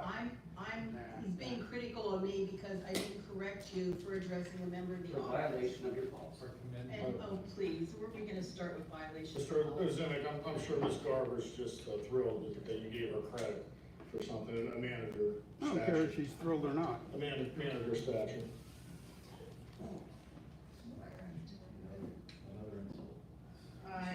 Answer her question, Tom. She asked, what are you talking about? Talk about her stature. Talk Talk about about the Stacy. stature, the things you were talking about earlier, that you brought up. She asked you the question, answer her Comment question. right now.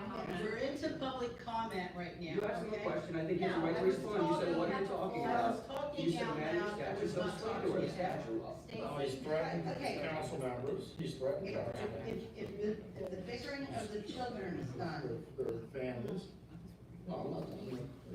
You'll have me touched. you don't have the floor right now. You guys can ask him a question. You implicitly gave him the floor by asking. So what are you talking, what do you think, take it back? Yes, I Yeah, you can't. I mean, every law firm that I've ever worked in. On the floor, please. We require every prerogative, you know, we have respect for women. Okay. I do, I love my mother, my wife, I sure do. He throws. Because they're actually, yeah. And he throws. That's debatable. Stacy, the floor is yours. Thank you. So my question to all of you is, where is your process and procedure for special projects attorneys? Yes, good question. I mean, every law firm that I work at, we follow everything by a standard, a policy, a process. What is the township's process for hiring a special projects attorney? I think the policy is to help out your buddies so you can get referrals. No, I don't want to speculate, I wanna know, I think it is. where is it? I think we just heard what it was.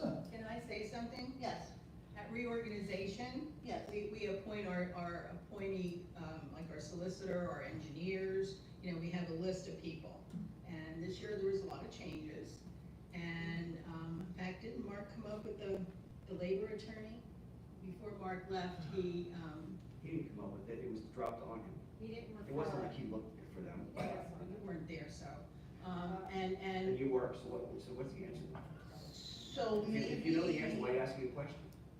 Maybe you guys should put together a policy on You're talking to you, fella. how you actually hire a special projects attorney? Yeah, exactly, some It's parameters. just by resolution, every year the council has, it's at their discretion who they hire for different things. So they can or cannot hire a special counsel. Right, but I mean, like dollar parameters. Right. Policy parameter, you have to have X amount of years of experience, they have to have within this amount, a range of policy. I mean, hey, I think it's great that you went from Eckert Siemens, which is a total rip-off of a law firm, I just know from personal experience, at 290, which you probably got a mid-level attorney for 290, to go down to, you're going down to you're gonna go down to 210? 25. 225. We actually had the managing partner of their office at 290. So, you know, you're talking mid-level, he's the managing partner for the firm. He's got him on speed dial. I don't think speed dial, I just know that he's a managing attorney, because I actually look into who works in the township, I just don't speculate and shoot my mouth off. No, Has before. I I've worked with Eckert before, I'm not shooting my mouth off it, No, not I'm knowing not, I'm not anything. directing that at you, I'm directing it at Victoria. So, speak. So, for 225, how many hours of work are you looking at doing? Like, how big is this project? Depends on how many referrals Mr. Gutsusi gets, I guess, maybe, I don't know, maybe they get a lot of work. In the scope If he's of the getting a lot of cases, I don't project. know. You know darn well what I'm talking about, in the scope of the project, how many hours are you looking at? I don't even know what the projects are. That's So, not- so we're hiring somebody, we don't even know what we're hiring Think for? about- We need them. We're hiring them You because hire we're them short. so that when something Yeah. comes up and you need somebody, they are there and available. But we're hiring them because Stop Mr. waiting for Goodseason Okay, found so- them. Mr. Goodseason found them and has a business relationship with them where they refer in cases. Well, I'm sure you go through a vetting process, don't you? You would No! Read Read what Steve Everyone has the said. opportunity to reach out to the proposed Read council again and what look at Steve- what they have to offer and speak to the attorney. There's no vetting process. Stacy, he's gonna read you exactly what we got. There's no vetting At process. council, which is what we're doing now, is we discuss and we decide whether we're gonna reappoint the prospective attorney or not for whatever we're trying to appoint them for. In this case, we're trying to appoint a special counsel for a project that hasn't been identified. There is no project identified, and if there is a project identified, we would identify the project and say that this firm is appointed to do that project. But we were presented one firm that Mr. Goodseason identified because he has a business relationship with Here's- them. One and only firm. Oh, that's, Go ahead. here's the vetting Here. process. I've already spoken to the Hoffman and Lavick firm, and they would be willing to assist in this capacity. I wanted to bring this to your attention prior to Wednesday's meeting. That's the vetting process. Right. 2 sentences. They're willing at 225. They're willing. Well, we're lucky to have them. Mr. Goodseason is lucky to be able to pay him back with taxpayer dollars for all the Well, cases. Perhaps I can help, ma'am, perhaps I can help. Okay. The Havlick, the Hoffman and Havlick firm are already appointed as labor counsel for the township. So you know the special project's labor? No, there's No, labor that's a attorneys separate there. Separate apart from that, they may be appointed as special counsel if and when needed. So the concept is the same firm would be doing the labor work and serving as special counsel if and when needed. As indicated previously, right now, there's no special project. There may be a special project that is identified in the course of this meeting, and therefore we would have someone lined up if necessary. That's the idea. You might not like the idea, I just want to explain it to you. No, it's fine, as long as You probably also want to know that the heritage and the legacy of this firm and the relationship to the township goes deep. I mean, it's been going on forever, for a grand total of 16 days, okay? So they became a labor lawyer 16 days ago at the last council meeting. We have And no I'd just experience with them like to- whatsoever. And I would just like to say that before Mark Hudson left, he was looking for a labor attorney. And that was the name that he came up with. So When we had a labor attorney, he was looking for one. No, we didn't At whose have a labor direction? Well, attorney. okay, We had, with the Edward Stevens firm. They were never appointed in I twenty would appoint it twenty-four. for We had one. 2024. We had We one. have one, they Not- were not We sure did appointed. have Why one. don't we get, ma'am, For many years we had it's them. still public comment, so let's let her finish. Okay, Please. so for 225, give him a shot. I mean, it's only 225, you don't even know what you're looking at yet. But only is right. Okay, anyway, because I do know how much attorneys cost. Thank you. Stacy, please. Anyway, so how much was Mr. Treadwell's per hour? 235? 220, 230. You gave him a raise last Yeah, year. he deserved it. He's the best solicitor this township ever had. And we wouldn't need half this mess. Mr. Hudson would still be here if Link was still here. Okay, so you said 235? 220. Something like that. Okay, and what's Mr. Gazuzian's rate? 180. So there's your savings right there. Yeah, but you get what you pay for. Look Get at what you that. paid for. No, Mr. Treadwell was not all that great. Oh, he was good. No, he wasn't that great. Compared to Goodseason? Meetings were last shorter. No, he wasn't that good. Okay, and then you also have the library lawsuit. Attorney like Goodseason should be serving like Treadwell's lunch. So, well, at the rate and the depth and breadth of what you don't know what you need to hire this guy for, 225 is worth a shot. So, I mean, if you've got no other standards going on there, just run with what you got, Let's that's just hire somebody, ridiculous. not know what we're gonna use them for. Well, you did it for $225. You had no protocol, you had no guidelines, you had nothing. Yeah, we gave them a specific assignment. I don't have a problem with the rate, I have a problem that Mr. Kitsuzian has a relationship with his firm. You have a relationship with half the town, all the attorneys around here, everyone does. But I'm not the one referring them for taxpayer to be paid But for then what's your taxpayer referral dollars. then? For taxpayer dollars. I didn't refer anybody. I said we put it out for bid and we. And no we one posted wanted it. We'll keep putting it out for bid. There'll be people that apply for that. At $2.25 an hour, people will apply for that. Absolutely. But you haven't gotten any hits. No, but they haven't put it out for bid. Madam It's Chairman, by Wednesday, right? Madam Chairman, is this gonna go on for 20 more hours here? She has the floor right now. Well, the clock has been not running for the last 10 minutes, okay? Anyway, my point is, if you don't have a process and a procedure in place, then you really can't complain about any of it. Because you have nothing to go off of. Obviously. So just go with this guy, if you don't like him, then figure something else out. Oh, sure. Okay, thank It's you. real simple. Anybody else? God, yes, I can remember what we were talking about. And by the way, please start the clock, and I'll talk according to the clock, not according to the chair's desires, okay? Because, yes, I have some thoughts on this. Yes, I was the guy that complained that this thing just popped up on the agenda. Thank you. All right? You're not supposed to address the. I wasn't, I was gonna sneeze. I said it, how many times? You didn't say it to Stacy, you didn't say it once to Stacy. Really? You're such a You're such a. Leave the clock run, okay?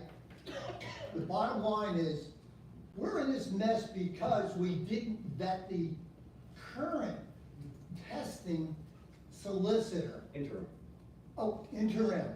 I stand corrected. Don't stop the clock. All right. And I objected to that then. And I remember as soon as,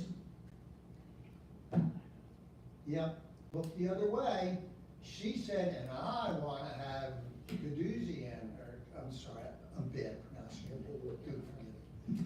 The bottom line is, and the question was, well, good, what are his credentials? Nothing, 3-2 vote, he's in. Now, we have the same guy, which the, Laura Ray, don't look away, I'm talking to you too, you know. I'm equal opportunity here.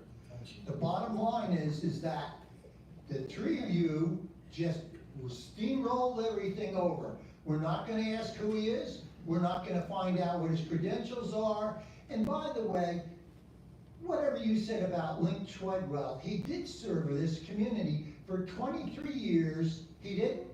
Yeah, I see you shaking your head. He did. No, he didn't, well then go, yeah, he did. And by the way, as I recall, he worked for you. Now, all of a sudden, they're all out the door. This is the new way that we run things, okay? And by the way, Ms. Optal-Katera, the bottom line is, did you ever ask about Eckert Stevens? I never recall in all the years that I've been watching this, you ever said anything about him. And yes, by the way, if you don't know there was a resolution about the library, let me try for the 50th time, and if you want, I will nail it to you. It's the ruling about Judge Daly on HAL, saying you must 501c3, if you know what that is, you must turn over those records. And you know what they did? And then you guys got in office, and Mr. Gadouzian, or you, wrote up this resolution that there will be no more lawsuits. We're just gonna terminate it, sweep it all under the rug, and away it goes. Now you've got the gall to sit there and say we got nothing for it. Well, we did get something for it, and it's out of Judge Daly, and I don't know who actually sent that one, but take a look. And if you want it, I'll send it to you. I don't ever want to hear you say that again, and I don't want you in my face again when I'm talking. Now, in terms of this idea, well, we just hired this guy for $225 and he doesn't work out. Gee, I wonder what sort of damage we can do in between. How about, although there was a very good comment here, yes, ought to write up what each and every person, probably including what the requirements are for being a council member, what the requirements are for these special attorneys, or likely to be, or when you're gonna hire them, right? She's absolutely right. I wouldn't hire anybody. You don't just go hire people to do whatever. Go hire a welder to be a harp player or something. Come on, that doesn't work. So write it up and then complain about it. You're running the council now, so do it. So much for transparency. Please, don't ever say you are the new elected by a majority and everything's transparent. Almost 30 seconds. Oh, yeah, I know. I can read it. It says 41, 40, 39, not like somebody else. All right. So we pay you $5,000 a year. That's not And what do we accurate do? either. What do? We just sit here and turn out every other week to try to keep people honest and look for the transparency that isn't there, quite frankly. Mr. Glenn, I need to clarify a point that you made. Their mailing actually said respect, cooperation, and transparency. Respect, cooperation, and transparency. That's what they're about. So I just want to make sure that they didn't campaign just on transparency, they campaigned on respect, cooperation, and transparency. It's more than we got out of you. In these hourly rates, but you have to understand, So just there's a big cost, Yelling at me again. there's a big Just cost stop to township. from yelling at me. You just You know, yelled at me. we're on our, Get control of them. we're on our second Pay attention solicitor. to what's going on. I know it's hard to follow along here. We're on our Pay second attention. solicitor. We lost our township manager. No, I want you to do your job and tell that guy to stop yelling and interrupting. listening to these two people Why don't you listen to the right room too? Can you do two things at once? Nope, I can't. Clearly. All right, So, Remind everybody to be respectful and kind and wait their turn when speaking. I know we were just talking about respect and we had a lot of interruptions and talking over one another. I mean, even No, I was talking. you're over talking me right now, okay? Just like you have many times before. So fix what's in your own house first. I missed the comment you said from that card, that, what was the word? Respect, cooperation, and transparency. Okay, I have a Transparency different, was last. It's very clear that it truly is last. I have a different word, feckless. Look it up if you don't know what it means. I just want to say one thing about the hourly rate difference. You know, you have to look at overall costs, and people who haven't worked like Priscilla don't understand this. We were on our second solicitor, and we lost the township manager because she wouldn't keep Link Treadwell. I had conversations with Mark Hudson about Did you have a this. conversation? Absolutely, I had a conversation with Mark's gonna swear under oath that that's. Mark, stop interrupting him. Exactly. She can't do it. She can't help herself. Right, we had a solicitor that lasted 16 days, because we couldn't trust him, we could file right to nose to get any information out of him. Same thing with Mr. Goodsesian. Why would Mr. Hudson, a good township manager, stick around for all this? So now we've had you're talking about a $25 difference in the rate of pay for an attorney. We've had to hire a firm for $10,000 to find us a new township manager. If we do get a new township manager, anybody takes this job, anybody worth their salt is gonna want $160,000, $170,000, because that's what township managers are getting for townships this size now. So you're talking about $25 an hour here or there. Her refusal to bring Link in, and we don't have a solicitor we can trust, we go right to nose, drove Hudson away, and that's a fact, and I've talked to him about that. That is where you're $25, but she doesn't grasp that. She's sitting around for 40 years collecting disability, she's never been in a work environment, she thinks every attorney's the same. That one's $250, one $180, the $180 just take the cheaper one. Everything's the same. And she doesn't understand overall cost and what it's done to this township. $10,000 to hire a firm, then we're gonna go from a township manager, we're paying $135 to about $165, $172. And you're worried about $25 extra an hour on a project, it's ridiculous. It's ridiculous. She has no concept of economics, and she drove Link out. There's no solicitor we can trust, so we have to file these right to knows. For our second manager, we'd be lucky to get a manager. We'd be lucky to get a manager worth their salt. I mean, Kathy, with the exception of Kathy. But I don't know why Kathy would want this job, quite frankly.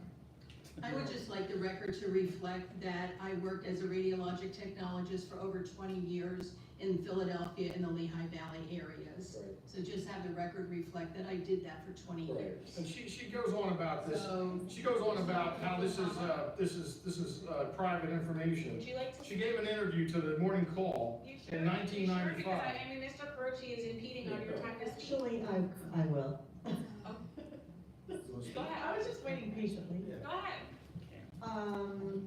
I know I'm not supposed to address anybody in the public, but I like what this woman had to say. I agree with her on a lot of points. I don't know a lot of lawyers, but most lawyers know a lot of lawyers, right? That's given. People that work in jobs that know lawyers, you're always gonna know a lawyer. But, you know, in my opinion, I said this last time I came up in that last meeting where you were hiring the labor attorney. It's like, my point is, the process, maybe it's better to get a process so you're not doing favors for people. It just doesn't look good. So like, maybe the guy's a good guy, I don't know, but it just seems like a little bit of a conflict when the solicitor is recommending a lawyer to do some solicitor work at the township. Put the bid out, like I said before, try to figure out who's the best person, let them bid on it, and like a hiring scenario, like you're in a company and you're hiring somebody. You want the best person. You don't want, you don't just want some referral from the solicitor because he has a conflict of interest. It doesn't seem right. I think it's better if you just get more candidates. That's all. Thank you. Now, what I was saying, before I was cut off, what I was saying is, Priscilla said, oh, this disability is a private matter. It's not. She gave an interview to the Morning Call in 1995. Lower Saucon Township Council President Priscilla De Leon has been appointed to the Board of Directors of the Chronic Fatigue Syndrome Association. De Leon, who suffers from chronic fatigue. So don't let us say this is a private matter. It's not a private matter. She's given interviews to the Morning Call about this. Again, she doesn't understand the work environment. Off topic.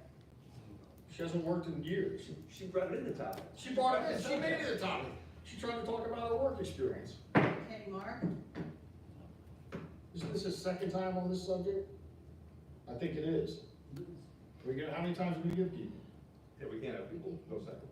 Did you go second? You went already. Did you go already? Yes. On this topic? Yes. On the solicitor? Yes. Pay attention. He did. If you did, I'm sorry, I'm gonna have to ask you to sit down. Well, I just wanted to point out that under. There you go. There you go. Priscilla, let him speak. You see to tell the truth. Mark, you can't, I'm sorry. Okay, anybody else? Okay, I guess we're ready for, roll call. Kathy, please. Mr. Croce. I would do it if Mr. Gutsuzian would agree not to take any referrals from this particular firm in the future. It's already bad enough to quid pro quo for previous cases and him throwing in his contract the firm he identified.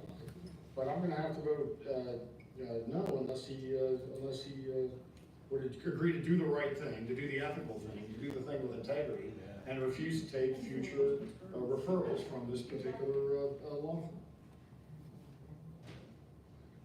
Ms. Ray. Yes. Ms. DeLeon. Yes. Mr. Bononis.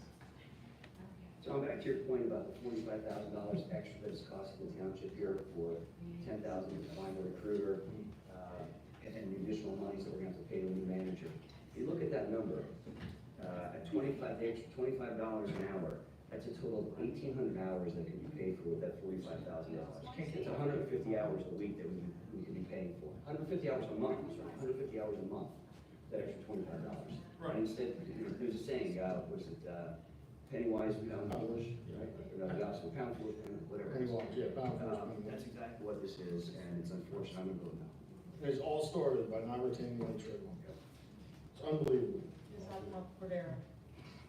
I'm voting yes, and I want to make sure the public is aware that Mr. Gazouzian does not get to pick who represents the township. It's the council's responsibility to do that, and that is just what happened. Every council member has the opportunity to speak with the attorneys, to review their work. It is not Mr. Gazouzian who gets to choose. So from my perspective, there is no issue here. We are choosing, not Mr. Gazouzian, and I'm in favor of this, so I vote yes. Motion passes 3-2. Okay, next on the agenda, we have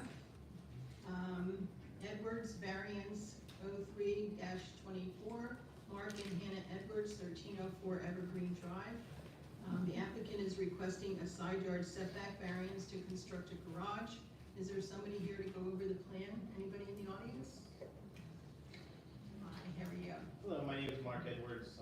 Me and my wife own the property. We've lived in this residence for the past 10 years. Our plan is to add first floor living space to our existing home by converting existing garage living space and bumping out the garage. In our zoning district, we are required to have a 30-foot setback. We're asking for variance to reduce that to 16 feet. Okay, you have steep slopes and. We do, and it makes, I put the garage anywhere that I could, but there's no other place in the property that we can put it.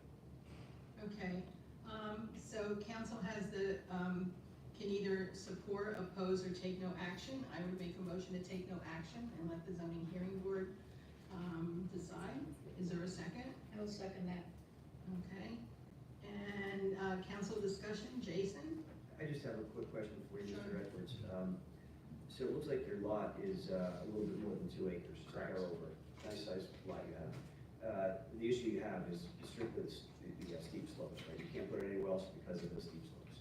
Yes, the house was constructed at street level. The majority of the property is well above grade. I'd say about 20 feet, 30 feet higher. Good. And it's a pretty steep slope. Sounds like a hardship to me, thank you. Okay, Tom? Actually, before you go on, when we take no action on this, you should probably get some explanation. It doesn't mean the council's not interested or supportive. We could either be in favor of it, against it, or take no action. We take no action just means that you go to the zoning hearing board and you get to present your case to them without having anybody from the township come in either in favor of or against it. It saves the township a little bit of money so that the solicitor doesn't have to go to that matter. So it's not that we're disinterested. I think you deserve that explanation because you probably haven't gone through this process. Yeah, thanks for explaining. Yeah, well, for the competent solicitor would have explained that at the beginning. But we don't, good luck with your project, and good luck with zoning here. Thanks. So I made the motion, so Victoria?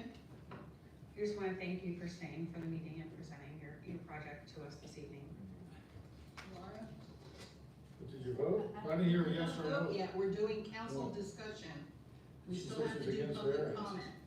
Laura? I didn't have any comment on the plan. It's fine to me. Public comment, anyone in the audience like to speak on this issue? Okay, seeing none, could we have a roll call, please? Ms. Ray, Yes. Ms. DeLeon, Yes. Mr. Benonis, Yes. Ms. Alcantara Cordero, Yes. Mr. Carucci. Yes. Motion passes 5-0. Thanks, good luck at your zoning hearing board then. Okay, if you have any questions, the zoning officer would help you. Okay, thank you. Okay, next we have, the Beethoven Waldheim variance, 02-24. Beethoven Waldheim Holdings LLC, 1991 Waldheim Road. The applicant is appealing a notice of violation dated February 27th, 2024. Is there someone here to talk about the application? When you made the motion to amend the agenda, you did not move this up. You moved up the other items. So the next. Yes, actually, this was moved up. What was moved up? Yes. I did do it right, right? Yes, you did. I didn't hear that. I asked for clarification on it. I don't think you said that. You identified first is going to be the resolution of when the special project assignment solicitor. Second was going to be Edwards variance. Third was going to be appointment of Susan as township solicitor. And fourth was filing and acceptance of the resignation of Susan. And then after that, it returned the original agenda, which were E, F, and G. E was Beethoven Waldheim. F, Waving Saucon Creek Watershed, and G was compensation. That's what I recall. The first one was Edwards variance. The second one was Beethoven Waldheim. The third was resolution 48, 2024. And the fourth was the firing or acceptance. So I am correct. No, I'm sorry, put it to.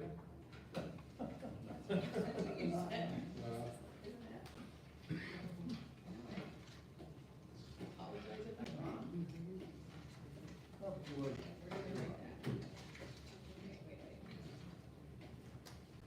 I remembered them as you were saying them, and this was coming after the other variance. I did too, and it wasn't the way I Yes, it remembered was.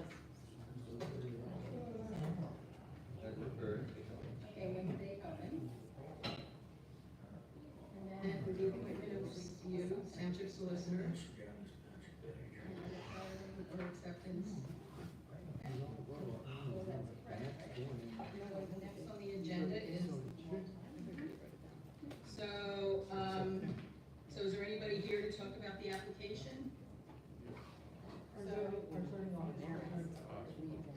They would not be present? Okay, so then council has sufficient information in their packet. So again, this is something where we can support, oppose, or take no action. So I would like to oppose this because of all the violations and all the information that's in the packet, and send an attorney to represent the township at the zoning hearing board. So that's my motion. Is there a second? Where is the I'll zoning second that. officer? Where's the zoning officer? He's the one who's issued these, and he's asking us to take official township action, and he's not here. Why isn't he here? He had felt that, the applicant wasn't here, so felt there was sufficient, information in the packet for council to make a decision as to where they want to go. Well, there's not. Yeah. We had a lot of information in the packet. Here's the other part of it. Mr. Gasuzian sent us a letter saying he's going to be recusing himself. We have no solicitor to advise us as council on this matter. So how are we going to proceed without having legal representation for this council?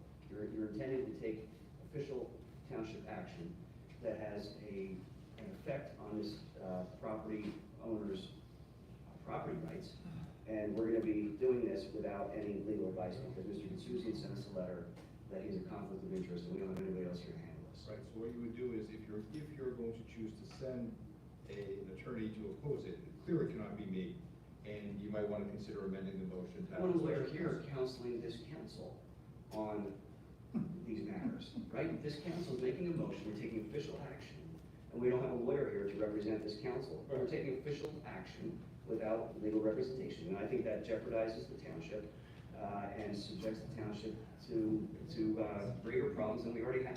Right, if Mr. It makes no Gasuzian sense. had any integrity, he would recuse himself when this agenda item was read, and he didn't do that. Okay, so when's Does the he not next have any zoning integrity? hearing board? Are you gonna recuse yourself? When's the next zoning hearing board? Zoning Are hearing you board recused? Are you recused? This agenda You item? said you were. We can just amend the motion to say that, that. I'd like to know when the next zoning hearing board is. The zoning hearing board is on May 20th. May 20th. So we have another meeting in between now and May 20th, correct? So we can have our special solicitor that we just appointed to come to the council meeting to advise council. If that's what you want to do, you withdrawing your motion. I would amend my motion to Amending or withdrawing it, it's a totally different subject. withdraw it, and I'll make a new motion. So, I'd like to table this until, when's the next, that meeting, Kathy? May 15th is our next council meeting. So it would be May 15th, and I guess it would be an executive session item then? No, it would be a regular item. Okay. I thought Mr. Gasuzian recused himself from this agenda item, and now he's providing advice. I'm providing the procedural advice that you would need.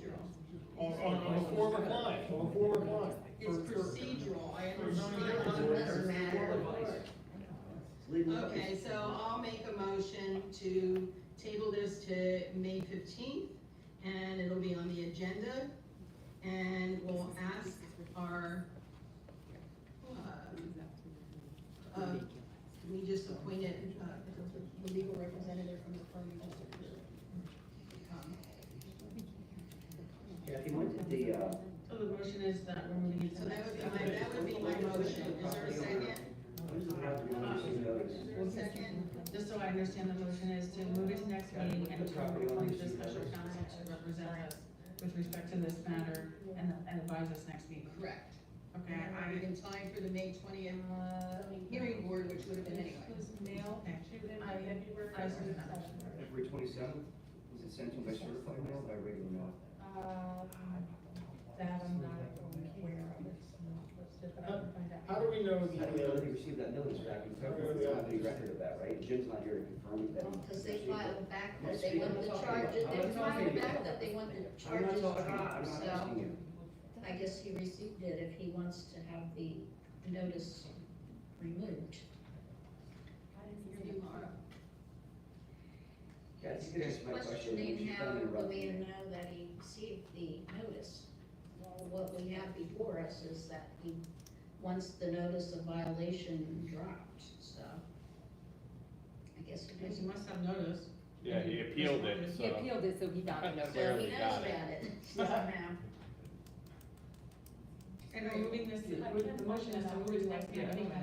Yeah, if you can find that out, we have that available at the next meeting, and I think we should also have Jim Young here at the next meeting, so we can ask him questions about these violations that he's identified.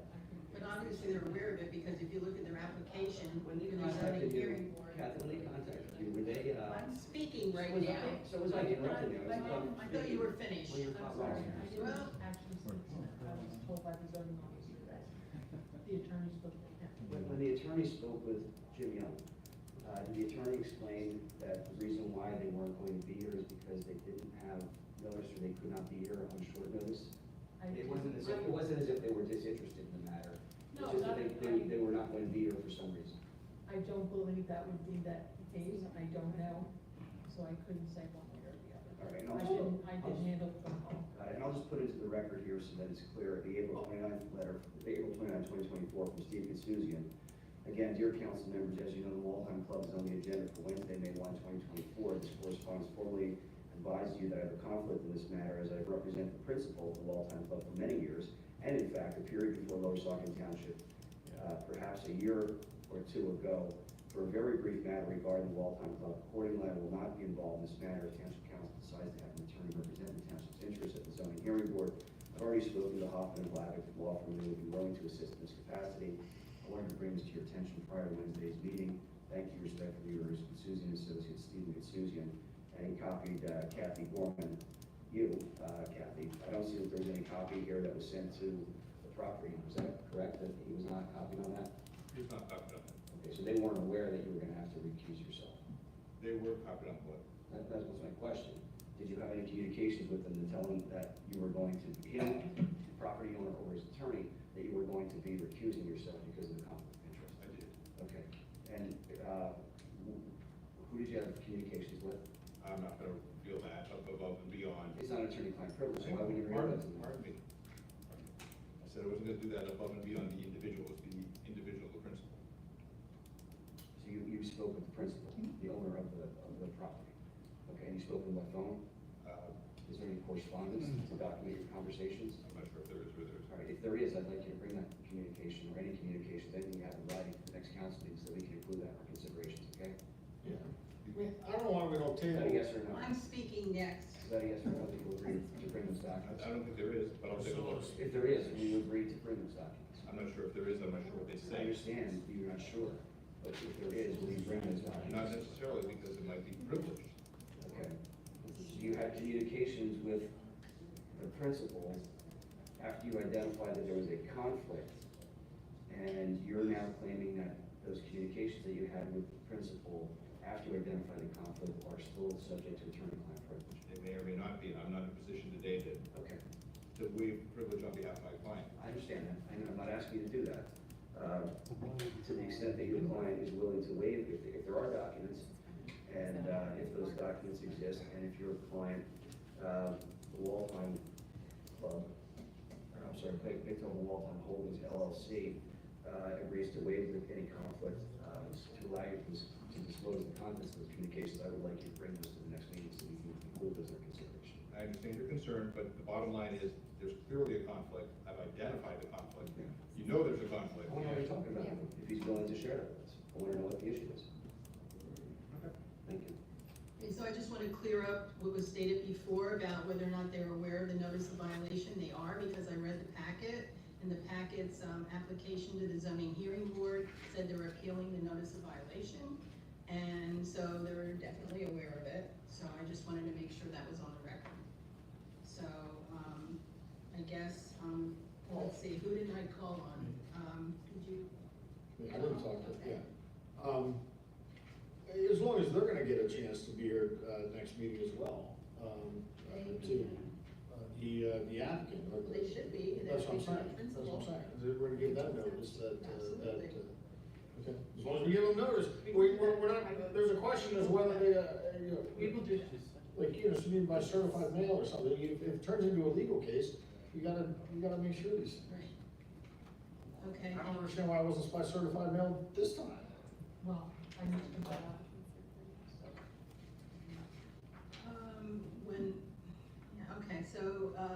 let's see, I already spoke. Victoria? I'm in favor. Lauren?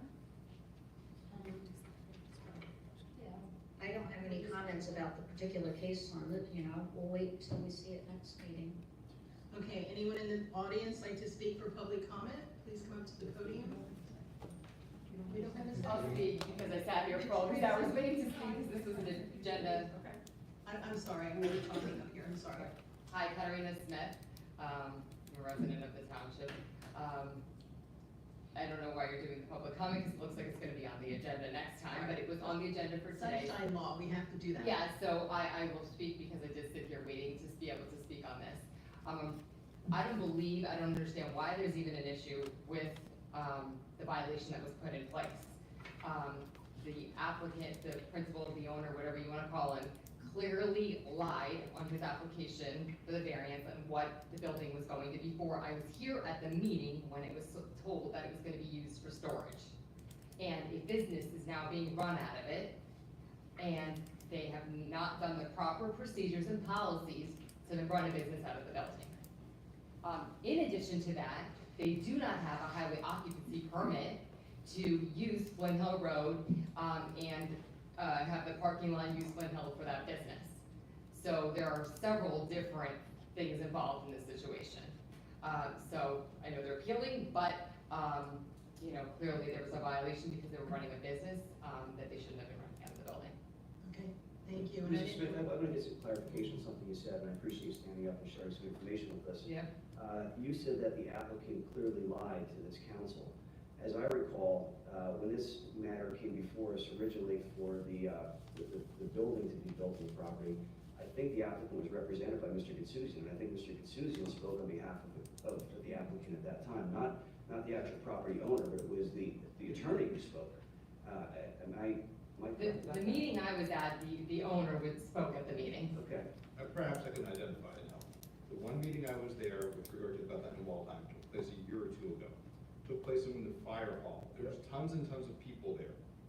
The water came in, there were various protesters who were protesting against you. The issue that was before the board at that point was a waiver of some sort of procedural mechanism, whether it was getting a full land development plan or something else. So I appeared very briefly, and I think I was there, although we were there for an extended period of time, I appeared before the board for less, I don't know how long, but very, very briefly, and that was it.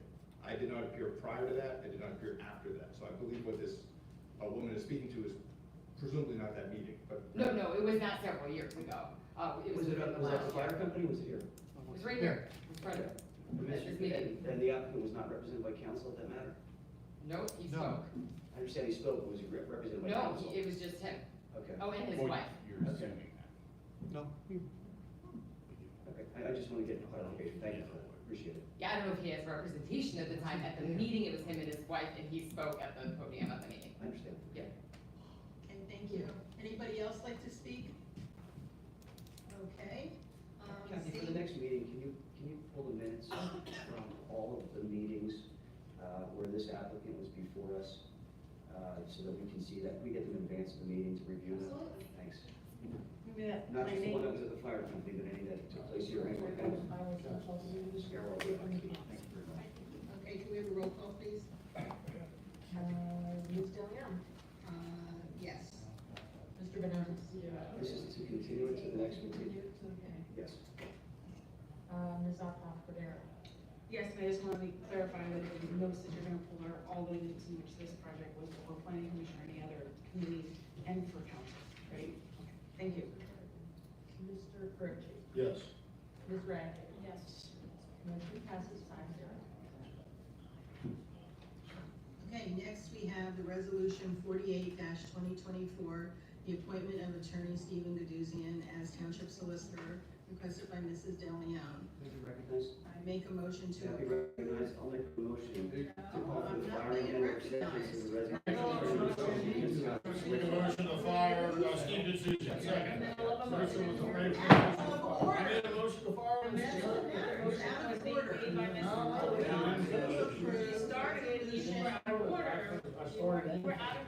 move to approve resolution 48-2024, appointing attorney Stephen Gaduzian as township I'll make a solicitor. motion. I'll I call for second final it. reservation. Tom, second. Currently, Second. attorney Second. Gaduzian is Motion on the floor. interim solicitor. Is there a second to my motion? No, there's a second on my motion first, I second his first. You were out of it, the president runs the meeting, and you were out of order, I was speaking, and you were And there disrespectful. was no second, no. That's right. I seconded it, I was speaking, and you were disrespectful. No, not to me. So, Just trying to jump the gun here. I made the motion, is there a second? I second. No. Is that Laura? Okay. Council discussion, Jason? I'd like my motion, to be No, considered. motion does not count, because you can't have all these motions. Let's And get at you it. can't interrupt the president as she's speaking. So, we already It's talked, game time. we already talked about this before.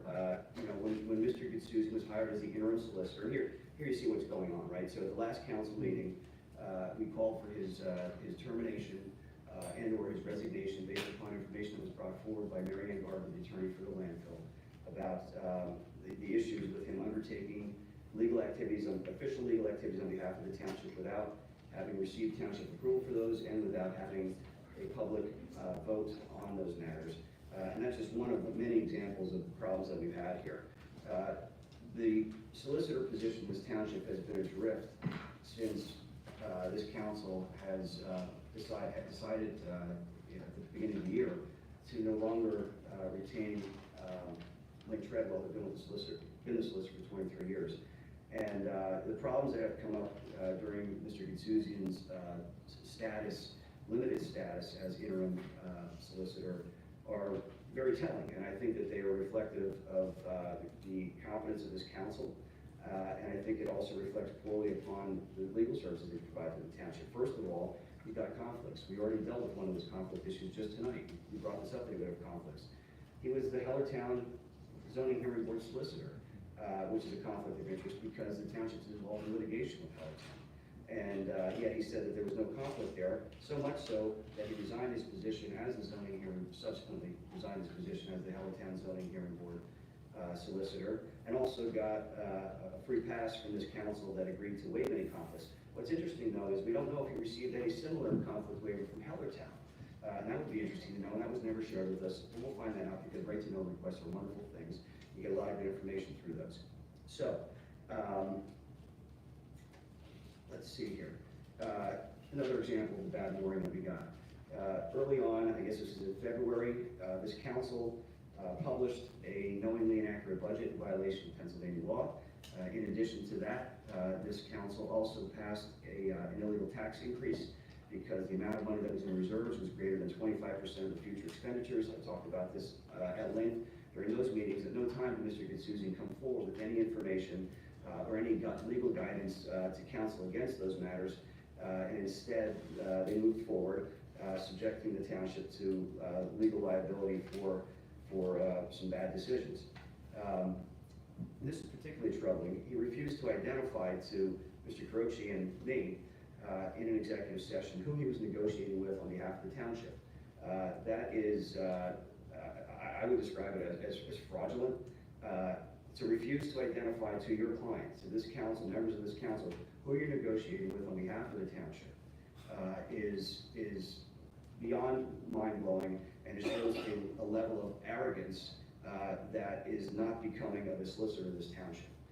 To refuse to share that information, a very simple question: who are you negotiating with and what are you talking about? Would not share it. I'm going to do it, even though I have a conflict here, a conflict that I don't think I have, but I'm going to resign from that position and get a waiver for it.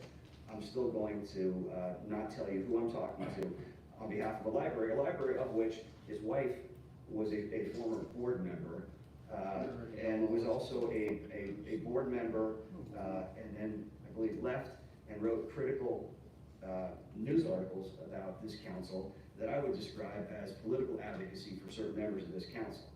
I think that's despicable.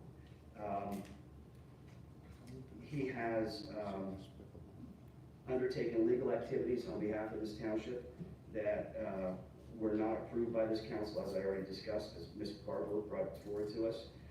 And that just shows the level of cavalierness to the rule of law and his willingness to do whatever he wants to do, but not be mindful of what he's permitted to do under the law and also permitted to do under the direction of the majority of this council, which he did not have. He has very limited experience, actually virtually no experience in handling township work. I talked about this. We have his resume here. I just talked about it earlier in tonight's meeting, all the different boroughs that he represents and the authorities, but really no townships that he's representing. So this is a second-class township.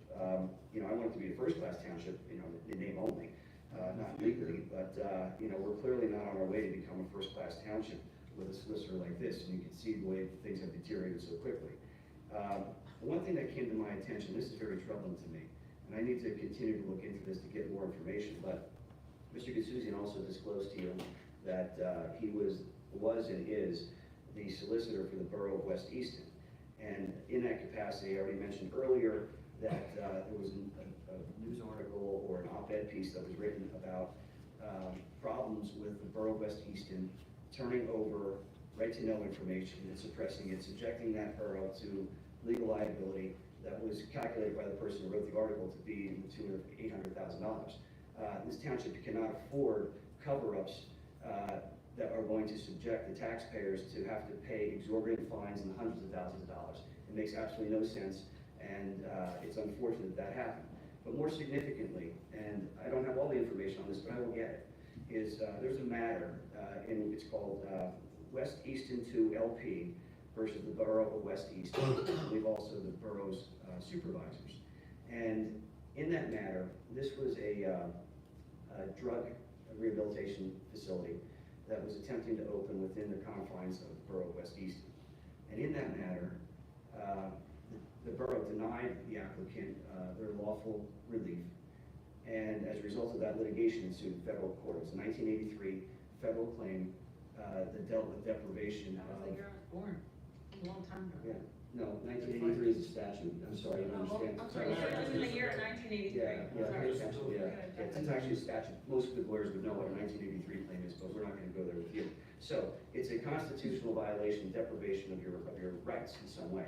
So in this matter, the borough may have had insurance, and the borough insurance may have been able to provide coverage for the claim, including providing legal representation on behalf of the borough. But in that matter, the borough was represented by, who else?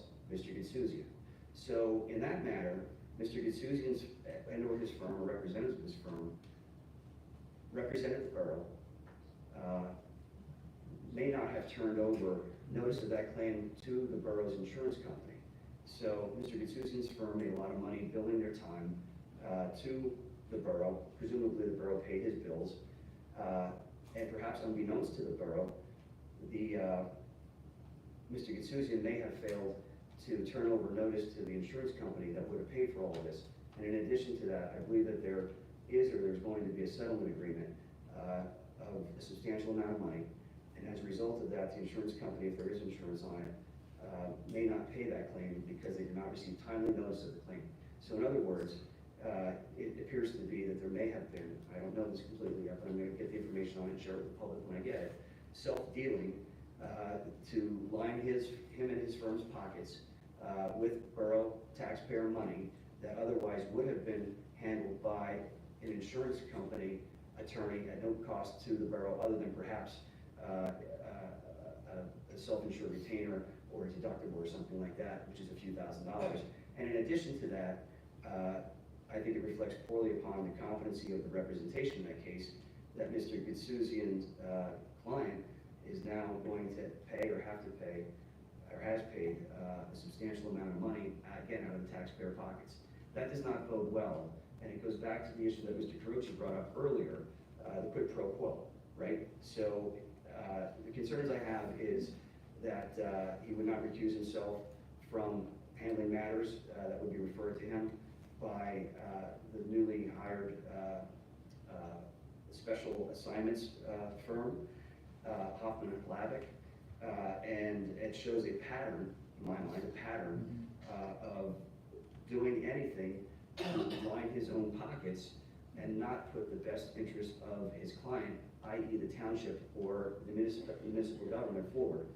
And that's very, very troubling to me. I've seen a lack of integrity throughout these meetings that we've had with him, and you know, these out of control expenses and the right to know matters are troubling. So I took it upon myself, and I cautioned Mr. Gitsuzian about this early on, about the conflicts of interest and the ethical implications of the things that he's undertaken and the consequences of that. And he does not seem to care about the rules of professional conduct. So I have submitted a complaint to the disciplinary board of the Pennsylvania Bar Association, or I'm sorry, the Pennsylvania Bar, raising these concerns to them. And I think they need to take a very hard look at what has taken place. And I'll share with you what I submitted. I submitted along with Mr. Carochi. We co-signed it. We're both attorneys.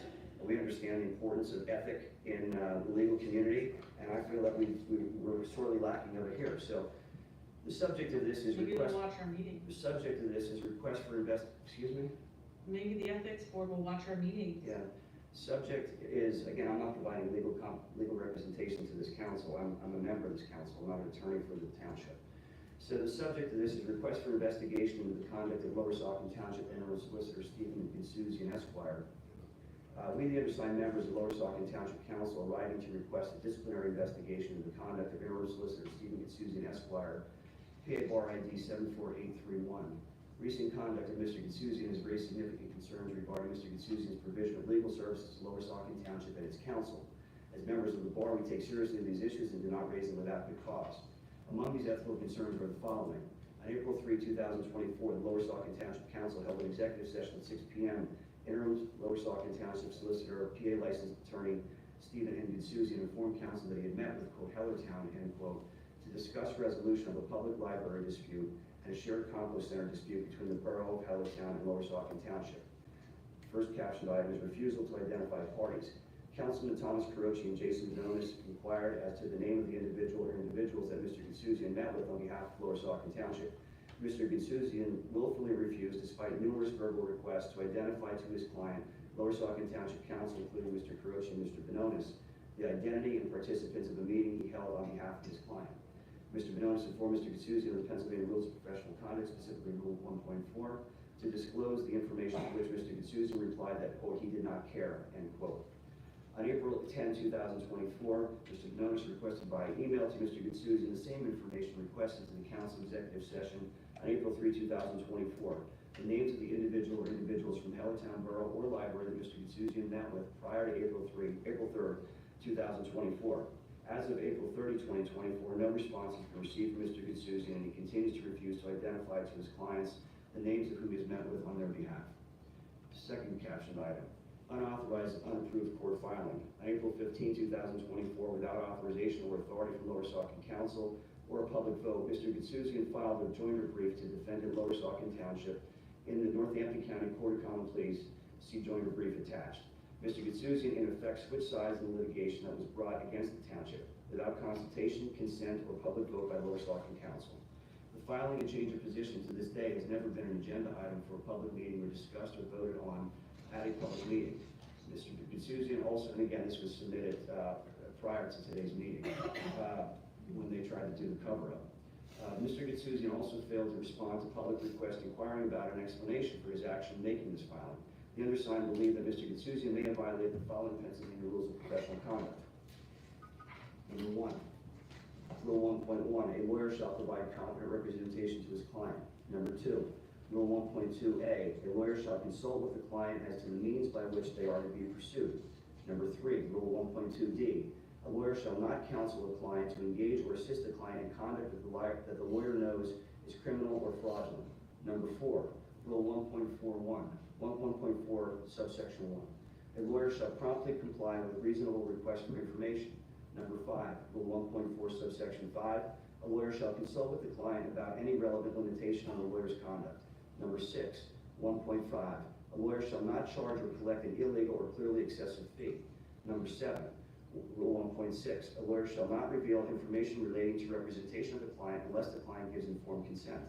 Number 8, Rule 1.7, a lawyer shall not represent a client if the representation involves a concurrent conflict of interest, subsection 1, directly adverse to another client, and Subsection 2, one or more clients will be materially limited by the lawyer's responsibilities to another client, a former client, or a third person, or a personal interest of the lawyer.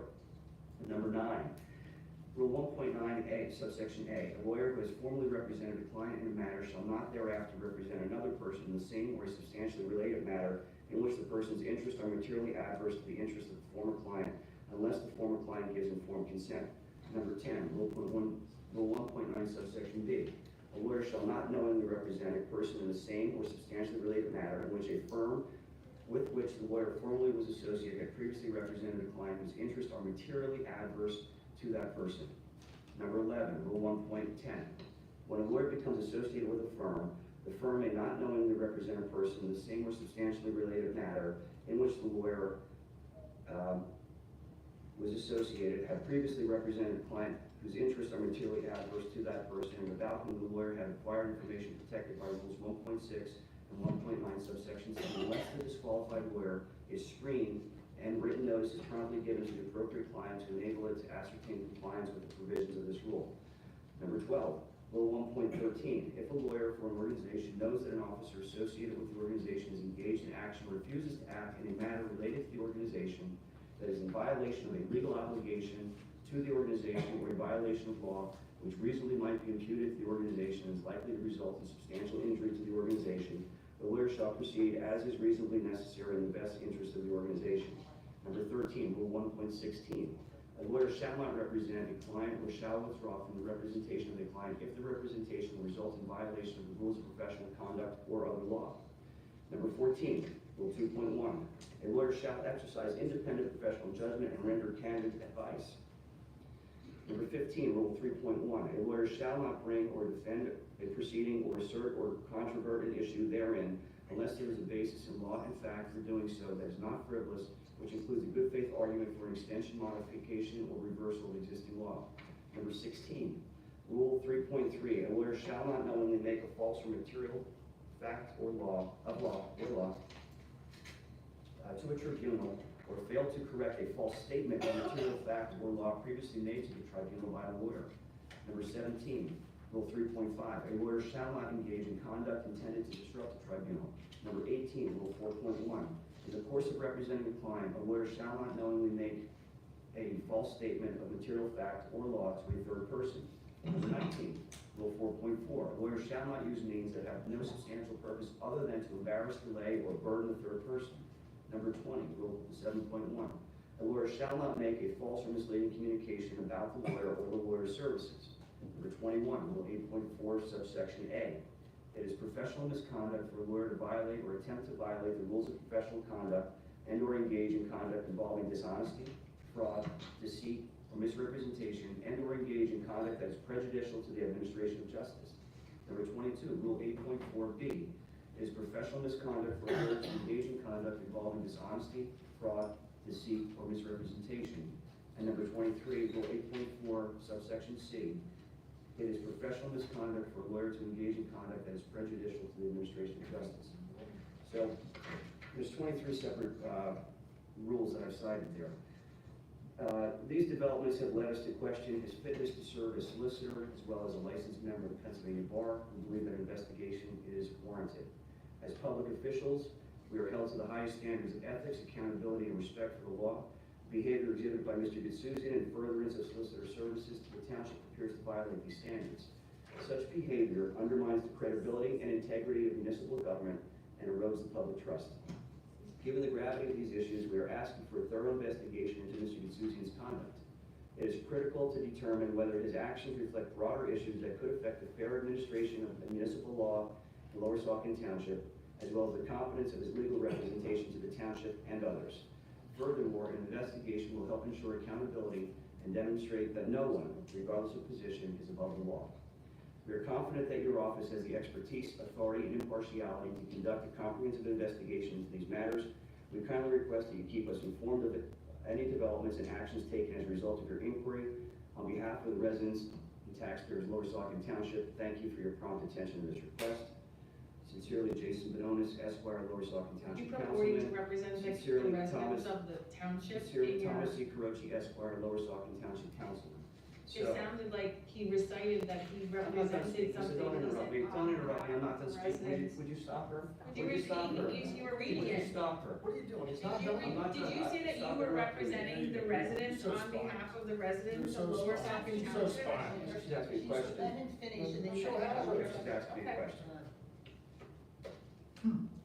So that has been submitted to the disciplinary board on behalf of myself, Tom Carochi, and on behalf of ourselves and others as residents and taxpayers of the township. We certainly are not retained, to answer your stupid question, we're certainly not retained to represent them in this matter. It is signed by us. We are expressing appreciation to the disciplinary board to take these issues seriously. I wish that you would take some things seriously when you consider the things that you're doing here on council. But we are doing this on behalf of ourselves, individually as councilmen on this council, as well as residents and taxpayers, and other like-minded people that may share the same concerns. We've heard from people who have stood up at that podium numerous times over the past several meetings that have expressed concerns to us. And I think that the residents and taxpayers, I don't bring this forward to grandstand, okay? I bring this forward so that the residents and taxpayers who have stood up here and think that it's hopeless and that these clowns that are on this council are going to continue to get away with this bad behavior. It's not going to happen. And we've taken steps to try to address this, and I'm hoping that the disciplinary board takes this seriously and addresses it, not just on behalf of myself as a signer to this, and Tom Carochi as a signer to this complaint, but also everybody who is affected by these decisions here. So the other thing that I would point out that I didn't bring up earlier about my concerns about Mr. Gitsuzian is the fact that he disclosed to us, and we learned that Mark Oran, who was the attorney who represented the library in the matter in which the township was involved, is now affiliated with his firm. And we've never received anything to document any Chinese wall, they call it Chinese wall in law firms, to segregate communications and information that is being undertaken by Mr. Gitsuzian on behalf of the township from activities that have been or will be undertaken by Mr. Oran on behalf of Howard Area Library. So all of those things cause me great concern. There's been a motion made to appoint him as the solicitor. One thing that I have never seen here, and I want to get a copy of it, and I think it's our right to receive a copy of this, is a copy of Mr. Gitsuzian's legal malpractice insurance policy and declaration page. The acts that were undertaken by him to reverse course unilaterally without council approval and in violation of the Sunshine Act potentially subjects the township to loss of revenue estimated at between $72 and $80 million. $72 and $80 million. I'm highly confident that, and that's through the host municipal agreement, and the anticipated revenue that the township will receive over the 18-year projected lifespan of the landfill expansion. If that comes to fruition, the taxpayers will be out $72 to $80 million and have to pay those taxes out of their own pocket. If that occurs, it's the result of actions that were undertaken by Mr. Gitsuzian, which I believe are, and as others believe, are in violation of the law. And his legal malpractice carrier should compensate the township for that lost potential host fee revenue. I highly doubt that he has policy limits that would cover $72 to $80 million. I don't know what they are. We need to know because we need to know what sort of excess exposure exists, or maybe he has an umbrella policy that's $100 million, and that would cover this. That would be great, because then the township is at least covered as the litigation works its way through the legal process. But I suspect he does not have enough insurance, and I would ask that he produce a copy. If, you know, we all know how this motion is going to go, right? We all know how they're going to vote. I would hope that the others on this council would exercise their fiduciary duty to the members of this township, the residents and taxpayers of this township, and request a copy of that so they know exactly what they brought upon the township and how the hell they're going to find some alternate source of money if they're somehow successful on this to compensate the township for its damages that are ensuing as a result of what has taken place here. So I know I spoke for quite a while, but I think it's very important. I think that it's important to have a competent, ethical, transparent, cooperative solicitor, and we do not have one here. We had one. We had one who worked very well for 23 years, and he's no longer here. We're now dealing with the consequences of this. And the consequences of this are culminating, at least in part, with this disciplinary investigation. And the disciplinary board will do its thing, and they'll they'll gather information and they'll have a hearing, I guess, and they'll figure out if there's a basis for any type of disciplinary action. And, Mr. Kitsuzian was warned about this. He was warned and told, and look, I've never done this. I've never filed a disciplinary action against another lawyer. I don't do it lightly. I really troubles me to have to do this, but we were left with no choice. When we point out the bad tasks and the bad deeds, and we're met with a response that is flippant, arrogant, and inattentive to these legitimate concerns, then you bring it upon yourself. So I bring this forward with a heavy heart, but I don't bring it forward with any level of embarrassment whatsoever, because we were forced to do this, and every opportunity was given, and it's really a shame that the township has come to this low point. They're going to vote on whatever they vote on, but this process is in the works, and I expect there's going to probably be other potential disciplinary and/or ethic investigations coming forward, perhaps by other residents and taxpayers. Perhaps, as this process goes along, more information will be identified. I'll keep you posted as to what I find out on that litigation in the Borough of West Easton, and what appears to be, at least to me, in my opinion, some problems that we don't want happening here in the township. Yeah. Are you gonna provide the paperwork that Wait a supports? minute, we go by alphabetical order. Jason spoke yet, I'm sure you have a lot of questions, but when it's your turn, you can ask the questions. So Tom, you'll be next. Yeah. Jason, I do the copy of the civil action as the West Easton LP Richborough Council. The only attorney for the defendant is Stephen N. Kitsuzian, no one else from his firm is listed on this, and the court denied the defendant's motion for a summary judgment, so he lost that case.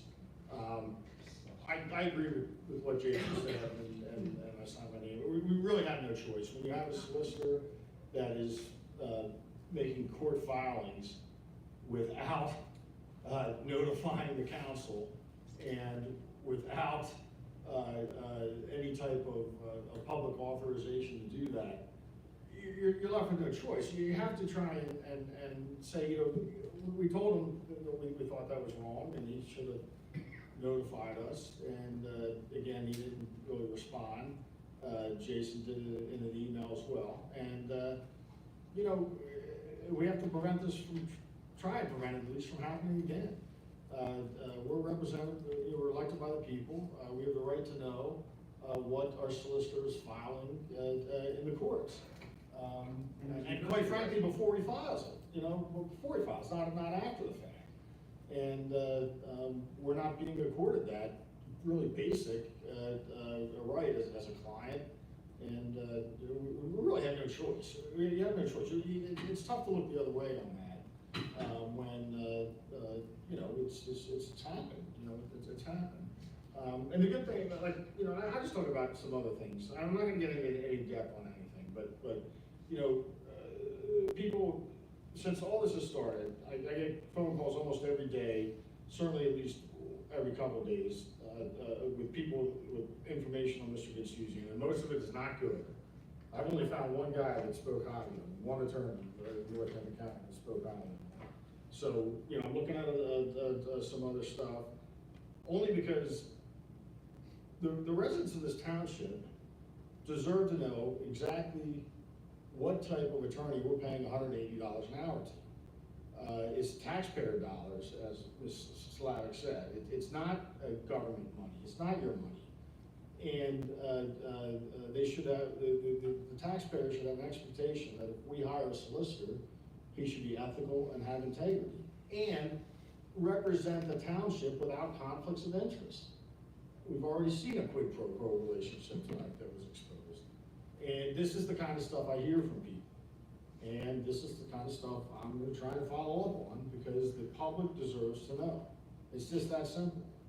So they'll do whatever they want here, but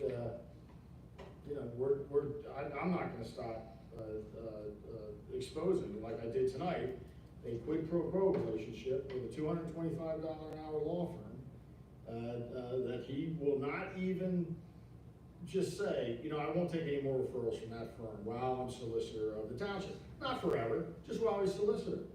He won't even do that.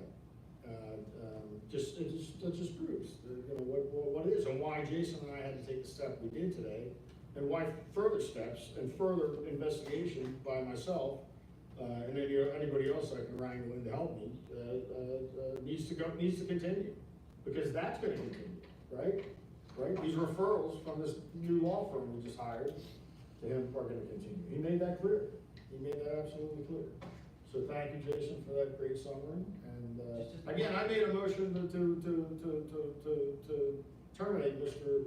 Gasuzi, and it was seconded. I don't know why that's not being voted on. Because you were not in order, you weren't speaking in the right time. So Tom, sorry, just you another weren't point of clarification, just on something you said, what I said earlier, you know, the Borough of West Easton, also has another scandal that I believe occurred during Mr. Gasuzian's time as solicitor. There was a township official who had not received a trash bill for 5 years.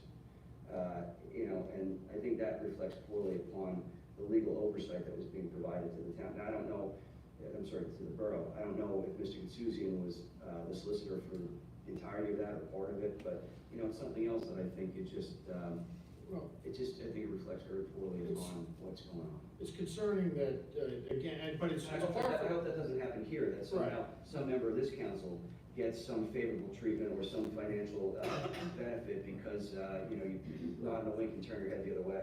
Okay, so you've already had a chance to go, now it's Tom's turn. We're having a clarifying, we're having a conversation. He's not, Tom, I'm interrupting you? No. Thanks, Tom, I appreciate that. I didn't think I was. But it's part of, course, what I'm hearing, like the West Easton, the borough of West Easton. You know, he wanted to handle it himself, his own firm, so he could bill it. He didn't want to give it to the insurance company for West Easton. They screwed it up. He lost. And now the insurance company said, hold on, you had to bring us in earlier to defend you and do all this. This is my understanding of what I found out so far from talking to a few people and doing that. So all we had to do was make a phone call and not be greedy for the money. Let the insurance hire the defense and do it. And at least if they lost, the insurance company would pay Tom, to that point, it's a public record because there's a deposition transcript attached to that motion, right? I don't have that deposition. I'm interrupting you, right? No, I don't have, there is a deposition. It's nice when you try to enforce what we're having a conversation. I understand there's a deposition, I'm trying to get it, where the township manager says that, yeah, we you know, Steve didn't call, we didn't do this. Mr. Gasuzian's in that deposition, and he tries to shut it back line of question. There's actually an objection that he raised. Now, that's what I've heard of that. I have not seen that yet, but the people that have briefed me have told me that. And this is the danger when people are like, oh, it's just a solicitor. What's the big deal? Well, it could be a really big deal in the borough of West Easton that they didn't have a solicitor. That all you simply do was make a phone call, and but you know, he was going to handle it. He was going to build it, the borough. You know, not the insurance company. We'll do it. You know, he'll do it less expensively. And they're talking thousands of dollars. We're talking millions of dollars. Yeah. Millions of dollars.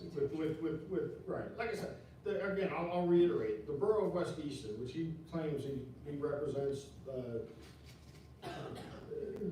adequately, is 0.3 square miles, 0.3 square miles, with 1,500 residents. And we have 11,000 residents. So we brought up the ethical concerns and the integrity concerns, but he's also in over his head. And that's what's happened with these potential sunshine violations. Some of them I think are intentional. I do. I really think they're intentional because of, I think it's a strategy. But others, I think, are just not know. I just don't think he understands and knows. He's never dealt with a township this size. And he's in over his head. And that's why we shouldn't make him a permanent solicitor. He shouldn't even be an interim, quite frankly. That's it. Okay, I'll go next. My recollection of the executive session we had, whatever that date was, a couple weeks ago. Can you remember the date? Now you're not recollecting recollection about details of it? Okay. Please. Okay, I can't even remember the date. What, April 3rd? 3rd? Yeah, Steve will confirm that for you, then I'll tell you what to say. No, nobody tells me what to say. I think you should know that better for me. Don't. Yeah, please. Why did you look at him and ask him? Excuse me? Why did you look at him and ask him? Yeah, you did. You looked at him and asked him what the date was and what. Just make your statement, Priscilla, stop talking to me. Anyway, my recollection is a lot different from that night, and, you guys were arguing, cursing, doing all kinds of stuff, and we were having conversations and about what the strategy and all that stuff, so I can understand why you don't remember. So that's all I have to say. Victoria? Such a conversation that he I didn't think- tell the name of the person he negotiated. I think that is- Such a conversation. I think this motion is appropriate. Never voted on it. Victoria is speaking She's now. interrupted me a million times, Priscilla. Okay, you're Goes acting around, like, comes around. you're acting like the person you are, that everybody can see. Your nemesis. I love it. At least he's working with that. So, first I wanna say that, I wanna say thank you to Mr. Gazuzian for all of the work that he has provided our township in a situation where we have two council people that have taken on a course of conduct that is not to better or further the township business, not to help our residents, but to obstruct the orderly and daily business and to obstruct the completion of our meetings. We're now close to midnight. We've had lots of bantering, name calling, interruptions, and it's just unbecoming, and I really do feel sorry for the two councilmen that have stooped to this level in their own professional lives as attorneys. I think it's inappropriate to conduct themselves that way, but they have chosen so much to do that. So I want to thank Mr. Gazuzian for all the hard work that he has done for our township.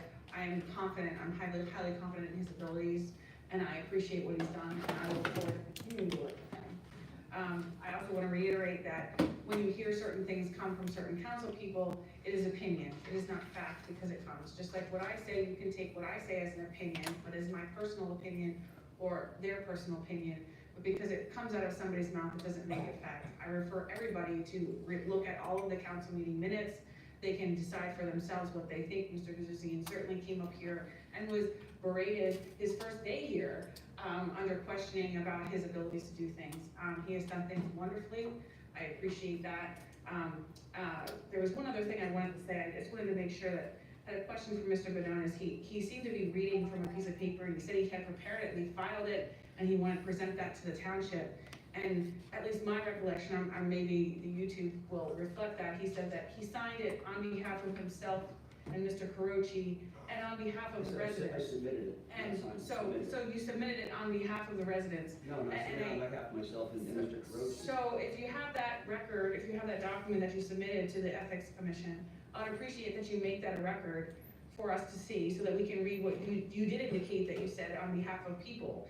Because if in fact you did, represent your accusation on behalf of the township, I would remind you that you haven't had a motion, you haven't had a second, and you haven't had a council vote to authorize the actions that you said that you undertook. If that's what it says. I mean, maybe I'm wrong, maybe your piece of paper says something different, but if you provide that piece of paper, we can see in fact what you said. Are you? All right to know, Oh, just like you do. We I'm ask gonna you turn it for over. all the time. I just read the whole thing. I read it in the record. It's all there, the minutes be transcribed. Read it. So I say again to the public, And this by is the a way, prime we submitted example. electronically. You heard that accused council, you heard them accuse me and other people on council of doing things, not providing paperwork and not doing this and not doing that.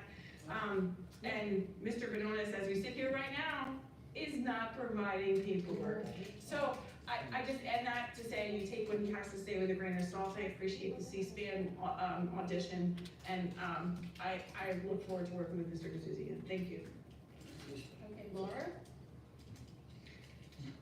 Yes, so I don't wanna spend a lot of time on this, but after sitting up here for all these meetings this year with all this behavior that's rude, inappropriate, disrespectful, interruptive, it's a wonder that anybody would wanna be a solicitor here in this township, because it's ridiculous, the abuse that's being given to not only our solicitor, but to all of us up here. It's not appropriate.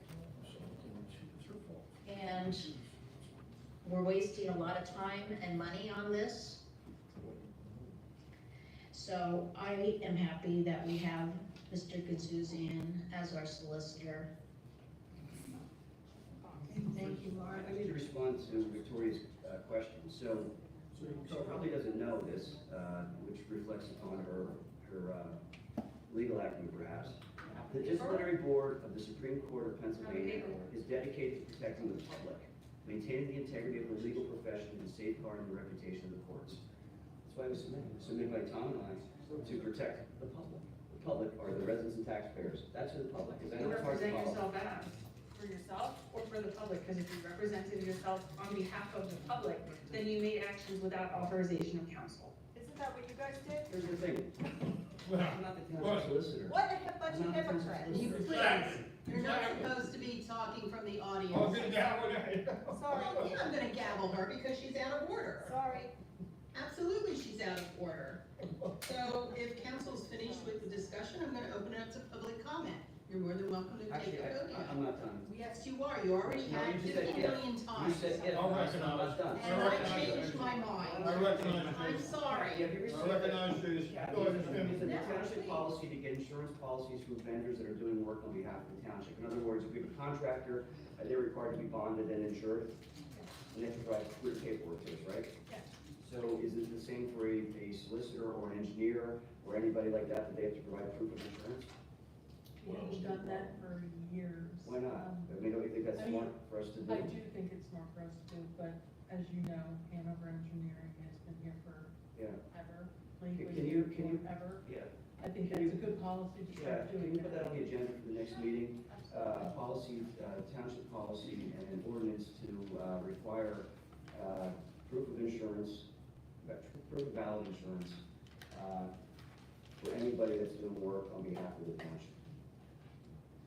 Okay, now public comment. Please come up.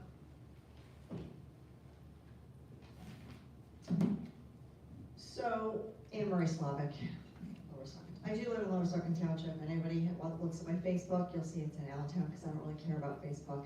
But I vote here, and you can check the voting records. So, I consulted a friend of mine, he's a very well-known attorney in the valley, so I won't divulge his name. I asked his opinion about what a solicitor does. And this is what I told him. I said, I think that some people on the board are dictating to him what to do. And his response was, that's not his job. He's the board solicitor. He's not the board solicitor. He's the township solicitor. And the protection of the township is his job. Right? Clear to me. You all agree? Agree. Okay.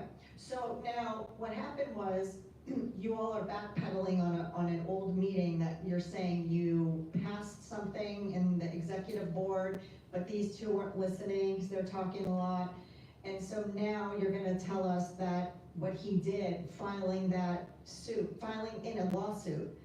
So you all voted last year to expand the landfill.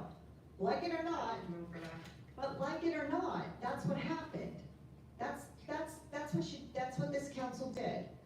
So you can't come on here and decide, I don't like that, so I'm gonna break every rule, I'm gonna do whatever I want, and you wanna uphold rules for other people, but you don't wanna uphold rules for yourself. And you can't do that. You might not like the landfill. I don't even know if I like the landfill, to be honest. But you know what? We voted for people on this council, and that's what they decided. And you went behind everybody's back, and you're the solicitor. You're supposed to tell them what to do. You're supposed to advise them on legalities. And they advised you. They found you, they sought you out, and this is just my surmise, because this is what I see. So you don't know the truth, you're just surmising. No, I don't know the truth of how you came upon him. I don't know how you, my point is, I don't know the truth of how you found Attorney Gazouzian and how you decided that he was gonna be our inner solicitor. All I see is that someone on your council, or many on your council, decided to go to him and tell him to file suit with the citizens against the landfill. The suit was pending, it's an active lawsuit, one of many active lawsuits against the former council. There's no. Right, I understand that, but you're not really supposed to do that. You weren't really supposed to do that. He was supposed to tell you that you're not allowed to do that. See, You but have no idea whether that happened or not. well, but you filed the lawsuit. You filed the brief for the lawsuit. The lawsuit's pending. The end result is you did something illegal that you weren't supposed to do. That's right, And you're your- exactly right, It's just that's an act. exactly. And your lawyer didn't tell you otherwise. It doesn't matter if you don't like the landfill, it doesn't matter, it was a done deal. Not only that. Quit the council, and then join in the lawsuit against the landfill. That's your Mr. answer. Benonis is the one that got off the dais and sat in the audience last week, so, or last But I meeting. put the council, I just wanna see the Yeah, shock and it look on your doesn't- face as you squirm because I'm you going knew by that. what I was told of what a solicitor does, and you all agreed to it. You all agreed that's true. There's law, there's, if you go on, The point is that we have an executive session where the members up here have certain things that happen. And as a member of public, I can appreciate that you hear from certain members of our council and tell you certain things, but to adopt them as fact is a different thing. We didn't hear So from the to correct council, that we didn't hear you're- from the council on that. We heard from the you're understanding lawyer, the fact. the lawyer of which She the was in our lawsuit was executive filed session. against. She was not in our executive session. So, Ms. Well, Slavic, yes. the way we found out about this was actually through the landfill's lawyer when she stood up here. Right. So, Mr. Kitsuzian undertook this action, never received approval for it in an executive session. It was never discussed out here in a Been public over this session to vote on it, to times. disclose to the public what was taking place. Undertook it, didn't produce a copy of it, and we found out through the lawyer for the landfill. And I actually sent an email to him requesting a copy of this, and it took a few days until he got it to me. And it's not a really complicated document, it's only 2 or 3 sentences long. It's probably $1 million a character if you look at the totality of what's in the document. He wouldn't even share that with us before. It had to get filed in secret. It was never like, hey, I'm gonna file this just so you know. No. It was not. Characterization of being lived out, not because you're talking and you're saying things that aren't accurate. people talking at the same So time. it's a kind of situation where he's had to file. No one really heard trying to speak, I can't help them. No one really heard this the last meeting, when the lawyer got up and told us what happened. None of you got up and said, oh, no, we voted on that. Right, exactly. We voted on that. Exactly. None of them did. See, it took you a while. Yeah. You're wrong. You're an attorney and you have ethics and you're wrong. I'm sorry, but you're wrong. What you did was wrong and you know that. You know that because you sat there and you said nothing. Exactly. And now all of a sudden, 2 weeks later or 3 weeks later, you will make up a story. And I'm surprised that you are right. I really am. I'm surprised that you go along with this. Think about it. Sleep on it. I'm not going Yeah, along she with was- she- anything. That was what that's happened not- in our. And you know it because on April 3rd, we came out of that, meeting and they didn't mention anything about that. 2 or 3 weeks later, we That's heard right. a different That's story. right. We That's hear you right. guys all And then upset. you're right, you're exactly right, they sat there last week. We are on to you, Yes. okay? Some of your followers may not be, but we are. So just That's right. just letting you know. And then instead of having this story 2 weeks ago, they had to come up with it for tonight's meeting. Because you're right, they sat stone silent, there was no, they made their story up, their cover up, they did their cover up. Yeah. So they got time to figure it out. Let's just hope we They have, are. You're gonna let her speak, I'm sorry. let's just hope I'm we sure have a this is gonna judge cover in the the recall, lawsuit too. that's fair and balanced. But let's hope we have a judge in the lawsuit that's fair and balanced. And we'll see how it goes. Thank you. Thank you. Anyone else? Sure. Oh, boy. You wanna speak? Go ahead. Be my guest. Oh, wow. Guess I'm on the clock here.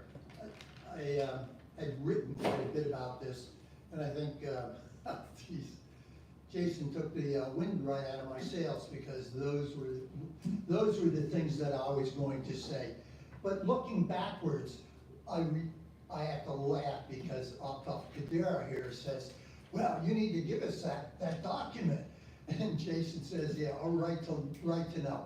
I remember specifically asking you, Priscilla, for your letter to and response from the Ethics Committee, both of them. Well, guess what?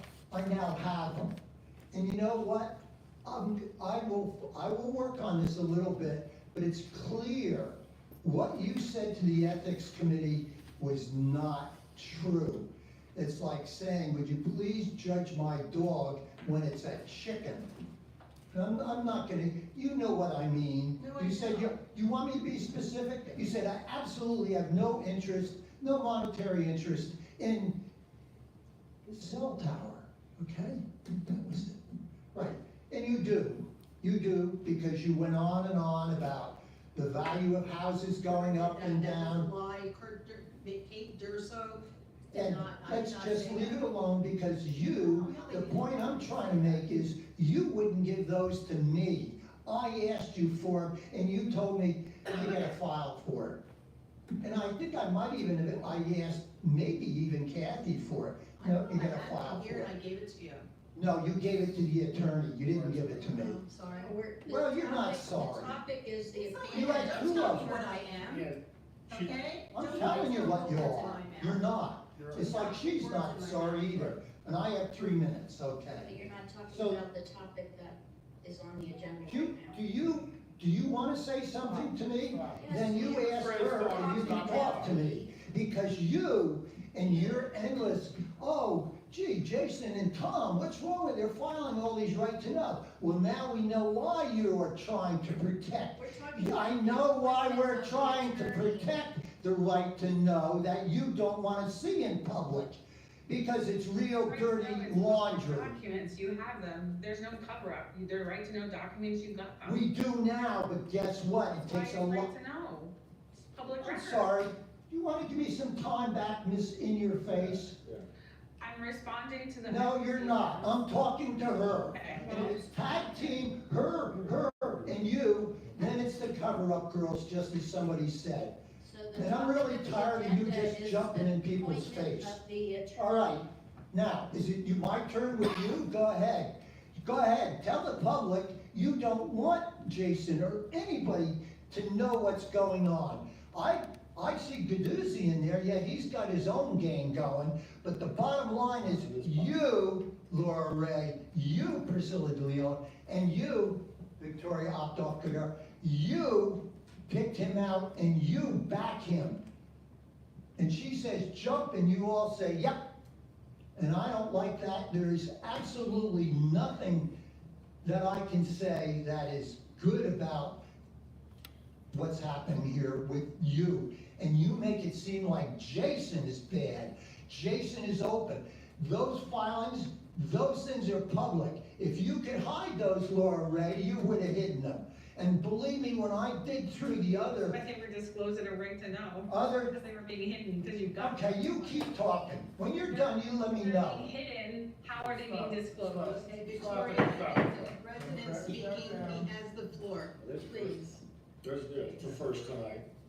Oh, it is not. It only took 6 hours. Yeah, can you rewind my clock while she continues to interrupt me and you 2 more minutes. continue to do nothing. That's part of the game. We're all some nice little girls while all this stuff's going on that you're trying to hide.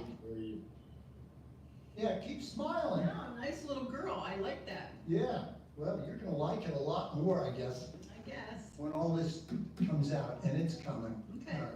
So, let's see here. And as far as Laura Ray sitting there saying, oh, abuse of us at the council meeting. Yeah, I'm working 8 hours, 16 hours. I know about West Easton because I spent the time to look up Mr. Stephen Kadesi. And the bottom line is, it took me a long time to even find where West Easton was. But then when I did, and I used Google and matched the name of the attorney, and some prominent things jumped up, and we heard about them tonight. They're all there. It's lovely. Don't look so uncertain. I just All want right. a point of clarification, is Tricia Mezzacapa from West Easton? Please let him finish, please. Is he, are you finished? I'm sorry, go ahead. He's not finished. Yeah, I think I had some more time. I heard 2 more minutes, right? You want to take that away from me? So, this idea that I'd asked Mr. Gadazian about before, did you file that document on your own to change the direction of the lawsuits? Or were you given, or who told you to do it on the council? How many people on the council said you go file this document, or did you just do it on your own? That was the question I had.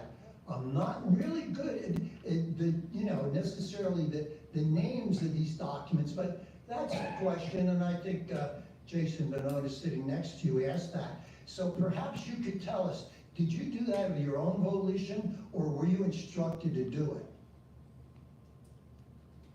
I'm not gonna answer that. You're asking me to, I'm not gonna answer. Why? You don't want to incriminate yourself? What? You don't like me? Exactly. You don't? Did someone tell you not to? Do you want me to answer? The reason is that it's because it is executive, it is litigation. One does not, hold on. Yeah. One does not simply say, here's what happened, here's the inside of what went on. We don't do that. It's difficult to understand sometimes if this is not what you do, but that's the way it works. Well, it's not what you do, it's obviously difficult for you to understand. Here's It's not what you do. Assume what he says is true, which is not. There was never a public vote on the action. Right. Right. Absolutely. And there was no defense to it at the last council meeting when it was brought forward. Right. It wasn't until 2 weeks, more than 2 weeks later that they're trying to find some way to cover it up. So here's the short answer. The short answer is it was not required last meeting. It was done this meeting. Well, 2 meetings ago, 2 meetings ago. So required. And April 3rd. And this meeting was done and it's ratified. So even if there, hold on, So there's nothing to see. even if there was an issue, which I indicate there isn't, but even if there was an issue, whatever issue there was is now gone. I know you're upset about that. There we go. I don't know what I said about it. I would like to think that. So we have to make an issue go away because we screwed it up so bad the first time. Your legal colleagues that sit at the top of the heap can be real pleased with that. Just because the 3 newly elected just swept it under the rug doesn't mean it goes away. You still did it. And I don't care how you frame it or how unimportant you seem to think it is. To me, that's a moral issue which goes way over that. To your point, what was framed in this motion today was to continue the direction, continue direction. Those are the exact words. There was never an initiation. You never stop. If you don't have a direction, of course you don't know physics, so you don't know what vectors are. So if you don't have a starting point, then you don't have any direction to go, and it's random. I like the way you phrase it, though. It just makes it all seem, and this one over here, how she smiles when she says all these little things, and over here we have, well, she's very quiet. It just kills me. It kills me because it's so rotten.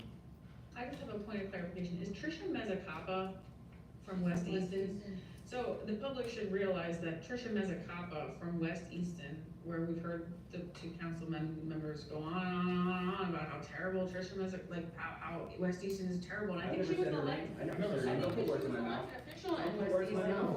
But either way, the public should know that Tricia Mezzacapa, who I think was an elected official in West Easton at some point, was the borough that we're all having, concerns about. She is one of the litigants supporting the township in their lawsuit against Hal. So the very people that you're complaining about in West Easton that were so nefarious and West Easton this and West Easton that and all this stuff is going on in West Easton, you ask the same people to help you with your lawsuit against Hal. So that's my, I just wanted that point of clarification, that Tricia Mezzacapa is involved in the litigation that we paid Edgar Siemens.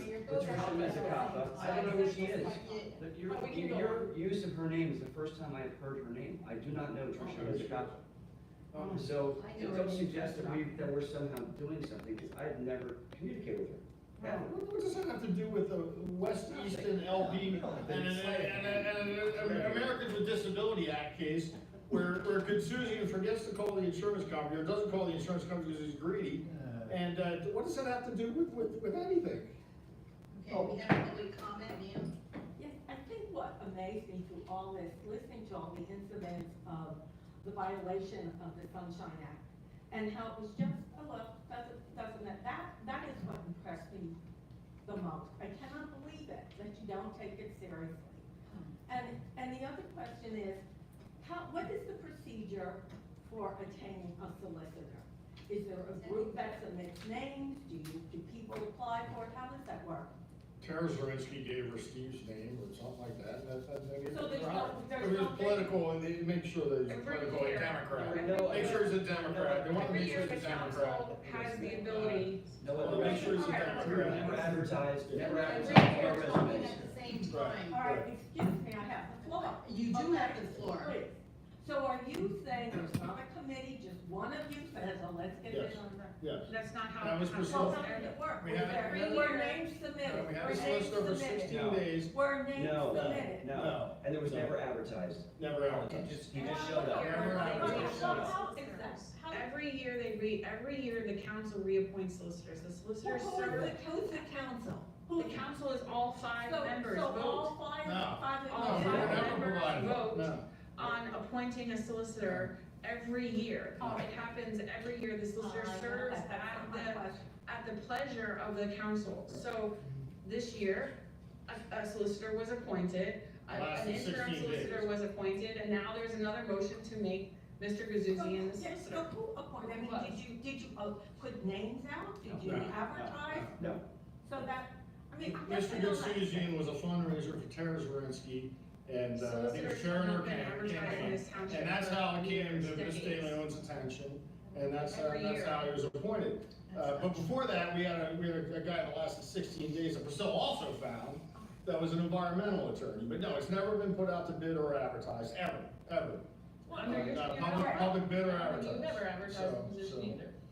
It Yeah, seems that to was- me that there isn't any policies and procedures. Do you have a manual? Does it, does it tell you what the policies and the procedures? Have you had training on this? I mean, it just seems like this is all fly by, 3 of you against 2, or 2 against 3. And it just is just unbelievable. That it doesn't matter what's right or wrong, you're just gonna pick sides. And for the 3 of you to sit there, these 3 ladies, and not be concerned about some of this, especially the sunshine law, it's been stated how many times? People are stating there's violations, it doesn't make you. I am talking, Just need to clarify I that am for you. speaking. How often has she done that tonight? And you, Madam President, have left her get away with it. That's your opinion, thank you. I didn't hear you gavel her down. I Not once. most certainly Not did. Yes, 12:05. Yes, Well, not once on May 1st, once on May 2nd. this has gone all night. Every time someone comes up here to talk, she makes her comments, okay? So let us, we're the taxpayers, we want these answers. And it just seems to me a lot of this is just revenge or spitefulness or something. Ignorance. And to have an attorney that most of the time doesn't even answer the questions, can't simply recuse himself, that's questionable. That's questionable, regardless of anything else. And so think about this, what is going on here, and stop just being, oh, I'm against them. Just think about this. Why do you think that? Because it's always, I watch the 3 of you, and I just see this all the time. And I'm just saying, this is serious. We have some serious violations here. Allegations of serious violations. Allegations. They are. Violations We have have been other found. attorneys quote it, and even if they're allegations, they should be concerned. We should be concerned. We're absolutely concerned about people's allegations, we're just trying to explain to the public that because there's allegations made by some people, it doesn't make Well, them then true. we have to go. And we have They're to- so concerned when they vote for this motion, whether they're so they're concerned, instead of accurate. tabling it and leaving the interim tag on them, or Well, doing that's something what else, I'm saying. they're so concerned, they're just gonna say they're concerned, they're still gonna vote for them. That tells you how concerned they I are. mean, why make this decision tonight, because there really are some questions here, really some questions about if this is the right person. And we really need to look into this. Maybe he is, but things have been brought up, and I think we need to look at it before we make this decision tonight. What does it matter? Well, they have to stick together, because they have to continue the lie of what happened in that executive I don't session know, April but 3rd. I am So they very- need Steve as a permanent guy. I'm very disappointed that, at the way this is all being played out, and to see that there are questions on policies and procedures. There doesn't seem to be anything in writing, and, I just wish you would consider and just think about this before you go ahead. Table it. Consider sorry.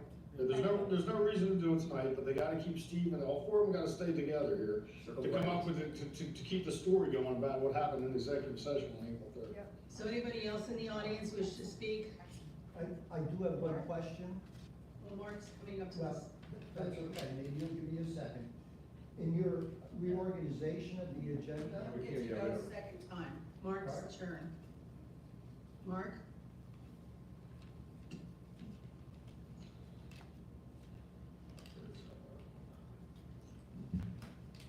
When the lawyer was hired for $290 an hour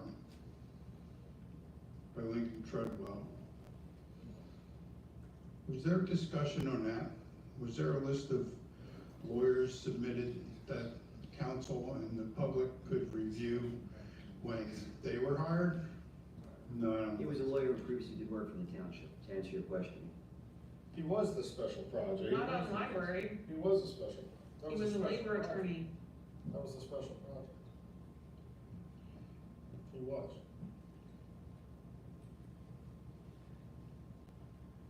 The answer is no, Mark, sorry. Yes.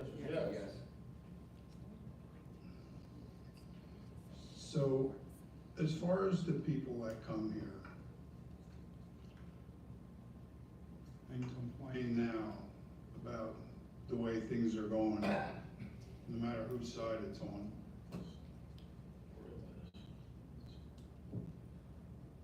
I don't recall seeing some of them here when the Bananas crew was in office doing what they wanted to do, and they ran amok over the township. I didn't hear them here to stick up for them. I didn't hear them here to battle them on the things that they did against the public. I didn't. Okay, speak to the chair, please. I'm speaking to the chair. Okay, you're not looking at me. I was watching somebody shake his brains.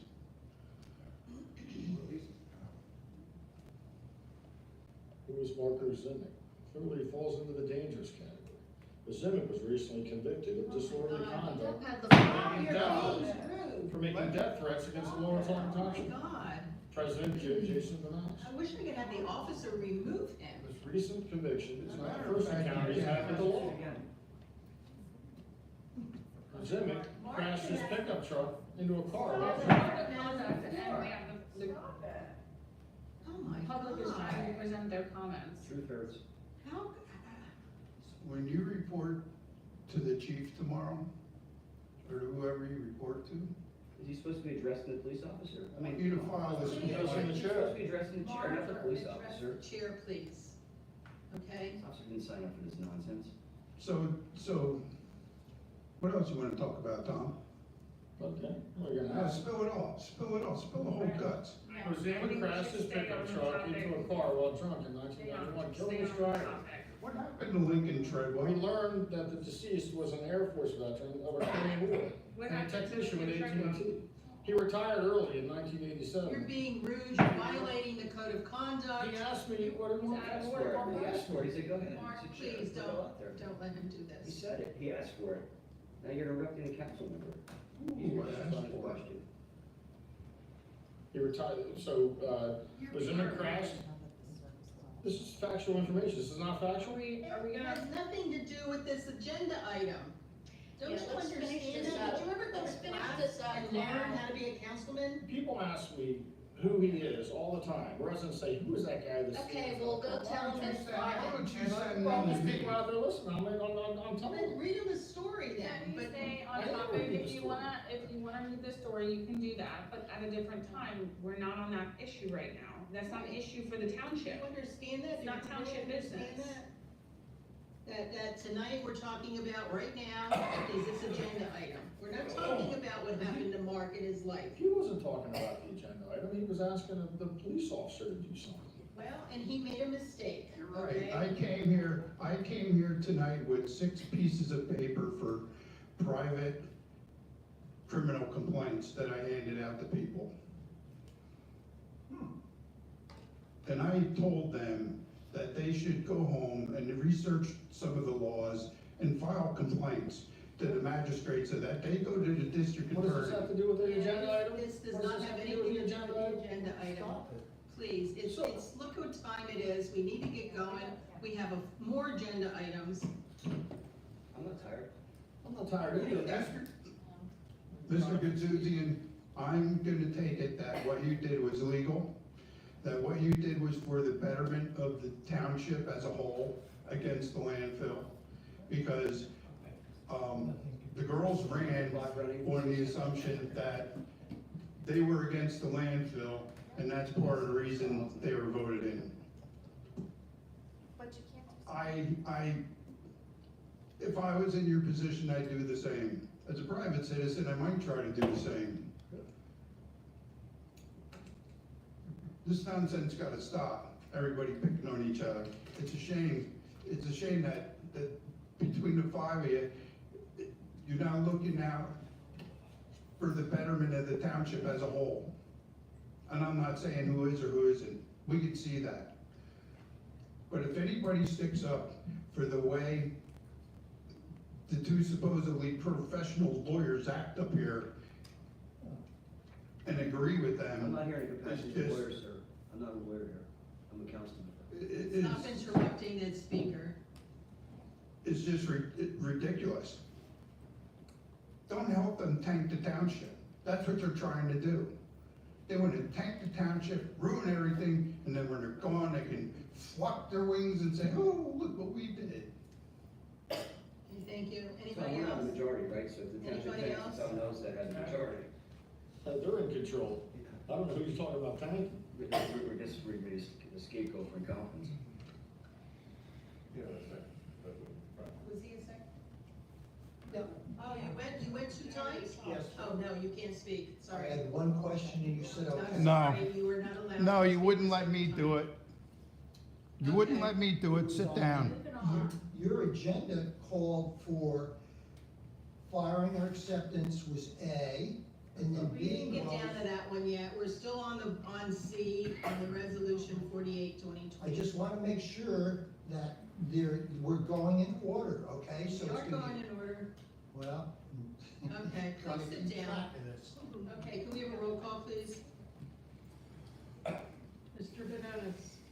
This is the motion to fire Steve Suzie. No, it's a motion to, appoint. I can't change that motion that I made when Tom seconded. That was the first motion that was made. No, it was an illegal motion because you did not have the floor. I had the floor. It's an illegal motion. Tell me, Counselor. An illegal motion is making a motion out of order.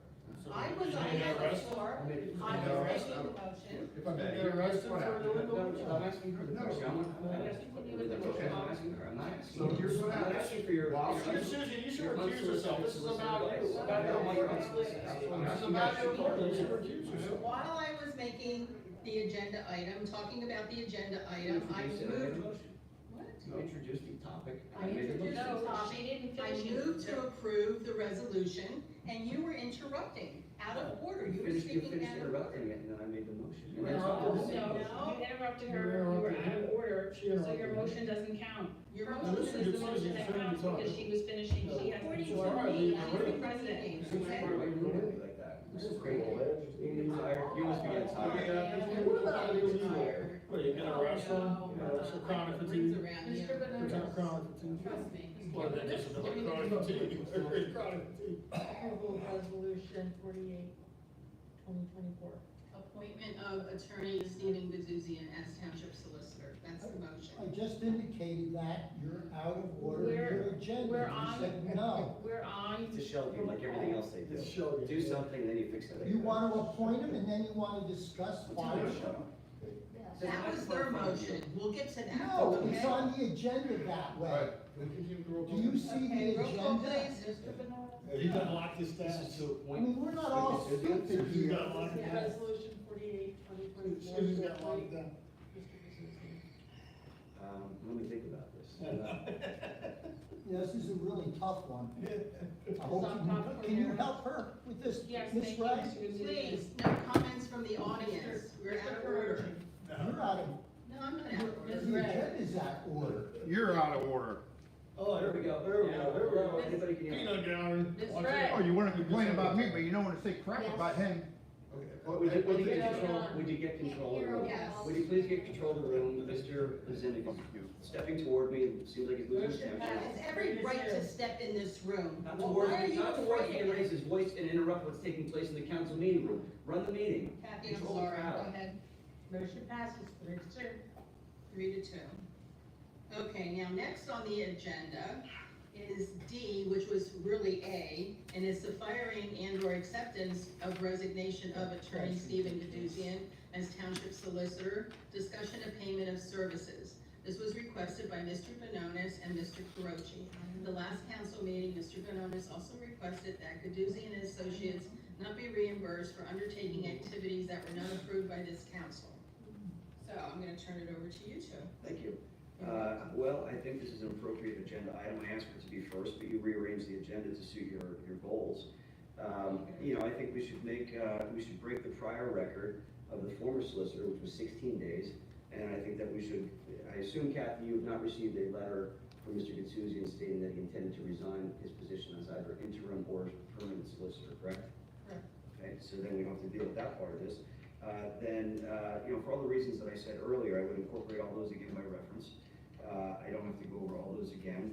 It's perfectly clear, he should not be our solicitor, and I will make a motion to terminate Mr. Gitsuzian's services to the township effective immediately. I'll second that. Okay, we have a motion and a second. And council discussion. Jason? Yeah, I mean, everything that I said before. I incorporate everything I said before by reference for the same reasons: conflicts of interest, bad legal services, a rogue solicitor undertaking activities without council approval, in violation of the laws, ineffective counsel to us.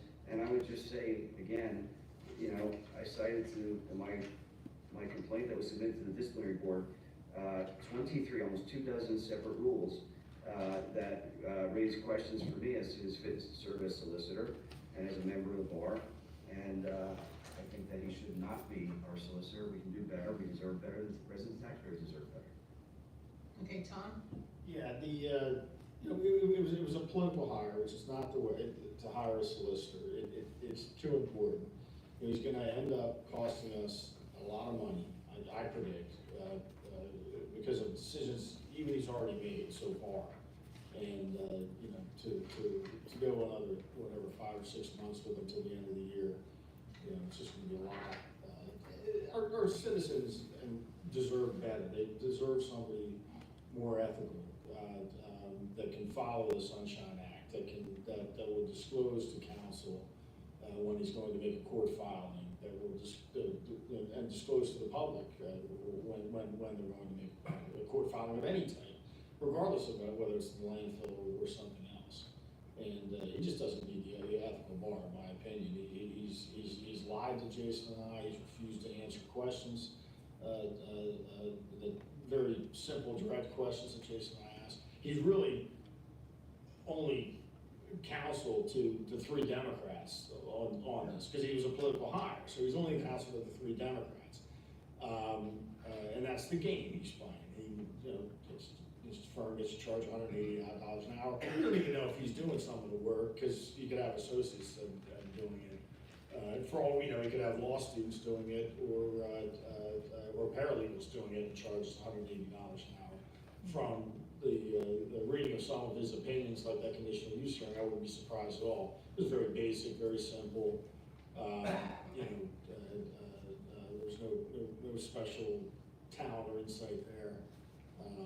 You know, so you know, again, they wanted a political hire. All that mattered was he was someone with a D next to his name, someone that would ice Jason and I out, and just counsel the 3 of them. And it's a shame that it's gotten to this. And the township will pay a price for it. He will end up costing us a lot of money. A lot of money is my prediction, because he's in over his head It looks like he's gonna cost West Easton a lot of money, and that's just a borough of 1,500 people, so, you know, I think we can do better, and we should do better. Okay, so I'll go next, and I am opposed to this. Victoria?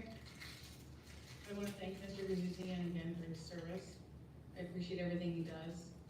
He sits up here from day one, listening to insults, being berated, accusations, baseless accusations. And I appreciate his service. I'm against this.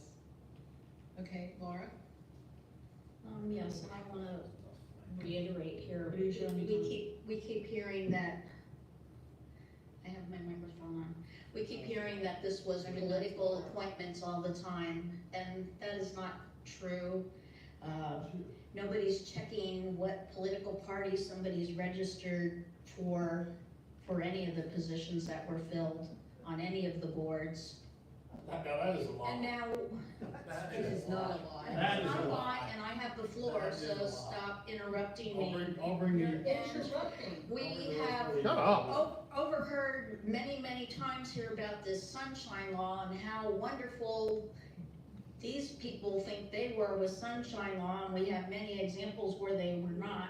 Like what? I'll Like go what? through this one. So the Fire Services Capital Plan Subcommittee was formed on March 22nd, 2023.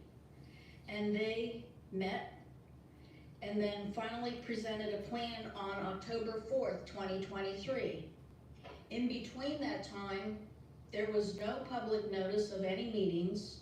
There was no advertised meetings public was not aware of. And that does fall under the Sunshine Act. It What should have official been action did they undertake on advertised. behalf of the township?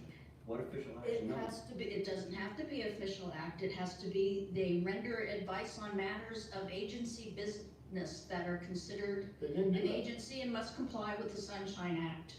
They didn't render any of those.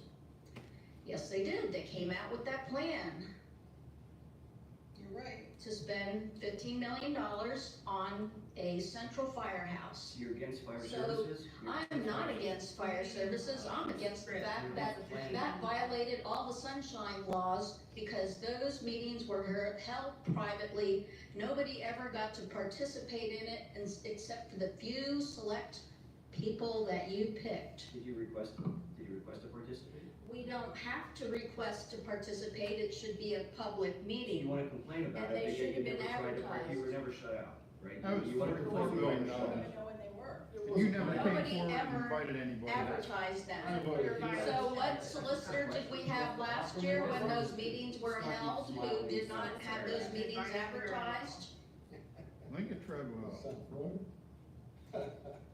Okay, Those are that's, public meetings, those are public okay, meetings. I'll turn it over There to were no public, there were no minutes ever provided, and no notice was ever given. And where's the minutes for the Okay, fire? public service comment, committee? anyone in the audience wish to speak? Okay, hearing none, we have a roll call, please. Oh, got a question. We're into roll call now. Is So Dr. you all Walker recognize this gentleman? No. He didn't come, he didn't, wasn't paying Too attention. late. I know. Paying attention, okay. She's right, she's the one. She's the one, you just didn't get up fast enough, right? She's the one that needs that handicap placard to park in the first space over here. The first space in the Okay, beginning. out of order. And you can't get up, you just can't get up fast enough. Call, please. She can't, you try to. But she needs a handicap placard, she needs a handicap I can't placard. spend another Right. 30 seconds. Right, right. Mr. Carucci. We're voting to fire him, right? Yes. Yes, yes. Ms. Red? No. Ms. Delion? No. Of course not. Mr. Benonis? Yes. Motion fails. Yeah. 2-3. She still has to park in the first spot out there, the handicap placard, because she can't get in the building, she can't walk too far to get in the building. But she won't give you an extra 5 seconds. So rude. She won't give you an extra 5 seconds to stand up and get to the podium. Okay, next on the agenda is 12:30 consider morning. waiving 12:30 in the morning, Twelve it's been thirty. 6 hours. watershed annual rental fee at Cidersville Hall. The Saucon Creek Watershed is requesting a waiver of the fees they are charged semi-annually for use of Cidersville Hall. The Saucon Creek Watershed is charged $300 per year for their use. Kathy, I think you had a memo or something, did you want to add? I anything to did, this? we had previously not build the historical society as it's an arm of the township. And we hadn't done that other than Getting off. they pay for, their insurance, which is a pass-through of us, and it's been that way since I've been here. And they also pay for the electric at the Loves Brantley Schoolhouse. The Saucon Creek Watershed is the only other entity, 501c3, that does pay, for utility uses over there. We don't charge rent, we charge for the utility use of the building. So, if you were to consider this, I think it's best for, this, since more 501c3s are asking for this type of waiver, along with the Saucon Valley Conservancy, is that maybe on an annual basis, I bring it to council and go through my chart matrix to let you know how much Okay, like of part of the the budget, utility like, cost would be, okay, for the year for them. okay, And that way you would have a monetary value. to wait, To wait. okay. And it would be presented to council each year. Okay, that I think sounds that great. sounds, that would be, and that way we're not holding anyone counsel to a long-term, situation of, providing relief. Okay, we'll make a motion and to, waive the $300 per year for the usage of Cidersville Hall for the Saucon Creek watershed. Would there be a second? I'll second that. Okay. And council discussion, Jason? Kathy, do we have a lease agreement with them? We do not that I'm aware of. I'm not aware of any either. I think that originally they just, council had approved for them to use space over there. I'm just thinking best practices may be to formalize the arrangement we have with them by having a lease agreement. And anybody else who's in there, that uses the space, because, you know, we certainly want to define what we're providing to them. And also the other question I have is, if they're going to be inside township property, do we have insurance for them, for the activities that they're conducting inside? In other words, if somebody's coming in either as a member of the organization or as a visitor or patron of it, and something happens where they're injured, you know, I think that the township should be protected by having, you know, and I assume that they probably have some sort of insurance for their general operations and their existence. Maybe they do, maybe they don't. Hopefully they do. But I think if that's the case, then, you know, find out if they have insurance, and also if they do have insurance, I think the township should also be named as an additional insured under their policy, and give us a certificate of insurance that establishes that they have the coverage, naming us as an additional insurance that will protect them and all this stuff. We do have a certificate of insurance from Keystone, who's in there, and we Yes. do have a certificate of insurance from the senior program, the Saucon Valley Community Center. Right. You would So think that the our other solicitor would come entities forward with ideas like this, like they have a lease agreement, have insurance, and certificates of insurance, but I gotta do it, so I'll bring it forward. Last year and the year before too, where was that solicitor's recommendations last year? I will have that on an annual basis. I'll develop it and do an annual basis every year for you guys to Okay, great. consider. Sounds like a plan. Tom? Yeah, To answer your question, actually, let me answer your question. This never came before us last year to discuss this as an agenda item, so that's why I'm bringing it up now. There's multiple organizations that have been in there for more than 2024. To my point again, this never came up as an agenda item for us to consider. guess you That's why I'm missed bringing it. it now. I guess you missed it. All those years as president, you missed it. with, you know, waiving the fee here, I mean, then, you know, everybody's gonna want the fee waived, right? I mean, I don't necessarily have a problem doing it, but, you know, why would anybody ever pay a fee for anything? What now, the hall, people come and say, well, we want the park without a fee, we want all these things without a fee. I mean, what are we gonna have the fees if we're just gonna waive them for certain people? I mean, and then where does it stop? I mean, this is how a little bit about how the school district got in trouble and had to pay a big lawsuit for the Satan Club, is because they were letting other groups, Christian groups and other groups, use the school, and I think they were charging them, but then the Satan Club comes along, they refused to charge them, which was stupid, they should have just let them do it, and then they had to pay a big settlement. So, you know, there has to be, it's not that it's, I mean, it's a good cause, I understand, but, That's why I brought up the topic of a lease, Tom. If you have a lease agreement, they would be considered a tenant. And, you know, it would be a nominal amount would be set forth in the lease, $1. You know, and it would be a binding contract, so we wouldn't be providing space on a gratuitous basis. We would actually be providing it as a tenant of a property. yeah. I think those are, I don't know, maybe our solicitor could weigh in on that.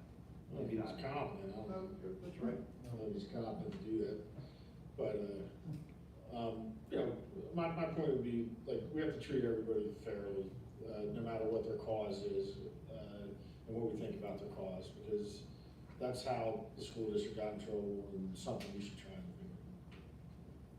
Okay, my turn, I support it. Victoria? I support this. I think the watershed does wonderful things for a township. I think the memo from Kathy also highlights that there are multiple other organizations that receive very similar benefit from the township as a thank you for what they do for us as volunteers. So I'm in favor of it. Okay, Laura? Yes, I agree. I think it's appropriate to waive the fee for the Saucon Creek watershed as a 501c3 that are providing services for our township for the health, welfare, and benefit of our citizens. Okay. May I ask you, with regard to the motion, would you be willing to amend it to include something along the lines of, in conjunction with securing a lease agreement from them? Sure, I'll amend my I'd say that, motion. you know, because you're waiving, but, you know, the waiver, there has to be give and take here, and I think that we want to be able to influence them executing a lease agreement. Okay, so I'll make my motion then to enter into a lease agreement with the Saucon Creek watershed, and, but also to waive the $300 for the year. Yeah, and to identify the consideration, the lease agreement is $1. Okay, Victoria, you second, would you amend your second? I'll amend my second. Okay, all right, thank you, that was a good idea. Okay, public comment regarding this? You didn't get up quick. She'll say you didn't get to the podium quick. It's really interesting. I sit here and I watch, there's a German expression called Gedanken. Anybody speak German? Gedanken experiments? What you do in science, I know this is not science here, it's clear. But the bottom line is you think ahead. And what I see here, there's only 2 people on the council that really think ahead. And we just heard a perfect example of that. Although he's a council member, obviously he thinks ahead.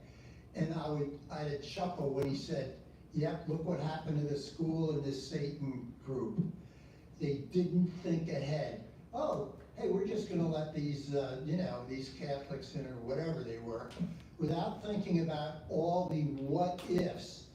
And that's what Duncan truly is. What, if I do this, then what? And what I see here, out of most of you on the board, even though you may be trained attorneys, no, you don't think past this thing here. And that's really disturbing. That means whatever we're paying you to sit here for how many, you never think about what truly this could end up doing to us. And I know Priscilla, I see you watch the clock and it's so late. And I see other people who just sort of occupy a chair over here. No, nothing there. And it really concerns me because I always thought that the council were the best and the brightest. It used to be.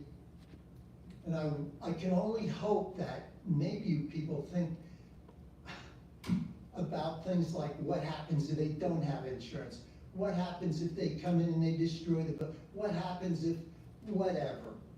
And I just don't see anybody giving any guidance, meaning our now full-blown solicitor, and I'm not sure I'm ever gonna get used to that, but anyhow, I find that, and I'm not quite sure why this group, the Saucon Creek watershed, why they shouldn't pay.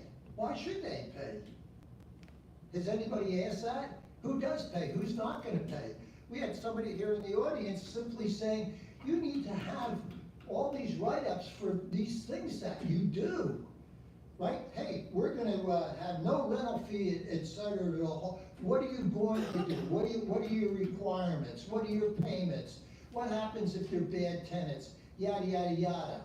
And it doesn't take a lot of brain power to write that down. And if you have to improve upon it because you didn't get it all, at least you have a starting place. And yet, I don't see any of that. I don't see any of that. I see people are just floating around in the air talking about whatever they want to talk about. So yeah, I'd encourage exactly that.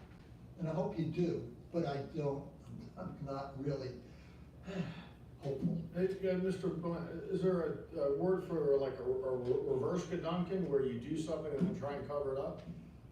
Yeah, I'm sure there is in German. Like a reverse Gedanken, because like with the landfill litigation, they did a filing, now they're trying to cover up. So what's the reverse of not planning ahead, covering up? What's that German word? Yeah, it's called, close derrière. All right, that's what they did. Okay. But the other side of that is lawsuit. That comes next. That's an international word. Anybody else like to do public comment? Okay, hearing none, roll call please, Kathy. Mr. Carucci? Yes. Ms. Red? Yes. Ms. Delion? Yes. Mr. Benonis? Yes. Ms. Alpha Rivera? Yes. Motion passes 5-0. Okay, moving on, we have the compensation of acting township manager and administrative assistants. Council will consider the compensation of the acting township manager and the 2 administrative assistant salary positions.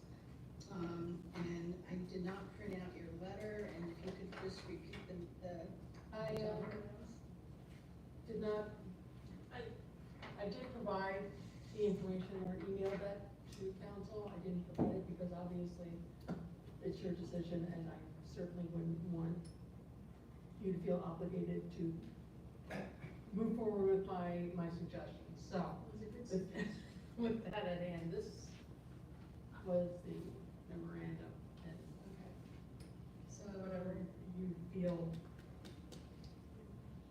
So, Priscilla, if I may, Yeah, go ahead. I'd like to make a motion to, authorize the acting manager to receive a salary at the rate of $125,700. Can you go to top louder? 100? $125,795.20, retroactive to March 28th. I also make a motion to increase the salary of Ms. Werkheiser to the amount of $57,419.07, and to Ms. Schneider in the amount of $55,923.20. All retroactive to March 28th. Okay, March 28th. To be effective while those 3 positions are performing the duties of our manager. Okay. I'll second that. Any discussion, council? Jason? Yeah, I think the numbers are too low. I think they should be higher for all 3. I brought this up at the last meeting. Kathy is doing the work of 3 positions. She's the acting township manager, she's the assistant township manager, and she's also the director of finance.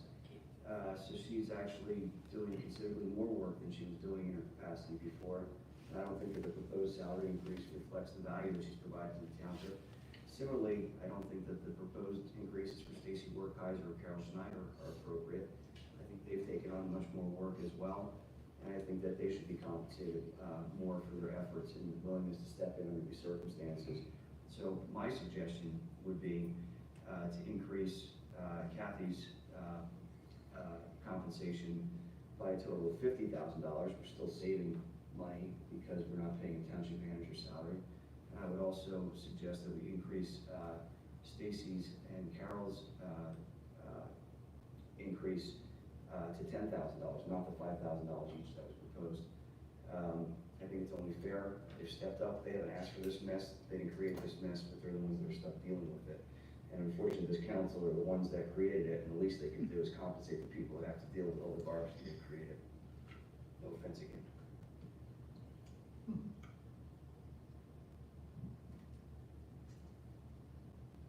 I yield.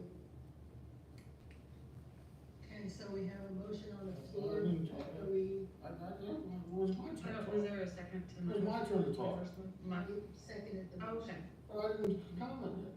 I'm just conversation, there'll be a conversation. Hard to follow. We did that all night, So but it's I been try to 35 do it and I'm not allowed. Alright, so, my turn yet? Yes, you're next after Jason. Kathy is amazing, doing 3 jobs, thank you. It's 3 more jobs than Priscilla's had in the past 40 years, but I digress. One of the things is, when you're setting these salaries low, you have to, if we are trying to entice a really top-rate quality township manager, not that Kathy's not, I think she is, and would be perfect, but, you might wanna show that you're willing to, pay for what's going to be a very difficult job, by any accounts. Yes, 1, because of the makeup of council, 2, because you have no help from the solicitor, and, right, so, you may want to think about going a little higher than the proposed numbers in the motion. I would be for something higher, than that. That's it. My proposal, just to be clear, I think the increase is $23,000 more than what was being proposed. And on the other end, we're saving $135,000 with. I think your proposal's fair and better than the earlier proposal. I'd support that, something that range. Okay, Victoria? I made the motion. I'm very thankful for all of our staff, especially for being here. It's now, I don't know what time. Is it close to 2 a.m.? I can't see. But I appreciate their time. They've worked very hard.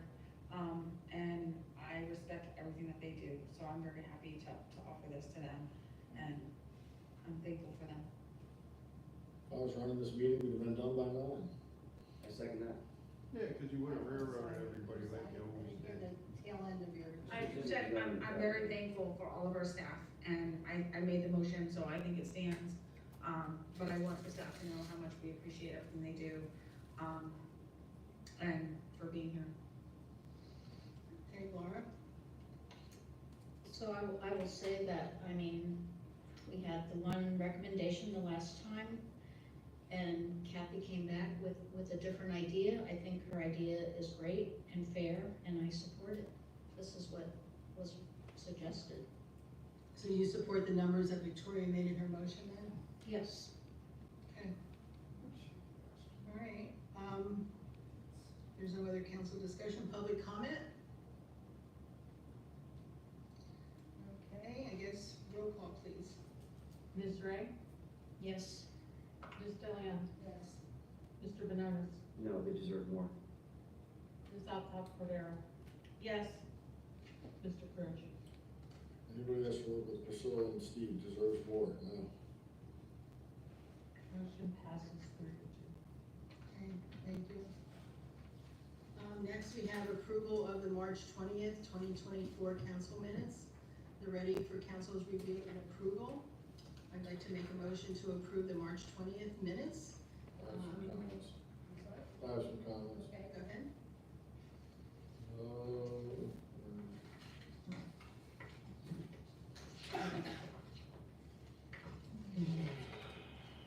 Page.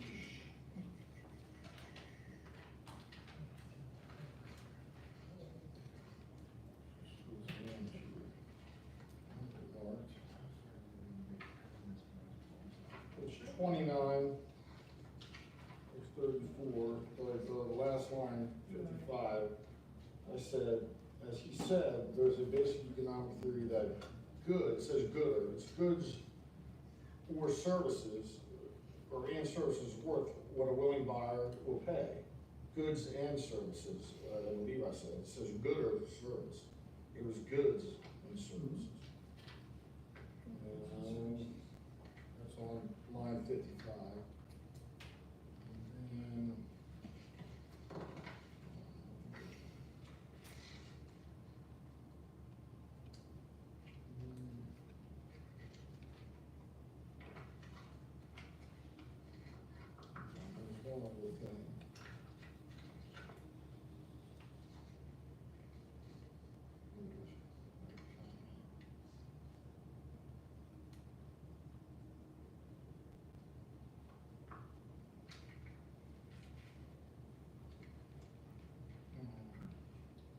big tabs.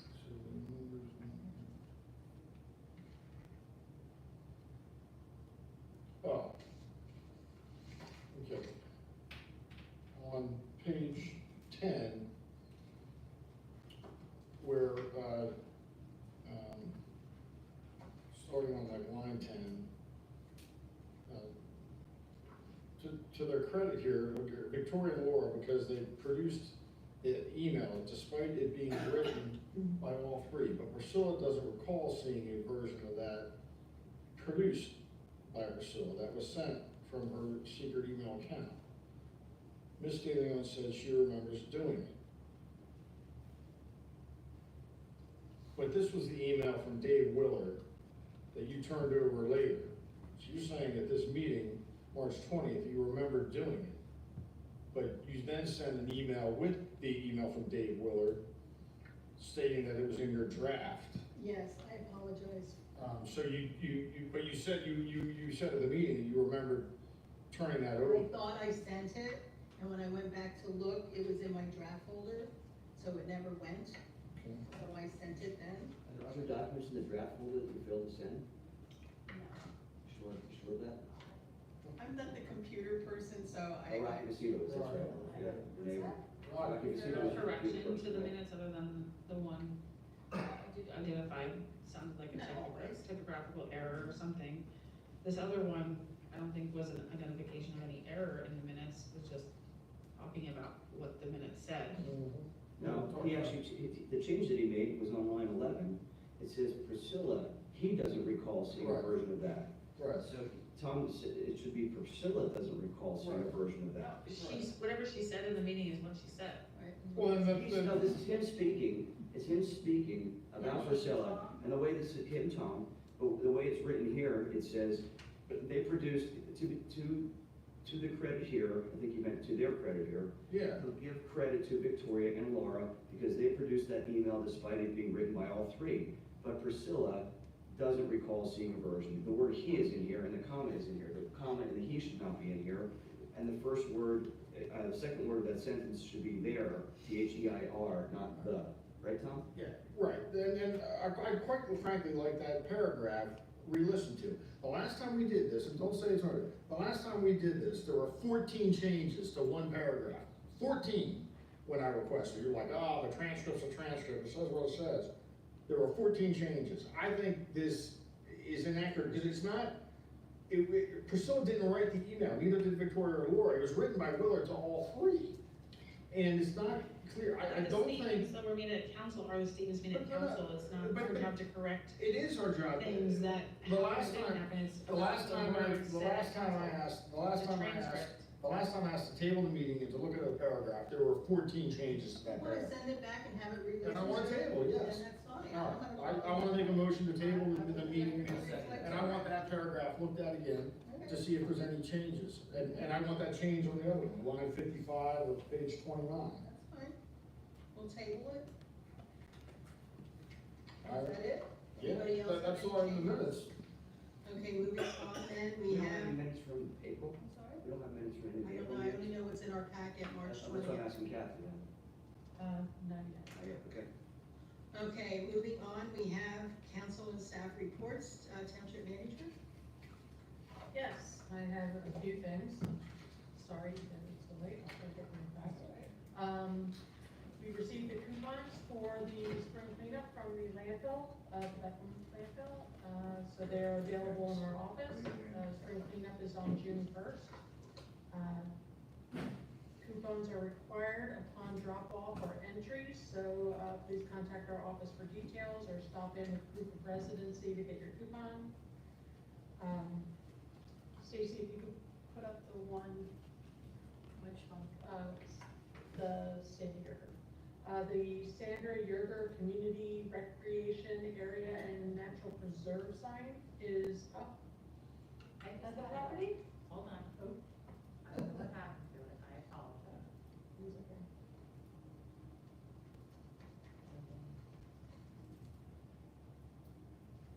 There it is. So that was installed since the last meeting. We're going to look at updating the other sign that's out there that has the mapping of the trails and identifying the permitted uses, because they all refer to the woodland home preserves as well.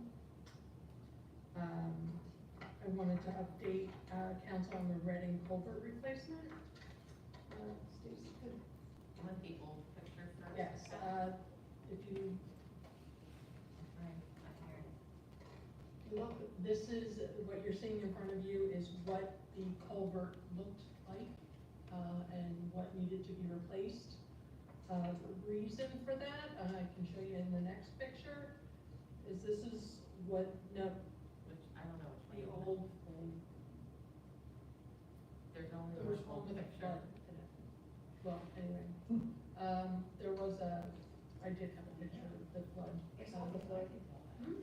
Oh, here, I'm sorry, I thought you were looking for a picture of Reggie, no, I apologize. That was after a hurricane, that was Reading Drive.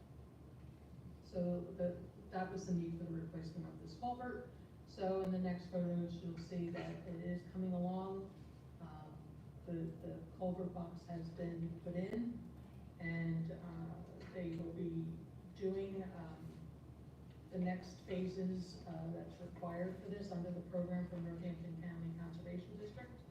They're holding a private session, training session, I believe it's tomorrow, where scheduled other public works departments from other municipalities were invited to come in and take a look to see how to do it and what the program is about. It's for educational purposes for them. So just wanted to give council an update on that. I had in the last 2 days attended a digital navigator training class that was sponsored by Northampton County Conservation, or excuse me, Northampton County Community and Economic Development. The program is a federally funded program, and its purpose is to identify weak areas of internet coverage and help facilitate residents to know what their rights are when they are in an area of weak coverage and what they can do. It's also a program that assists with helping individuals who are maybe not as computer savvy as others, and to help either whatever your demographic or whatever your situation is, whether you're a senior, and since everything is moving digital, it's a program to help people in the community, to help those people that need to have a little bit more tutorial knowledge in working with computers and what's the best type of computer for their needs. So I know Northampton County is going to be working on putting together a database of businesses or in the area of Northampton, anywhere in Northampton County that offer free Wi-Fi. So just throwing that out there, if anybody's listening at 110, Northampton County, and if they feel free to email me, I will definitely forward that information on to them. Chief Barn notified me today that the license plate reader installation at Cook Valley Park is complete. The technology will assist them in investigations of crimes that occur in the park. So that is done. Is that like reading license plates for everybody that pulls in? Yes. Okay.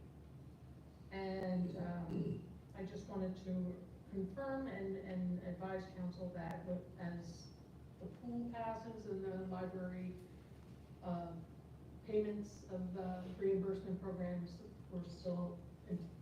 we're continuing what we've already done last year, since council has made no actions otherwise.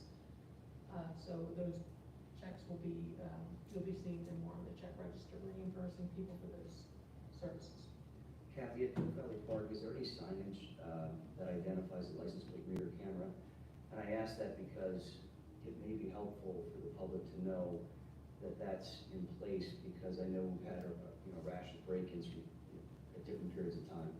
And it may be reassuring for the public to see signage that points this out, because then they'll feel that their belongings and their property and their vehicles are more secure. I will check into that. Could also I do prevent- recommend that people it could be a Be a little deterrent. bit more because- Right, it could be a Or the deterrent, belongings. you know, they could pull in there and see that sign and then turn around. Right, like property under surveillance or something like that. I will check with the chief on that. And that's all I have. Okay, council, Laura, I am going to pass tonight at this late hour. what's that? I'm going to pass tonight at this late hour. Okay. Any report? Jason? Yeah, so I'm gonna date myself here back to the old Poltergeist movie. They're here. So for those who may not have heard, apparently there was an immigrant bus that dropped off in Hellertown about a week and a half ago. And a bus that appeared to be illegal immigrants that were dropped off in Hellertown. My understanding is they were dropped off at or around the area of the Starbucks or the Hellertown Diner or the, that shopping center. The name's escaping me at the moment. So, I'm just offering that to the public so that they're aware. From the version that I heard, when they were dropped off, they scattered, some Ubers came and picked up some people, and others just sort of disappeared into the community. So, there's a Gallup poll, that's, I'm speaking, there's a Gallup poll that just came out last week, found that immigration is the top issue nationally, and it's here. So, it's something to be mindful of. We've had, sort of crimes, I'm not accusing these folks of being criminals necessarily, although they seem to have been brought into the country in violation of the immigration laws, not gone through the proper process perhaps. But be mindful, keep your doors locked. We've had break-ins, and there's, certainly be mindful of your surroundings. Another little horror movie, I guess. I'd like to recognize Priscilla De Leon. This is overdue. I wasn't aware of it, but she was appointed to the board of directors of the Chronic Fatigue and Immune Dysfunction Syndrome Association of America. So congratulations to Priscilla pursuing those interests. And Does sure it have a year for that? I don't know what years. 1995. And I don't know, I thought it was more recent. It was very proud to be on that board. Yeah, I'm sure you helped them just as much as this board. So congratulations on that. And then I guess the only other topic I have is, Victoria brought up the name earlier, Tricia Mezzacapa. And I don't know who Tricia Mezzacapa is, but maybe it seems like Victoria knows of her, or at least has some concerns with her.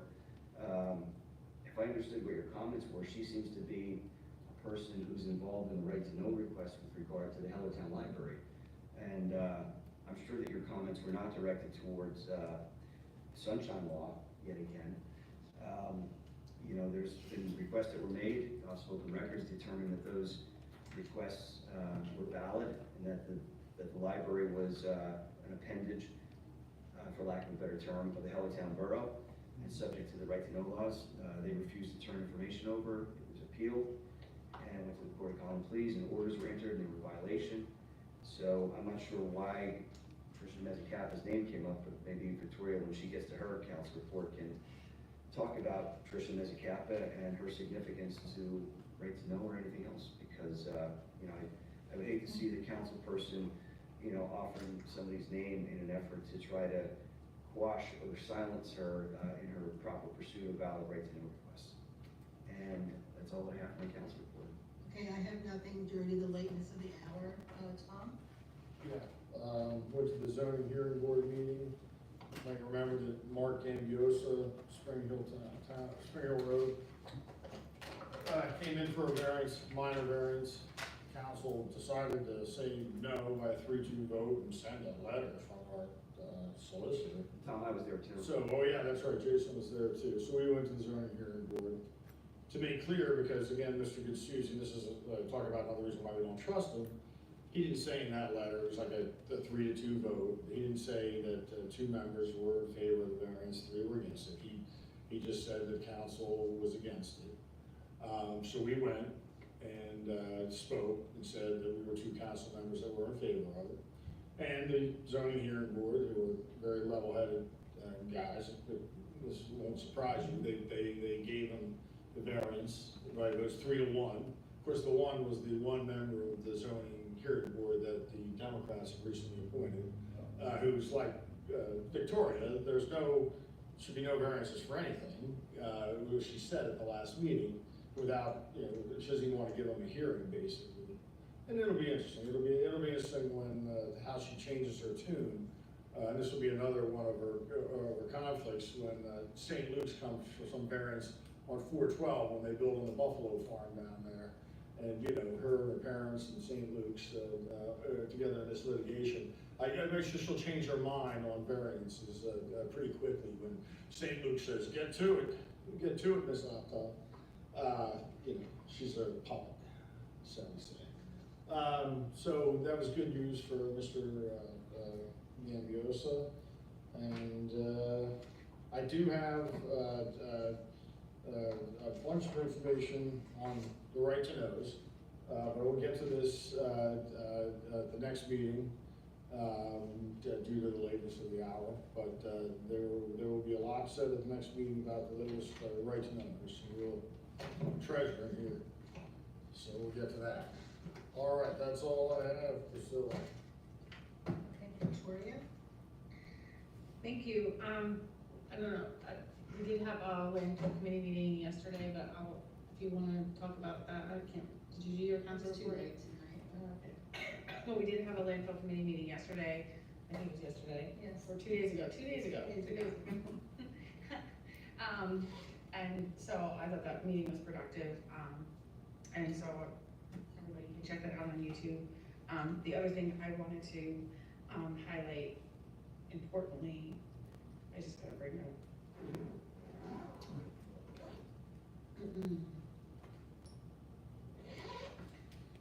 The Lehigh Valley Planning Commission has invited Lower Saucon Township to join them for the May 2024 Lehigh Valley General Assembly on May 14th at 7 p.m.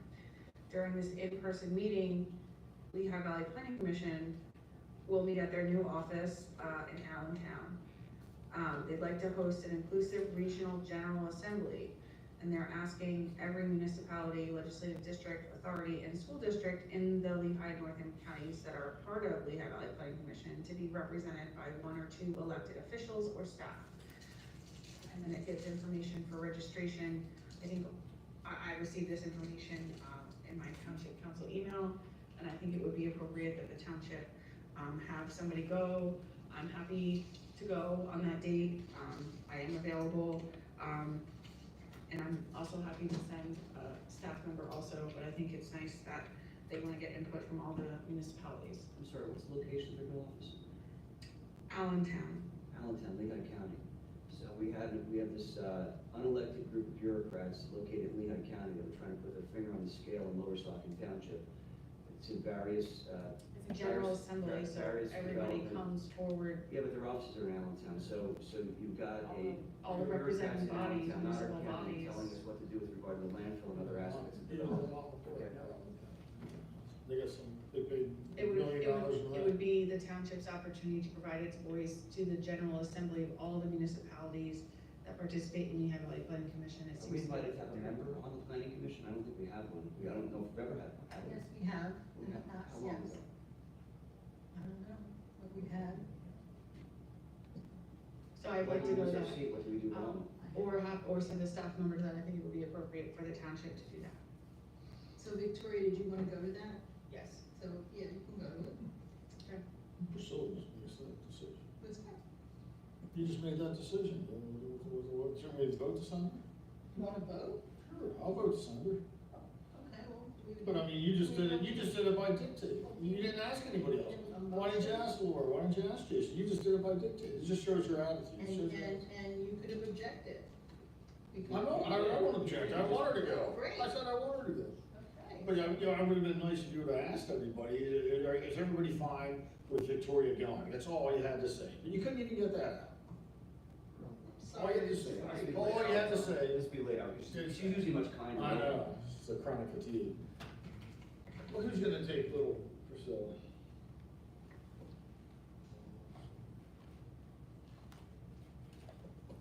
I guess I have to find a place for that.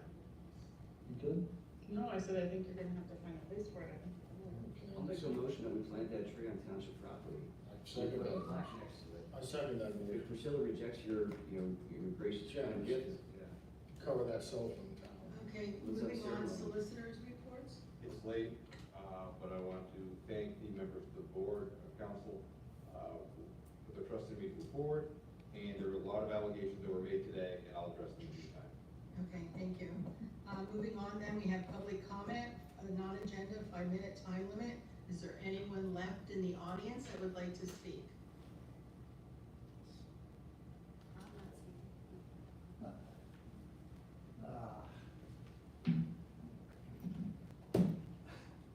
I find it hard to believe that the council is sort of jaw-dropped when Jason said that this bus pulls up in front of Ace Hardware, which is right there, near the new Starbucks on 412. You know, I went to, got a haircut the other day. A couple guys came in, entire town knew about it. I think probably if I asked you what you know about this county, meaning Northampton County and illegal immigrants, you might be surprised, or I might be surprised, as I clearly was surprised when I found out that Northampton County is a sanctuary county. And I ran across that because I was doing election work and Mr. whatnot. Gutsuzi, can you please pay attention to the gentleman speaking? No, You're doing that's emails okay. and doing personal work. Look, he's been appointed, he's okay. Actually, he probably doesn't even need to attend any of these meetings. There's somebody else that could be at the same level.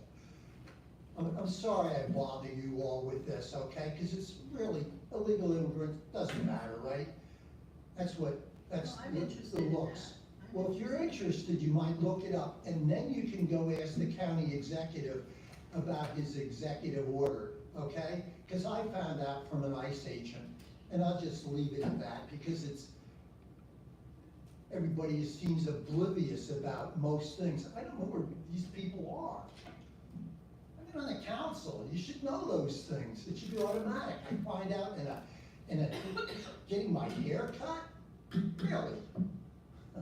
Priscilla could be an Uber driver. She could do, she's got the time, she's got a good parking spot. They probably were Uber drivers driving the other crew somewhere else. Hey, we all know that happened in Allentown, was it 2 years ago? Yeah, we found the airplanes that were coming in and going out, so.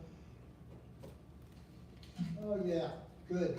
So this regional planning thing, by the way, that's probably good for you, but I'll tell you, it will be just like the UN. You do this and you do that, this township's gotta do this, it's coming. Okay, thank you. Anybody else? If not, is there a motion for adjournment? So moved. So moved. I'll make the motion to adjourn. Okay, so Laura, Jason, all in favor? Aye. Okay, thank you, everybody. It is now 1:23 p.m.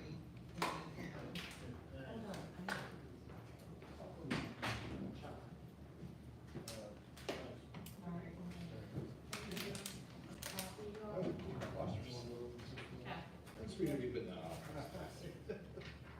Okay, so we need to sign stuff, correct? Laura, you need to sign something.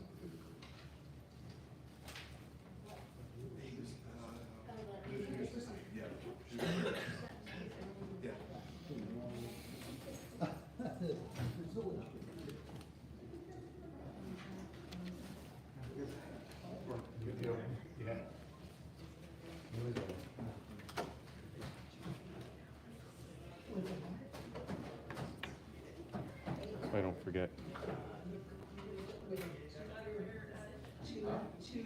2:39 a.m., right? All right, so do we have, did I sign this? Do I sign these now? Yes. There's plans back. Can you come back in? I'm trying to do